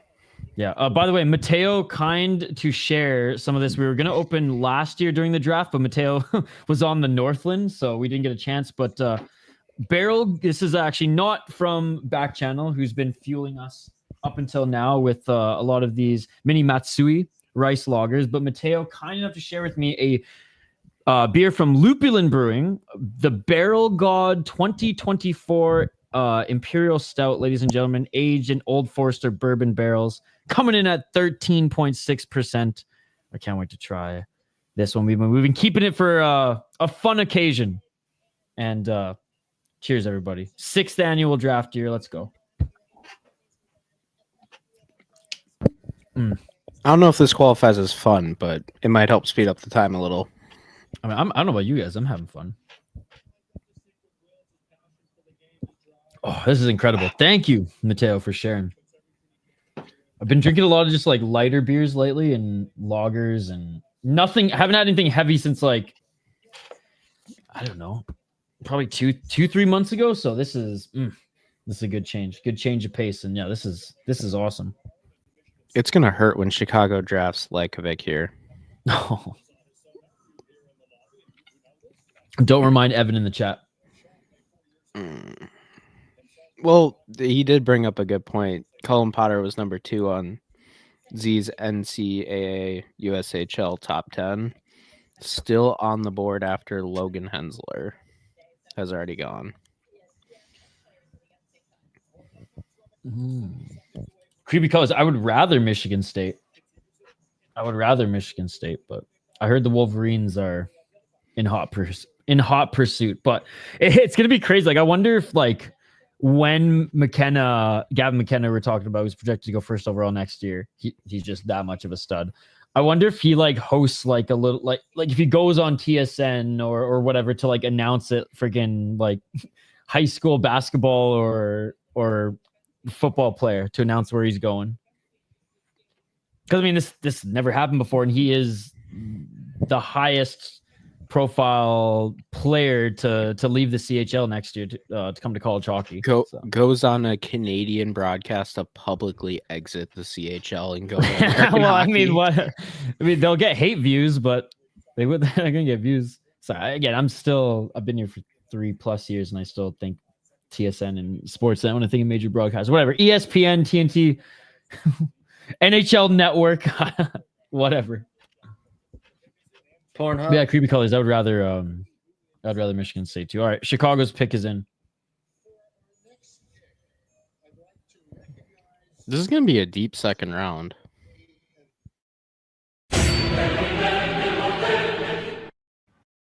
Oh, so we're going back to that. I feel like we haven't done that. Since what? Pick fucking 12? Oh, I missed that. Hoptics, Rossi, Ogren, Height, and a first for EP40. And if that gets a laugh, then same thing, but with 2 firsts. Yo, yes. Inject that into my Vancouver Canucks fandom veins, Hoptics. So with 1 first or 2? I mean, I would do it for Rossi, Ogren, and Height. I don't even need a first.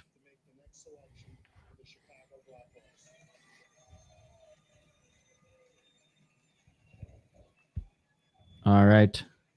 Chicago's pick about to be selected here.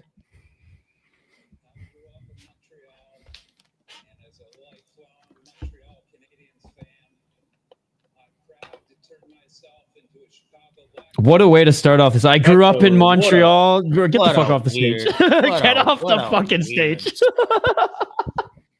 But now I'm a proud black dude. Get the fuck off the stage. Oh.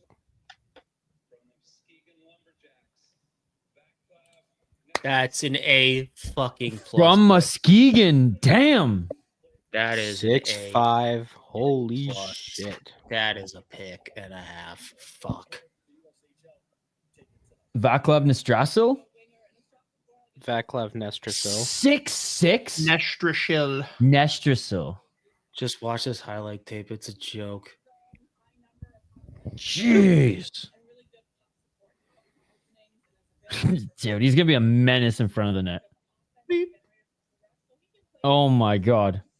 His playoff tape is a joke. Where's he? Is he going to? Where's he going to school? I don't know actually. Can he? Does he have a similar issue to Ryabkin? I don't know if he's got the same issue. I don't think he played pro. I don't know if he played. I can't remember if he played pro or not. He's been Dude, but, like, skiing all year. How Oh. so? Is that just an issue with the Russians who play pro? Because like, there's pros who are playing in like No, Finland and Sweden. Nestrasil's Czech or one of the. Okay, yeah. Well, regardless, like I mean, there's a Finn who's playing in the NCAA that the Canucks have on in their Was he system. And paid played to pro. play hockey? Yeah, he played pro. He played in the Finnish Liga, Then that doesn't make any and sense. now he's playing in college. I Because that was one of the guys who was cited in the lawsuit and the whole court case that now allowed this, that changed all the rules for CHL and NCAA. But that was one of the cases cited. I remember I even talked about it in a video last year on the channel when all this came out, and I even cited him as a goalie. It's either goalie or defenseman for Vancouver. I have to check it out, but anyways. Like, I don't think it's as simple as case by case, but it's funny that some guys can sneak through the cracks. Maybe it's like a certain amount of games played in those leagues out there. I'm not sure. Well, so like there was a potential issue. I think Tom Willander had to miss a couple games at BU, even though the only time he ever suited up for a pro game in Sweden was to sit on the bench, and he didn't touch the fucking ice. He got 0 ice time. I think he got suspended for 3 games. I think he missed the first 3 games of the college season this year. Or that, when was that? This year, yeah. So it's a very weird rule, but technically, if they play, I think there's a certain amount of games too that automatically makes you ineligible. I think Ryabkin already hit it. Okay. But I think Willander literally just suited up to sit on a bench and literally did not touch the fucking ice in Sweden in the SHL, which is why he was able to only get like a 3-game. Oh, Adam, there we go. Nashville, the picks in. We love. Here we go. All right. Very quickly, Z. What's the upside on Nestrasil, and what's the knock that keeps a 6'6" player from going? The knock is just going to be ability to play at pace, the foot speed. But as far as like offensive upside, he's got ridiculous hands. He can fucking rifle a puck. And in big games, he is fucking unbelievable. Like, he ripped it up for them in the playoffs. Down the stretch to late games, like he was scoring game time goals, game winners. He was a beast in overtime. He's pretty agile for his size, but there's a real lack of foot speed that's a legit concern. But that being said, he was definitely right around 26, 27, I think, in my rankings. I want to say somewhere around there. Who? Nestrasil? Yeah, where was he in mine? I'll find it for you right now. He fuck! rankings. Damn it. It's 27. Riker Lee, I love him. Riker Lee. Ask, when is Mateo's boy gonna go? He's so fucking good. Oh, he's in Division 2. I think I put Riker Lee in my first round too.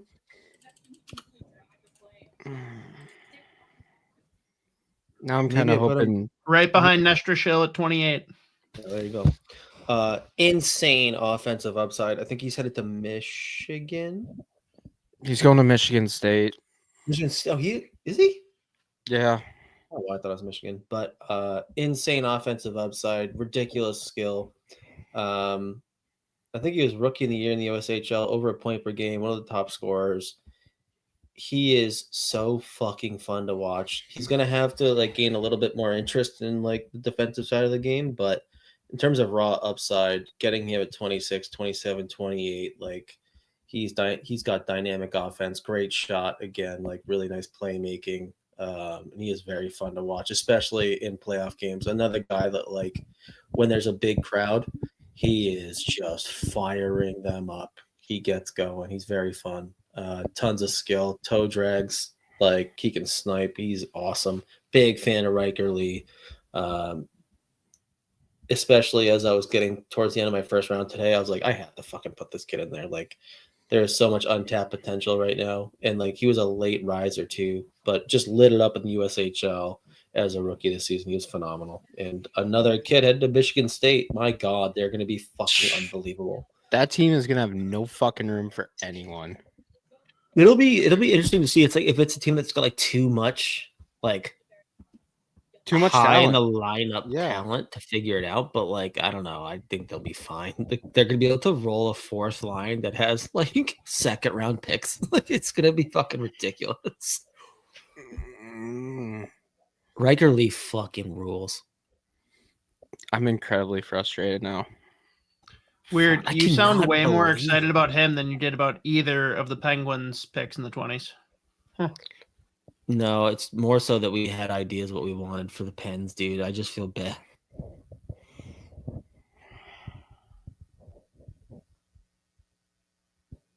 Yeah, 31 goals in the USHL last year. Damn. All right, Washington on the clock. There's no late projected first round Russian for them to take. I can't believe they're gonna get Lakovic. Oh, They're probably fuck. just laughing right now. They're probably like, "Sweet, this was easy. Let's see if the pick's in quick." Rossi for Connor McMichael in this pick. Don't imagine that happening. No, Okay. no, not at all. Maybe they'll throw Ovechkin in just for fun. Ryabkin, Yeah. Ryabkin, dude. That would be insane. Right back. Honestly, that alone might reinvigorate me. Just a Ryabkin first round pick. That would do it. Going to Washington Oh, because yeah. he's a Russian. Yeah. Like that being the only reason he makes the first round. Isha, who do you want? Isn't this your like sneaky second favorite team? I mean, not really sneaky. I've been pretty vocal. Like, What's Well, your I didn't second know. favorite team? I'd say like, I've been a fan of Or the Washington. Wild, like your seventh favorite team? No, the Wild. I say that the Wild. I just have Wild like a don't even rooting- register. No, I say the Wild I have a rooting interest in, but like I've been a fan of the Caps since I've been following hockey just because of, their past core and still like some of their core here today, Ovi included. But like when it was like Ovi, Backstrom, Green, Semin, Alsner, Carlson, when they were all on the rise, like even before like Kuznetsov was even there, right? It was that core. And I mean, I fucking loved Mike Green and that Alsner pairing. I thought that was awesome. And I don't know. I was just a fan of that group of the Capitals. Nate Schmidt had some time there too, which was awesome. And they had just a fun, Jay Beagle, one of my favorite centers of all time. And yeah, they just had a fun core. So I always just kind of rooted for them throughout this era. And yeah, the fun brand of hockey. Even on the way out, Ovi's still lighting it up, so making games worth watching.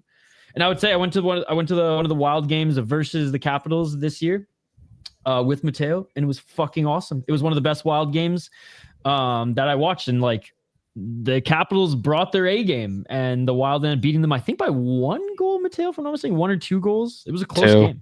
2. Yeah, it was a close game. And it was a fun game. So. I forgot Johansson. Yes, Johansson in that core as well. You know what though? Marcus Johansson was a solid third line center for the Capitals. Dude, Johansson's gonna be fine next year unless he's in the top 6 somehow. Yeah. I'm over the hate. If history's told us anything, it's that the Wild will absolutely not play Marcus Johansson in the top 6. Yeah, exactly. Cosmo, the Wild need McKenna, dude. Yes. How? They're not getting them. fuck They're would not they getting pull that them. off? But he said they need them. I was like, No, listen. every team needs a McKenna. Listen. Linda, listen. They're gonna trade into the first round right now and take him a year early. It's totally legal. It's allowed. It's fine. Pulling Yeah, OV. it's Florida.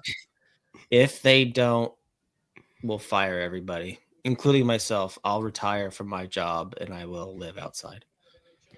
Dude, Dan, that's so awesome. Ah, Ovi had there you no go. goals in the game I saw. Lakovic my to the God. Capitals. I mean, of course, he landed right into their arms. Fuck. Nice suit too. Damn. Play the Moonsy, fucking highlight this is a guy tape. you He have is a lot higher. He is unfucking believable. I think a lot of people had him higher. Yeah. I haven't Z seen a had him single 12 to list that 18. had him in 20s. Like Z had him my 13. God. The skill, the shooting, like his ability to play off the rush, like he is insane in terms of raw talent. Top 12 player in this draft, no question. Skating took a big step forward the last couple of years too. He is phenomenal. What an upside pick in this draft to get a player like LAKOVIC at 27 is legitimately outrageous. God damn it. The fucking Caps keep doing this bullshit. This is nuts. Doesn't this feel more like a Hurricanes pick? Kinda. Nice. Too tall.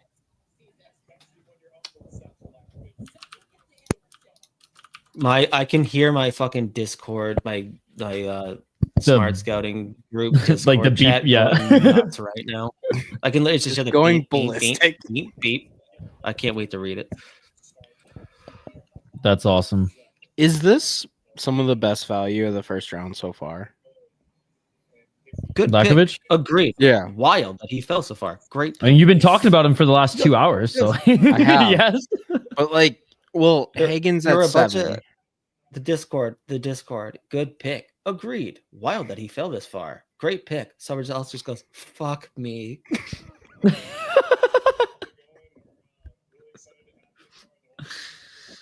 Oh, Big Bear, they got rid of Goudreau. So JoJo ain't taking up a spot. Look at this beauty. And Rossi's going to Look be at that traded, Big fucking Bear. hair, too. Well, that little poo stash. Take some balls, because like, you can't grow a friggin' Dan Severin friggin' type mustache. Take some balls to come up there with the little, the little caterpillar. Yeah, Hoptics thing. Can't forget, because it's a contract year, JoJo will probably go crazy and get like 70 points. That'd be great for 800K.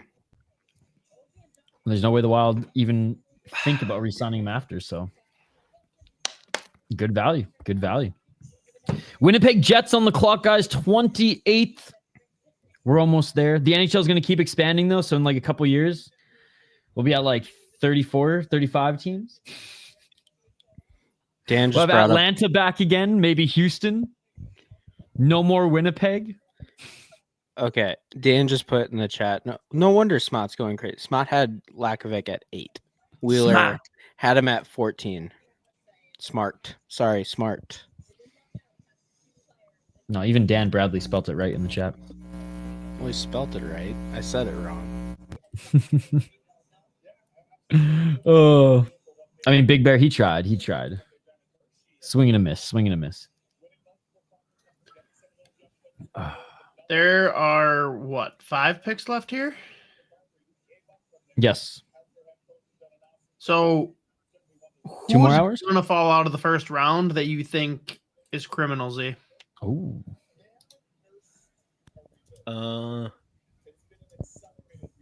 Potter. I actually can't believe Fiddler might be the pick here, actually. Malcolm Spence, I would be shocked if he fell out of the first round too. What about Vinsagi? Dude, Vinsagi, I think he'll end up I think he'll go to. I could see San Jose taking him there. Who is he a clone of, Z? Not as a player, just physically looking at his like headshot. Who is Vinsagi? Because it took me half a second to see it. I don't think I've ever actually looked at his fucking face. That's all right. Without the helmet on. Here, I'll bring it up for you.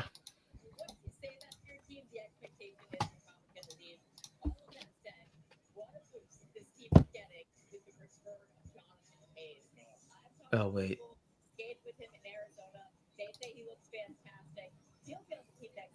He's got fucking sandy cone eyebrows. Jeez.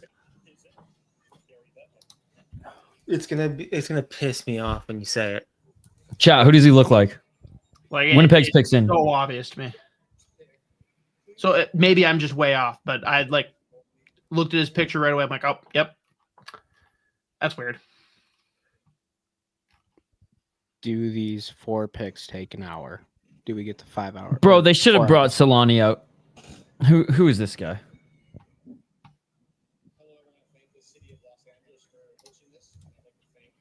Eric Comrie, bro, what the fuck? Hater. I mean, Blackhawks brought Ronick out. Oh, he stayed in Islanders the brought first round. E. They bring Eric Comrie. Oh shit, Told you go in the first. Boumediene. I think we've said that name 20 different ways. I just said it right because I just listened to how they pronounced it. So there you go. Eric Comrie wouldn't have said the name wrong. He may be a lackluster Big- announcer, but Big mobile left shot D-man. Really picked up his play second half of the year. College hockey has always performed with Team Sweden. Can pound a fucking puck. My God, is his shot dynamic. Legit offensive upside. The fact that he's already played a little bit of college hockey and looked good second half of the season projects well for him. I don't think he'll be a top pair guy. I think he'll be a really good number 4. They can give you some responsible two-way play with some added upside offensively. So nice pick at 28. Again, I still think for me, I would have leaned someone like Potter, maybe even Van Saggy, even though Van Saggy probably doesn't have the same kind of upside. But yeah, I mean, if you can take a fluid 6'2" defenseman with some offensive pop at 28, you'll take that and run. I mean, realistically, when you're picking a defenseman at 28, you don't know if you're going to get someone that projects as a 4 that will never play. But he's got some offense to him. He moves really well. When he decides to be physical, he could be a beast. It's a little bit inconsistent, but I think this is a nice pick at 28.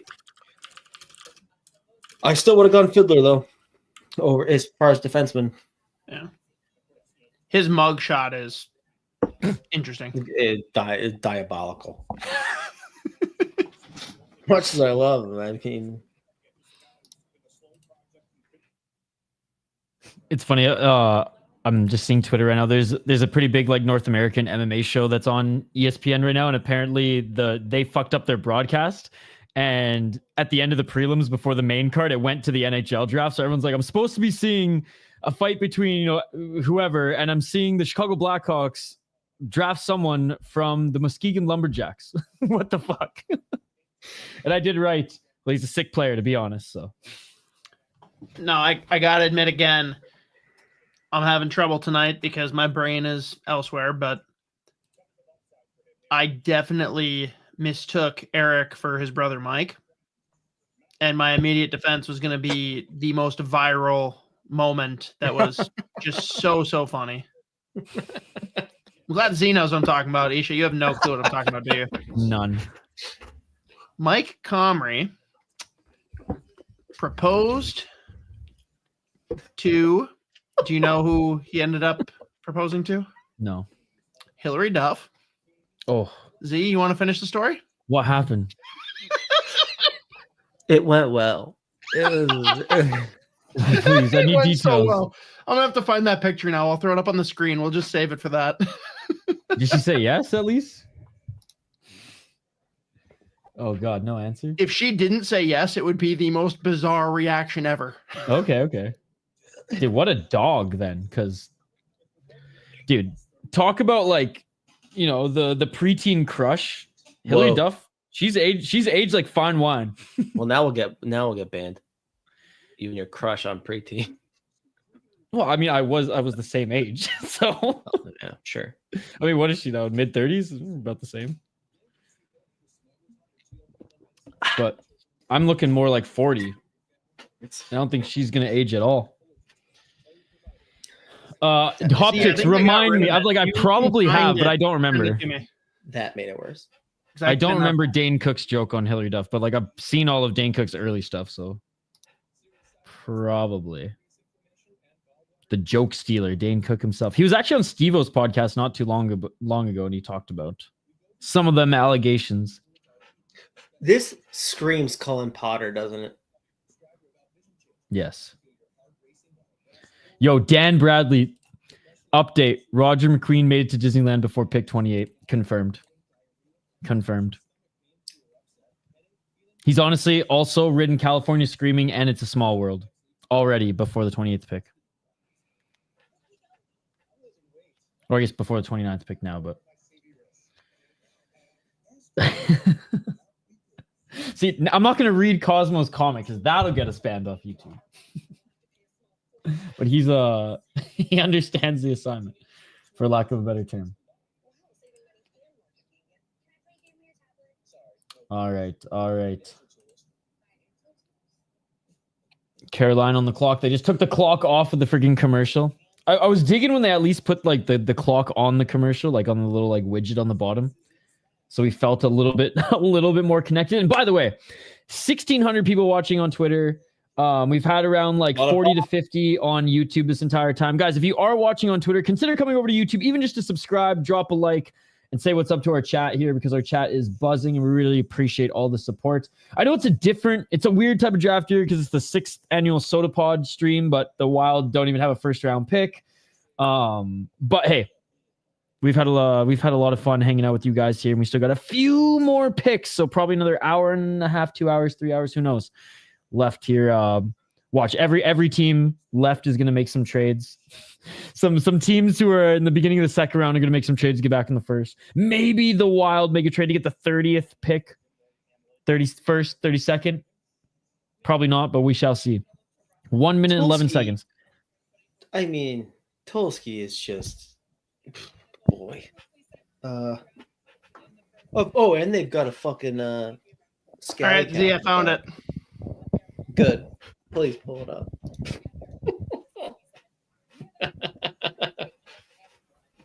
Oh my god. All right, I take it back. This is gonna get us banned off YouTube.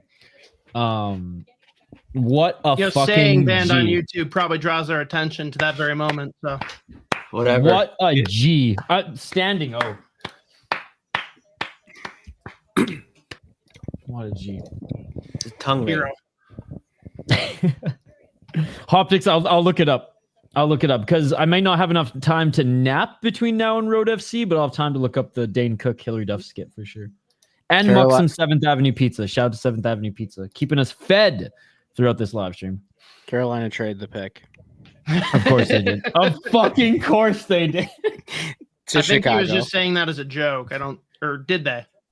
I think they did. I hope would- not. I mean, the timer has ended. The timer's and- run out and the pick isn't in. I think Chicago traded into the pick. Oh man. Riley, if they add another team and do this again, we riot. I'll bring my boys from Vancouver and we will riot. They traded the fucking pick. They did. They did.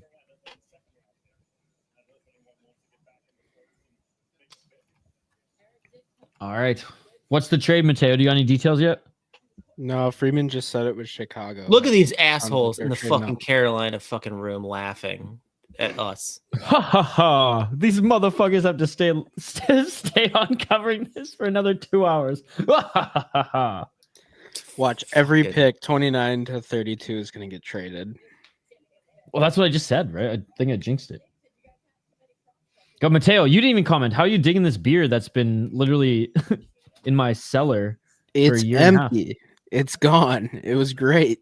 I'm How still like, funny would it be if sipping on Edmonton it. traded into the first round and everyone assumed it's for a goalie, and then they just took some like oh, my- ridiculous flyer. They've never done that. defenseman. They've never done that, dude. that would be hilarious. I would love that. I would love that. Dan saying, remember when the clock hit 0 on the Minnesota Vikings in 2003 draft and they just skipped them? NHL needs to do something similar. So Z talked about timeouts earlier. Is that what would happen if the clock hit 0? No, and they're that trying to gets execute a trade? broadcasted. That they broadcast the timeouts. I don't think of when I don't was think the I've last seen that. notable timeout? I don't think I even remember a timeout. That's absolute. I remember Carolina did it fucking 3 times in rounds 2 through 7 a couple years ago, No, and 2 through everyone wanted to kill them, 7. Okay. and I still do. And now I really want to fucking rip the goofy ass hair off Tulski's head, and I want to beat him with the fucking scally cap that the dude behind him is wearing. This is insane. This is. Never mind. That will get us banned off YouTube. I never said the word that will get us in trouble.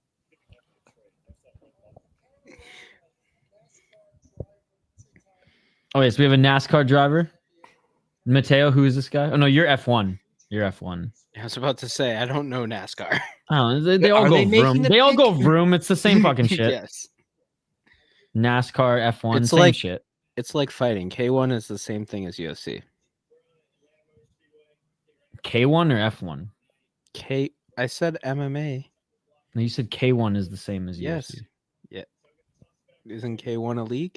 K1's a kickboxing Wait, they're league in making a Japan pick? Okay, that's so they lied non-accessible to to us us in there. North America. Yo, Cameron No. Myers with a second donation on show.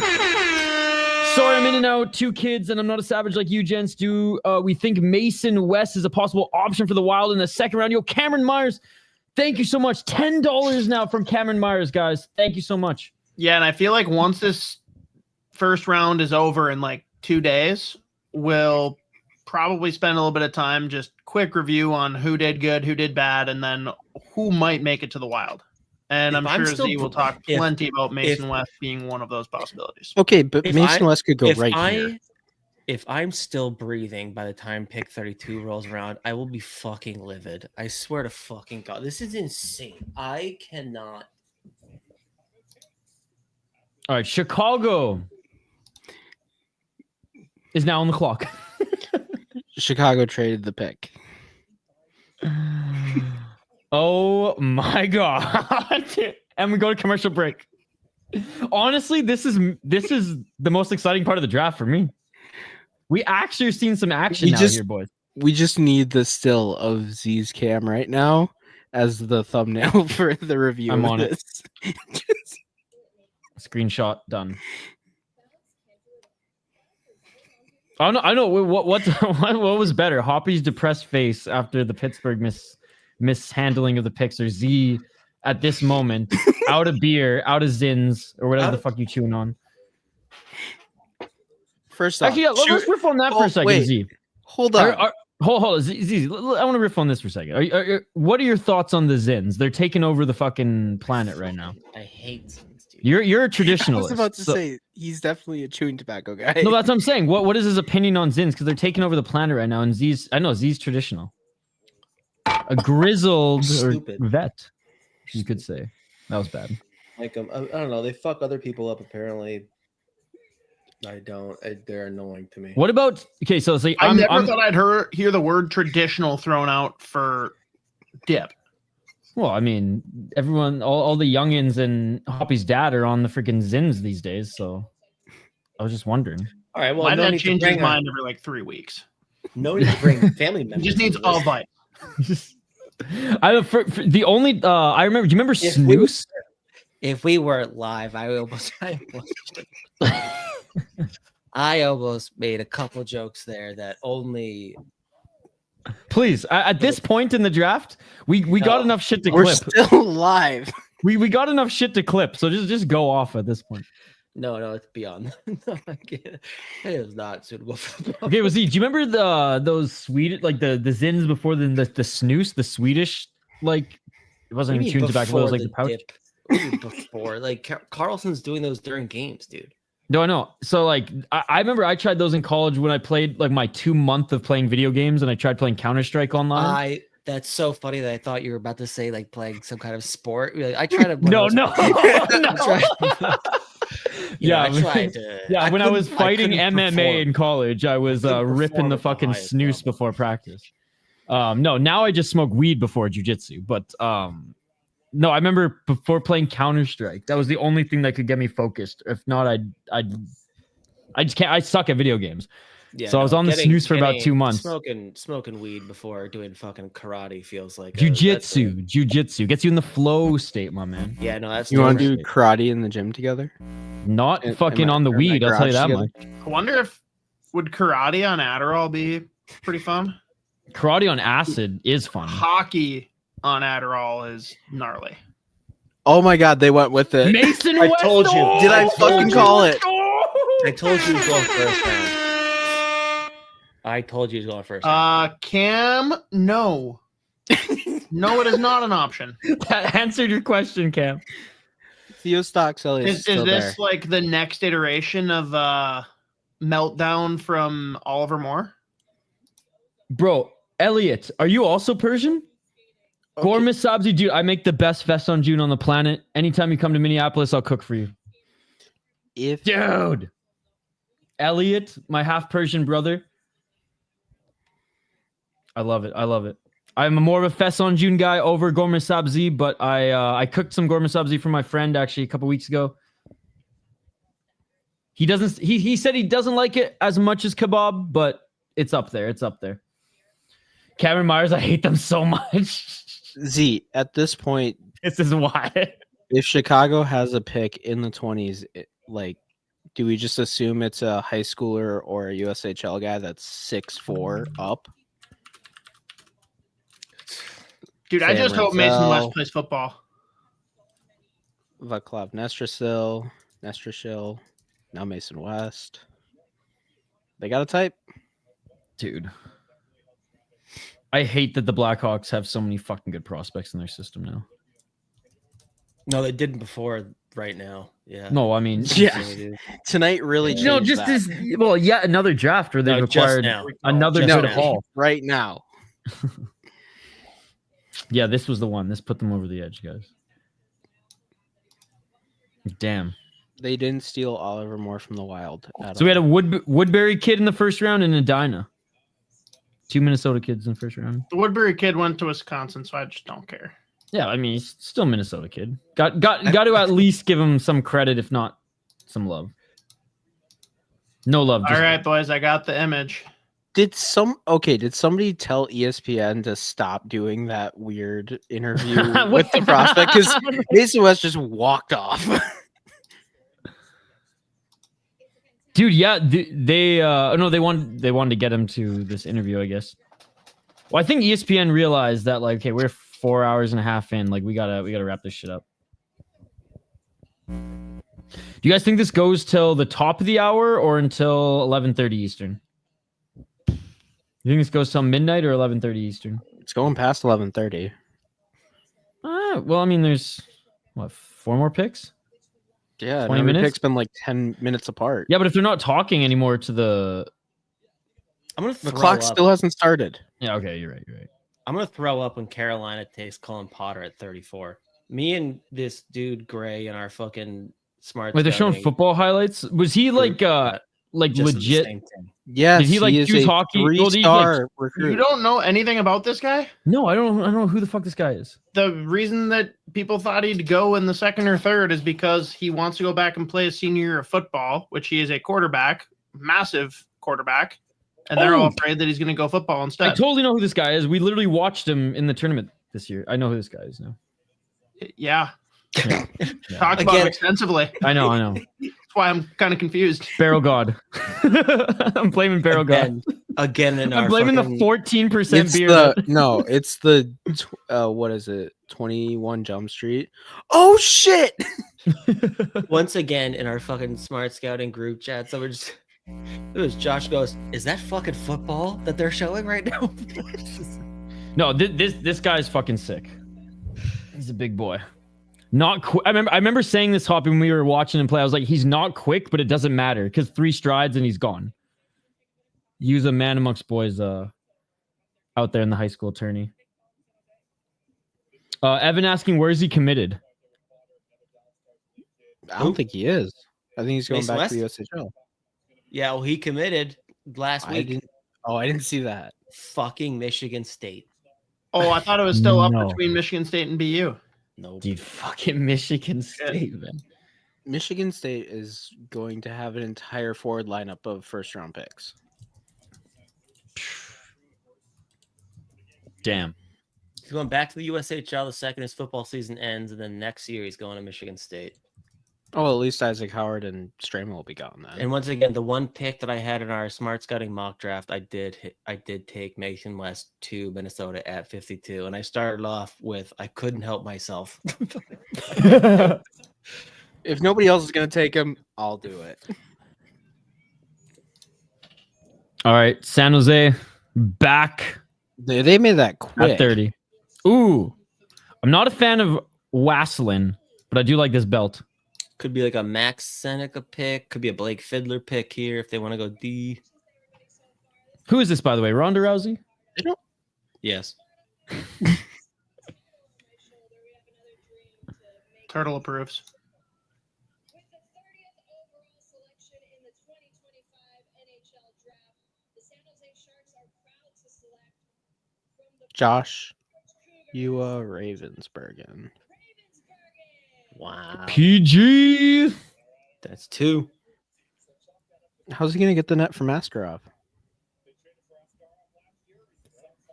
I mean, he's got time to develop. That's a good man. That's a good pick. He's got time. Like, he's not going to be in pro for another 2 years, Mateo.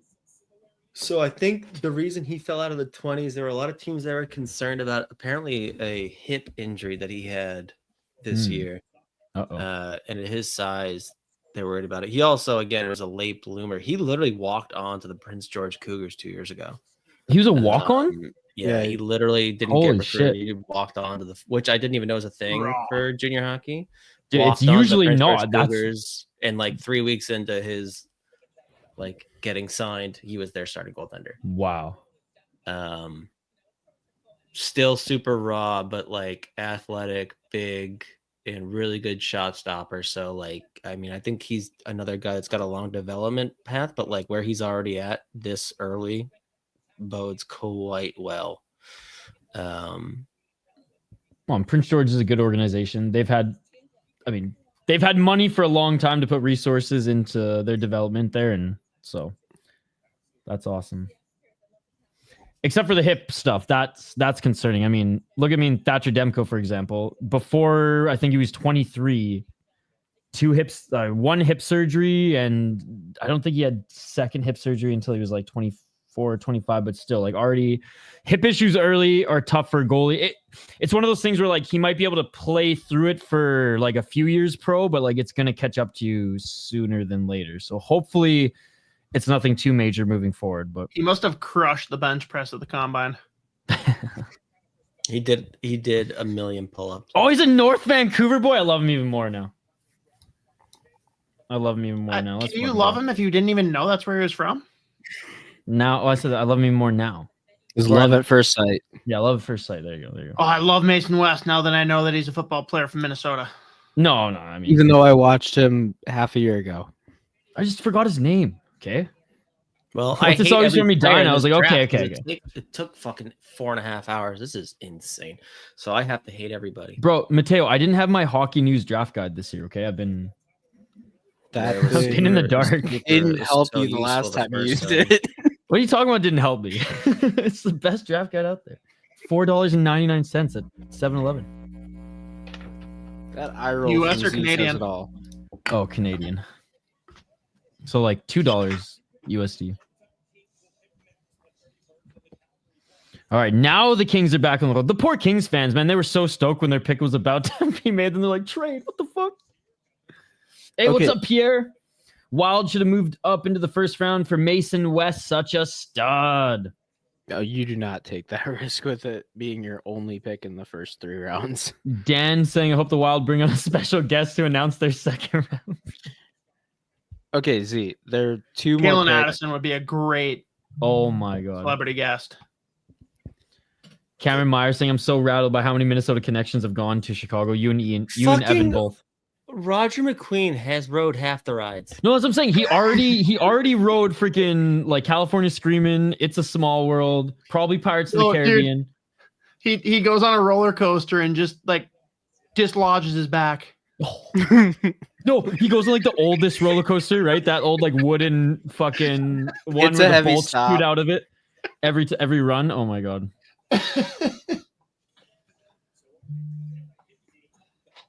Well, if we stop seeing clips from him at Disneyland, then we know something's up. All right, Kings on the clock.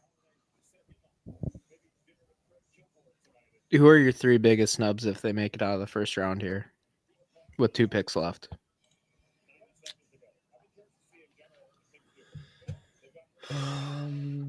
Fiddler hasn't been taken yet. Fiddler. I want to see Stock Salius go just so Z can do a victory lap. I'd rather you just go to the Wild. I just don't think that's gonna happen. He I came can out a dream. few weeks ago and said, like, so he's like tall, he's really like, he's pretty frail. He came out and recently and was like, yeah, no, I had cancer. Huh? Wait, what? When?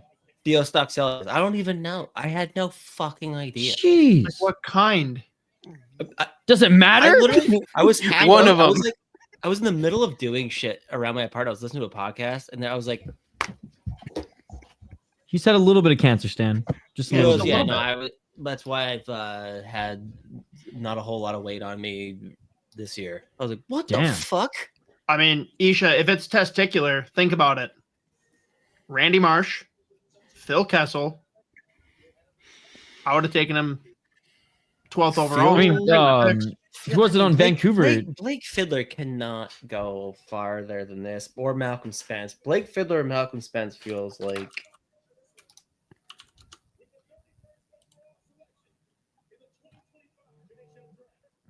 Bro, Dakota Joshua also testicular cancer.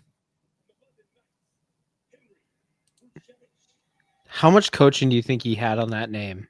Henry Love this Bush- player. Holy Yowich? fuck. Insane tools, 6'1", right shot D. Loves to get on the puck. Very fun. Defensively sound. I actually mocked him to Nashville in the second round for my own just fun fact. I had him going early on day 2, but plays for the London Knights. Really good fucking place for him to continue developing. Projects to be like a number 4, number 5 minute muncher with a ton of tools that he is like. I actually mocked him and Reed to Nashville, and I was like, Henry, I think it's Brustowitz. I can't remember how to say it exactly. Z, on the file for this video that Mateo sent me, it said Henry Nope. And I had to like figure it out. It took me a good like 10 seconds. Well, to, 'cause- oh, get it. Got it. That was Hoppy's immediate reaction. Just when you pulled it up for the OHL ranking, you're like, Henry, nope. Yeah. Mm-hmm.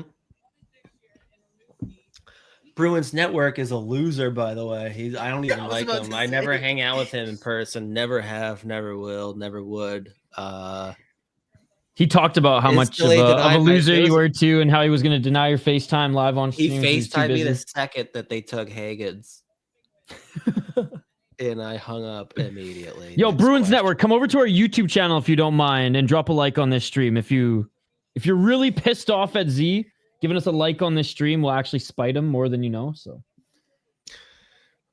The real reason I hung up on his FaceTime is because I was already FaceTiming his girlfriend. Hey, we already do it. and her name's Hillary Duff. Yes, sir. Suck on that, Anthony, you bitch. Oh, he's definitely not going to come over to YouTube. He's Oh. he's wanting to ruin my night. There it is. She's sitting next to me. Yeah, I know, because I was FaceTiming her Yeah. 7.5 hours ago. Yo, Big Bear saying, Randy Marsh from South Park? Yes, that Randy Marsh. He microwaved his balls to get weed. Oh. Pierre, I don't think we see Kupalainen for another year. Did we At ever least. figure out the answer to that question, Z? Is he coming over or not? I didn't even consider looking, to be honest with you. Since we did that episode, I didn't even think about it. I was like, maybe not. Or in the words of Mark Wahlberg in The Departed, maybe not. It was the most Maybe fuck yourself. Boston fucking comparison or example you could have provided. Mm-hmm. Great movie, by the way. Hate Mark Wahlberg though; he's a real piece of shit. Yeah, one of my favorite movies though.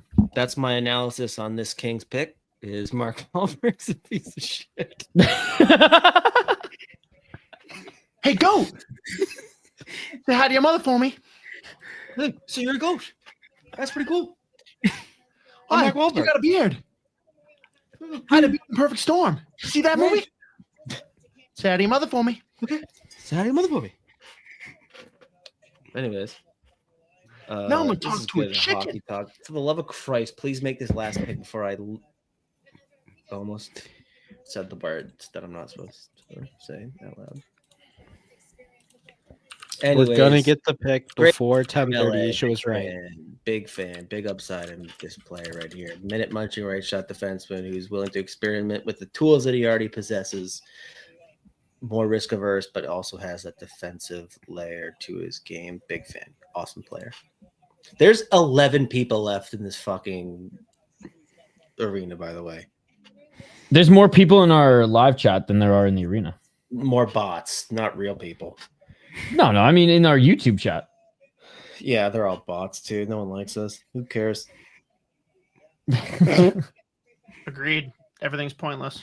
Bro, how have I been the light Because of you have positivity 11 here? more fucking karate streams to do tonight before you go to bed. Dude, dick. honestly, Z, I'm gonna No, maybe. the reason is No, because he brought it up. Let me respond. Let me he knew respond. nothing coming into this draft, and Z's like, "Yeah, this guy's perfect for the Canucks," and he's like, "Okay, I believe you." And then they took him. You're like, "Yeah, things are good." Yeah, pretty much. And Mateo shared some kick-ass beer with me, so I'm pretty happy. No, Z, no joke. I have from 2 a.m. to 6 a.m., then from 10 a.m. to 4 p.m., then 4 p.m. to midnight, then midnight to 3 a.m., and then Sunday I have 2 back-to-back starting at 4 till 10 p.m. So I may be sleeping 2 hours in the next 48 hours. So. Whoa. And somewhere in there, he's gonna snort coke and do Adderall. God, man. Whoa. If only I did drugs. Whoa. I could watch so much more MMA if I actually like. Wait. Oh my god, the final pick. The final pick. You don't do drugs? I mean, weed is counterproductive when you're streaming for hours and hours and hours. So it's it makes not you a go to drug. sleep. Well, I mean, I don't smoke weed when I stream. The Dude, best. I'd go to sleep. The best mustache in the league is back. on Oh, stage. Lanny McDonald. Did you see him calling Joe Thornton, telling me he got into Hall of Fame? Fucking awesome clip. No, never saw it. Oh, it was so good. Was Dude, it was more exciting than this entire draft show. Ho Horton? Nailed it. Nailed that joke. It is funny that Z got exactly who he wanted at pick 7 and is only miserable because we've been going for almost. Yeah, it's like 5 hours. Hoppy's actually got like a second wind here. Dude, fucking Lanny McDonald's such a beauty. I hope he gives an hour-long soliloquy on this fucking bullshit. Dude, honestly, if anyone's going to, I'm okay with Lanny doing it. Oh, yeah. See, look at all these words of encouragement. Thank your friends, thank your family. Say hi to your mother for me. Thank you, wives. Thank you, kids. Thank you, husbands. Everybody's being nice out in here. Especially Kyle bitch-ass Dubas. Wow. Potter goes to He the survived. Flames. Let's go. Gets into the first round. Very nice, very nice. Good pick for the Flames.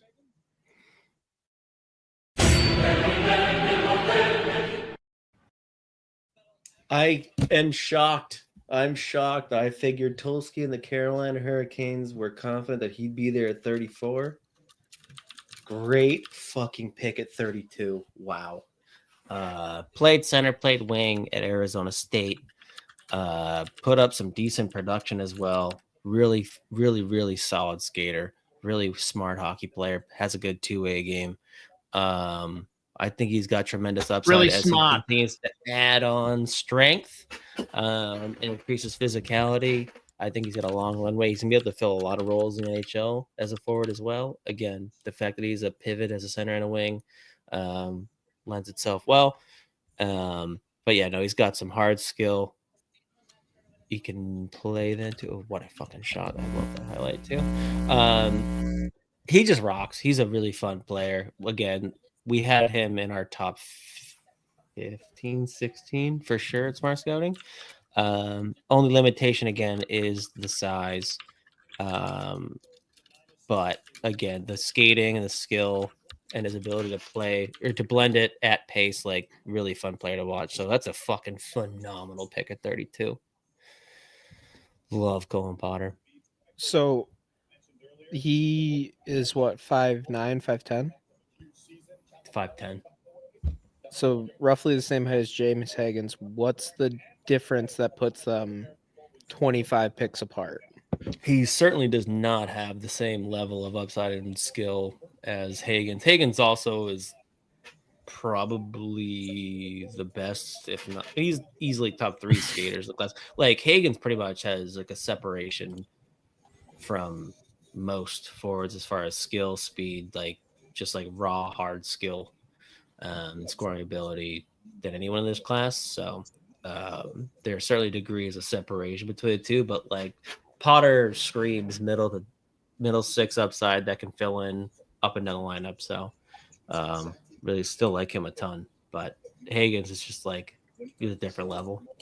I only ask because I know Hagens was your 1, Potter was your 2.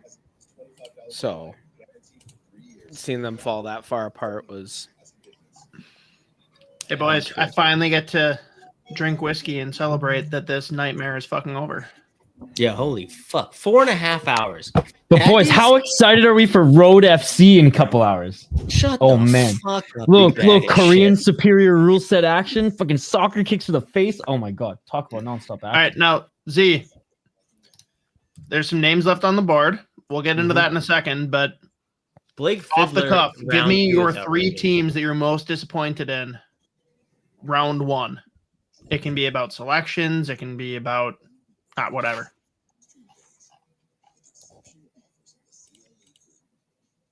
I mean, other than Pittsburgh just crushing it with their picks. Well, I mean, they nailed it. I know they won't be discussed, yeah, but they're the best of all time. and not exclusively going to whichever teams took the longest to make their picks, because I know that's probably how you're going Because to because they're but all based on you hate them all selections or now. trades or whatever. Like, be honest, no pandering. Like, 3 worst, go. I don't. As far as teams that I just don't, I normally I would say Philly to trade up that much to take Nesbitt is insane. That was But I weird. know a ton of teams like Nesbitt, and they also took Martone at 6, which is like a home run, so that like Right. mitigates it big time. And again, I think Nesbitt projects well. I just like if he doesn't have a B game in the NHL, I question how much he's even going to play ever. So the fact that they gave up a couple picks to move up that much, again, it's because they liked him that much and like they knew other teams did. And like before even that pick happened, we were saying like he's going to go in the teens somewhere. But like the fact they moved up to 12 to take him is nuts. But getting Colin Potter at 6 mitigates that to a certain extent.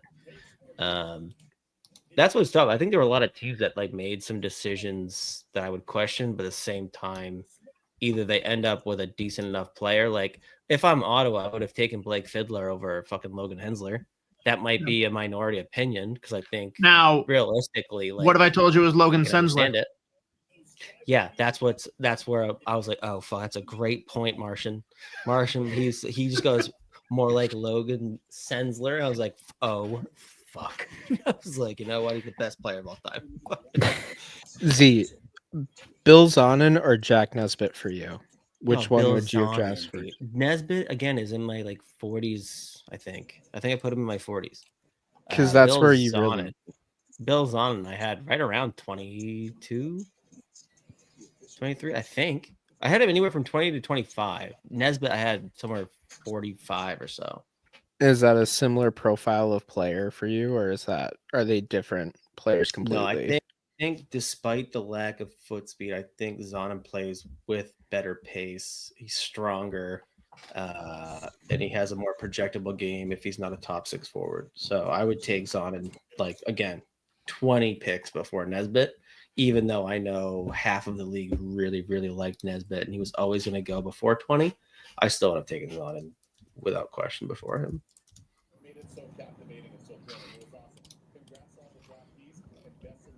Any other teams that got into that area of overdrafting a player, or No, I think anyone that like took a player earlier than I would have still ended up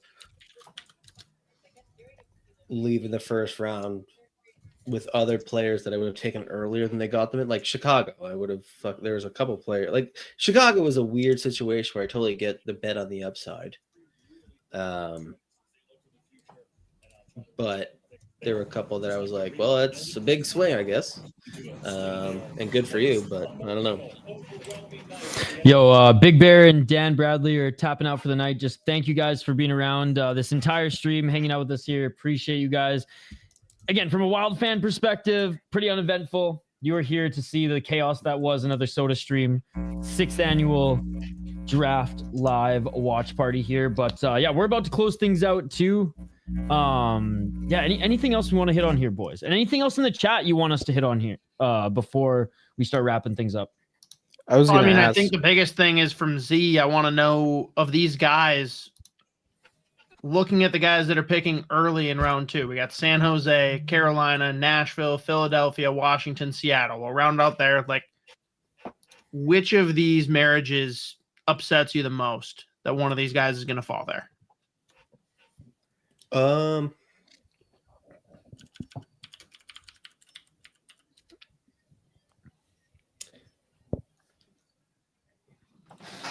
I don't know. I'm a really, really, really big Blake Fiddler fan. So I think I'll be bummed regardless of where he goes if it's not Boston. But if they also end up with a guy like Seneca, which is very realistic, then I'll still be fine anyways. But Fiddler, Spence, to a certain extent, Gastrine, definitely Van Saggy. I'm shocked they did not go round 1. Like, I mean, like legit shocked, because like Gastrine was a consensus as far as like, hey, there's like a pretty limited upside, but his like projectability screams like absolute floor scoring, middle 6 center, can pivot the wing, really good skater. The 2A game. Spence has always been, I mean, like coming into the draft season, Spence was a top 10, no question pick too, and like played well. And was, again, we found out later was hurt the whole fucking year, and plays a super projectable game in terms of just like power forward, physical, with like legit scoring touch. But Blake Fiddler, again, I cannot believe that all these teams left off a 6'4", like borderline elite skating, like defenseman with tools and really good transition defense. Could not believe that he got left off. Van Saggy, I'm surprised, I guess, but less. Like of those 4, that's the player that like I would have projected closer to 28 to 32. But I don't know. It's weird. I'm not shocked that I wouldn't be would be shocked if Schmidt goes in the 50s because he's 5'7", 157 pounds. You wouldn't be schmocked if Schmidt. Schmock, yeah. So, I blended the two. So Mason West is gone. The dream is dead. Yeah. Who's out there that you think is realistic that you want the Wild to take? Stock Celius. I think he is realistic at 52. I don't know how many teams really are all in on him, especially given the fact that he played with Ugarden, who has one of the most insane European like NHL draft prospect pool that I've ever seen in my life. Plus, you know, cancer. And plus that. So oh, they're flashing the Islanders picks on the screen right now. Don't look. Look away. My broadcast ended. I went to NHL Network because ESPN went over to Wrestling, and I didn't want to. PFL, baby, semifinals, let's go. Sorry. You're not. It's not okay. Sorry. Mateo, we can't hear you. Fuck you. Fuck me. Can I try? Hey, can you hear me now? Can you hear me now? How about now? What are you saying? Yeah, you're good. You're good. Damn it. Who are the top 5 players you think are still around for the Wild at pick 52? And ranked 1 to 5, how excited would you be if they got there and the Wild drafted them? Again, inject Theostock Celius directly into my veins. Would also love if they took if Cameron Schmidt is sitting there at 52, which is a very real possibility. Massive swing on the upside. Absolutely love it. I also love it for talking points for us. Yeah. Because Marco Rossi is on his way out because he's too small. Very funny. They were like, right? we got to make sure this pick hits. Let's take the 5'7" goal scorer. Like if Joe and Russo don't ask Billy Guerin about that, I think Fellowship of the Rink will terminate. Yeah, that's fine. They should be asked the question. Trying to think Damn, of other the guys. notable young sharks: Michael Misa, Macklin Celebrini, Will Smith, William Eklund. Oh, God, that's fun. jeez. Sickening. But anyways, Theo Saxelius is absolutely possible. Same thing with Cameron Schmidt. I also love Eric Nielsen. Obviously, he's right there. Nathan Beam, another one. I think he probably goes early 40s though. Matthew Guard's interesting. That'd be a good one. Big fucking physical center with legit upside. And then there's some overages too, like Bruno Osmanis. That'd be a nice pick. Actually, no, he's not even an overage. He's just like a super late birthday. Now I think about it. But there are some overages too. Epperson out of Saginaw, another good option. There's still plenty of picks. Like that's the thing with this draft. You can find plenty of value at like rounds 2 through 7. Like you'd honestly rather be picking like 38, 40, 45, 50 than like 32. Outside of like people leaving insane value on the table. But like Chris Peters said, a lot of players to like. A lot of players to like in this draft, not a ton to love. So that's where this draft lands. But I think like there's so many long-term projects in this pool or in this class that you could like in 5-6 years we could look back and like have that kid not go like top 20 that you end up with at like anywhere from 50 to 80. Like it's just that kind of draft. It's interesting. Hell yeah, hell yeah. Oh, dude, Z. Yes. More for you and me because I know we both have a special spot in our heart for him. But Russo posted 5 minutes ago. The unfortunate part of the Minnesota Wild not having a first-round pick is this special jersey never got on national TV. It's a Shero 25 jersey. Oh, damn. Damn it. That's brutal. Big Ray Shero guy. That He's he a definition of a beauty.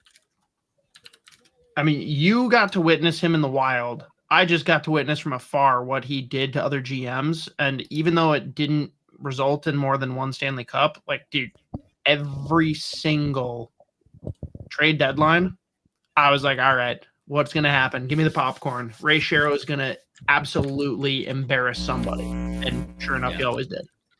Yeah.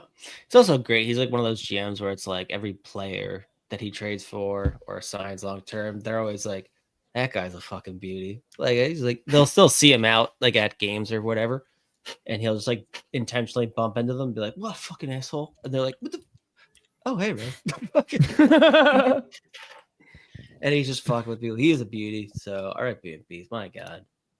I just always love the Z explanation of when he was, I think it was He scouting did it. BC. Didn't Hendricks watch a was single taking second. notes. Shero's turned the opposite way, just holding court. Literally, I don't think he saw anything other than warm-ups and puck drop. And Hendricks took about 5 pages of notes. It was very funny. I was behind them like, this guy is a beauty. Fucking like Hendricks got hired a month and a half ago. Yeah, no. R.I.P. Ray Shero. What a Real beauty. one. Yeah. All right. Well, I'm actually just about to get the I was doing some prepping on the fly here, boys. We have rounds 2 to 7 tomorrow.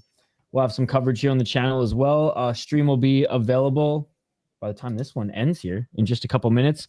So you guys can go give that a like, check it out. Hit the notification bell and subscribe to the channel if you haven't already. Everybody, again, watching on Facebook, Twitter/X, come over to YouTube. More coverage tomorrow. Guys, we made it through and it only took 5 hours. Yeah, I wish It only took 5 hours. I had a great time the whole time. It I has wasn't been upset. 5 hours. Yeah. Well, I hope you guys in the chat enjoyed it. It seems like everyone said, thanks for the coverage. Hoppy, All the better bots. producer than ESPN. Z, a hell of a wealth of knowledge. Mateo, the face reveal. Well, I guess he was kind of revealed last year, but doing some work here on the mic and on some of the production side as well. And I mean, in fairness, Isha, I think it was a good year and a half stretch minimum that people kept on commenting on the Spoke Z face reveal, even though it had been revealed No, people still do 1,000 it. times prior. I think people think that Is it your his face is face? literally the face on screen right now. The in first Zdeno face Chara. reveal was very momentous, but like Which 6 will months end later, when sooner? people are like, "Oh my god, face reveal," I'm like, no, He's been on the show a few times. Which will end sooner, the face reveal comments or the spooked Z comments? face reveal. Spocked Z. I don't know. The face reveal ones keep. I mean, they still. I got one like 2 weeks ago No way. on the when I retweeted the live stream. Oh yes, our It's most fun. positive YouTube commenter in the world. What's up, Migraine. Lethal Tell Migraine? us, who do the Wild need? That's No, still tell available. us in at least 7 paragraphs. If it's not 7 paragraphs, I don't want to hear it, Lethal. I don't want to. Isha, you cannot accuse Lethal Migraine of not being thorough. No, Lethal is the most passionate, thorough hockey fan, or just person who comments about hockey that I've ever seen. Not long enough. 2 words is not long enough, Lethal. We're not reading it. You got to at least give us 7 paragraphs, dude. At least. Oh, all right, Z. I need you to give an opinion. Are we thrilled if the Wild get this player?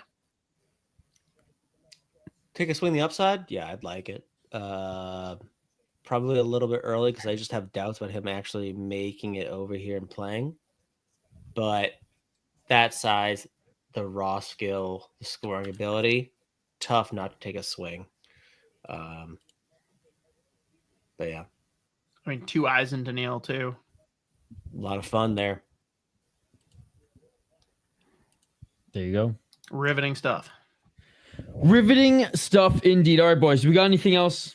Or are we gonna hang up the skates here for this evening? Let's run it back. Let's watch a some- replay. You know, let's watch a do over. PFL fucking fight companion right now. I mean, Pettis is taking on Rufy on Stotts right now. I mean, we're 1 minute 57 seconds in. We're just gonna watch Z and Hoppy drop off immediately. Just watch. It's not a bad fight, boys. It's not a bad fight.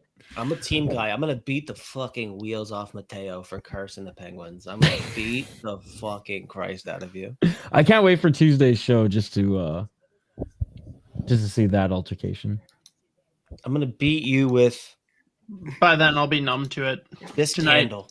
I'm just Jeez, that can do some damage. beaten with the Bath and Body Works candle, or is that a Yankee? Imagine getting put in a coma by a Wonderberry and Sage candle, you piece of shit. Wonderberry. How did you end up with a Wonderberry candle?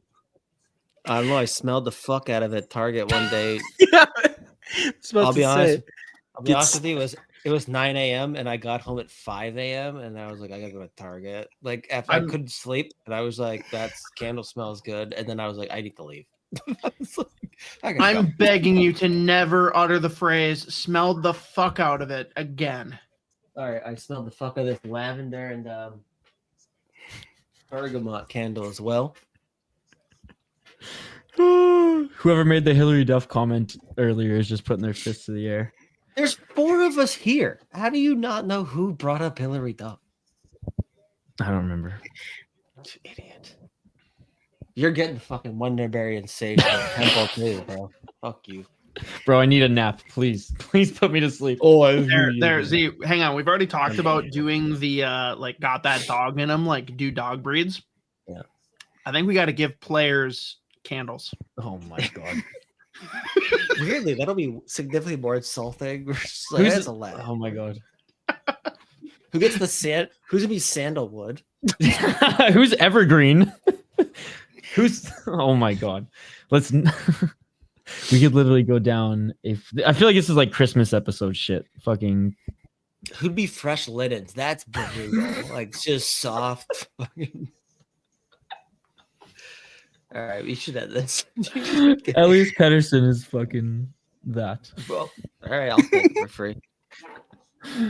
Oh man. All right, guys. Bill Guerin.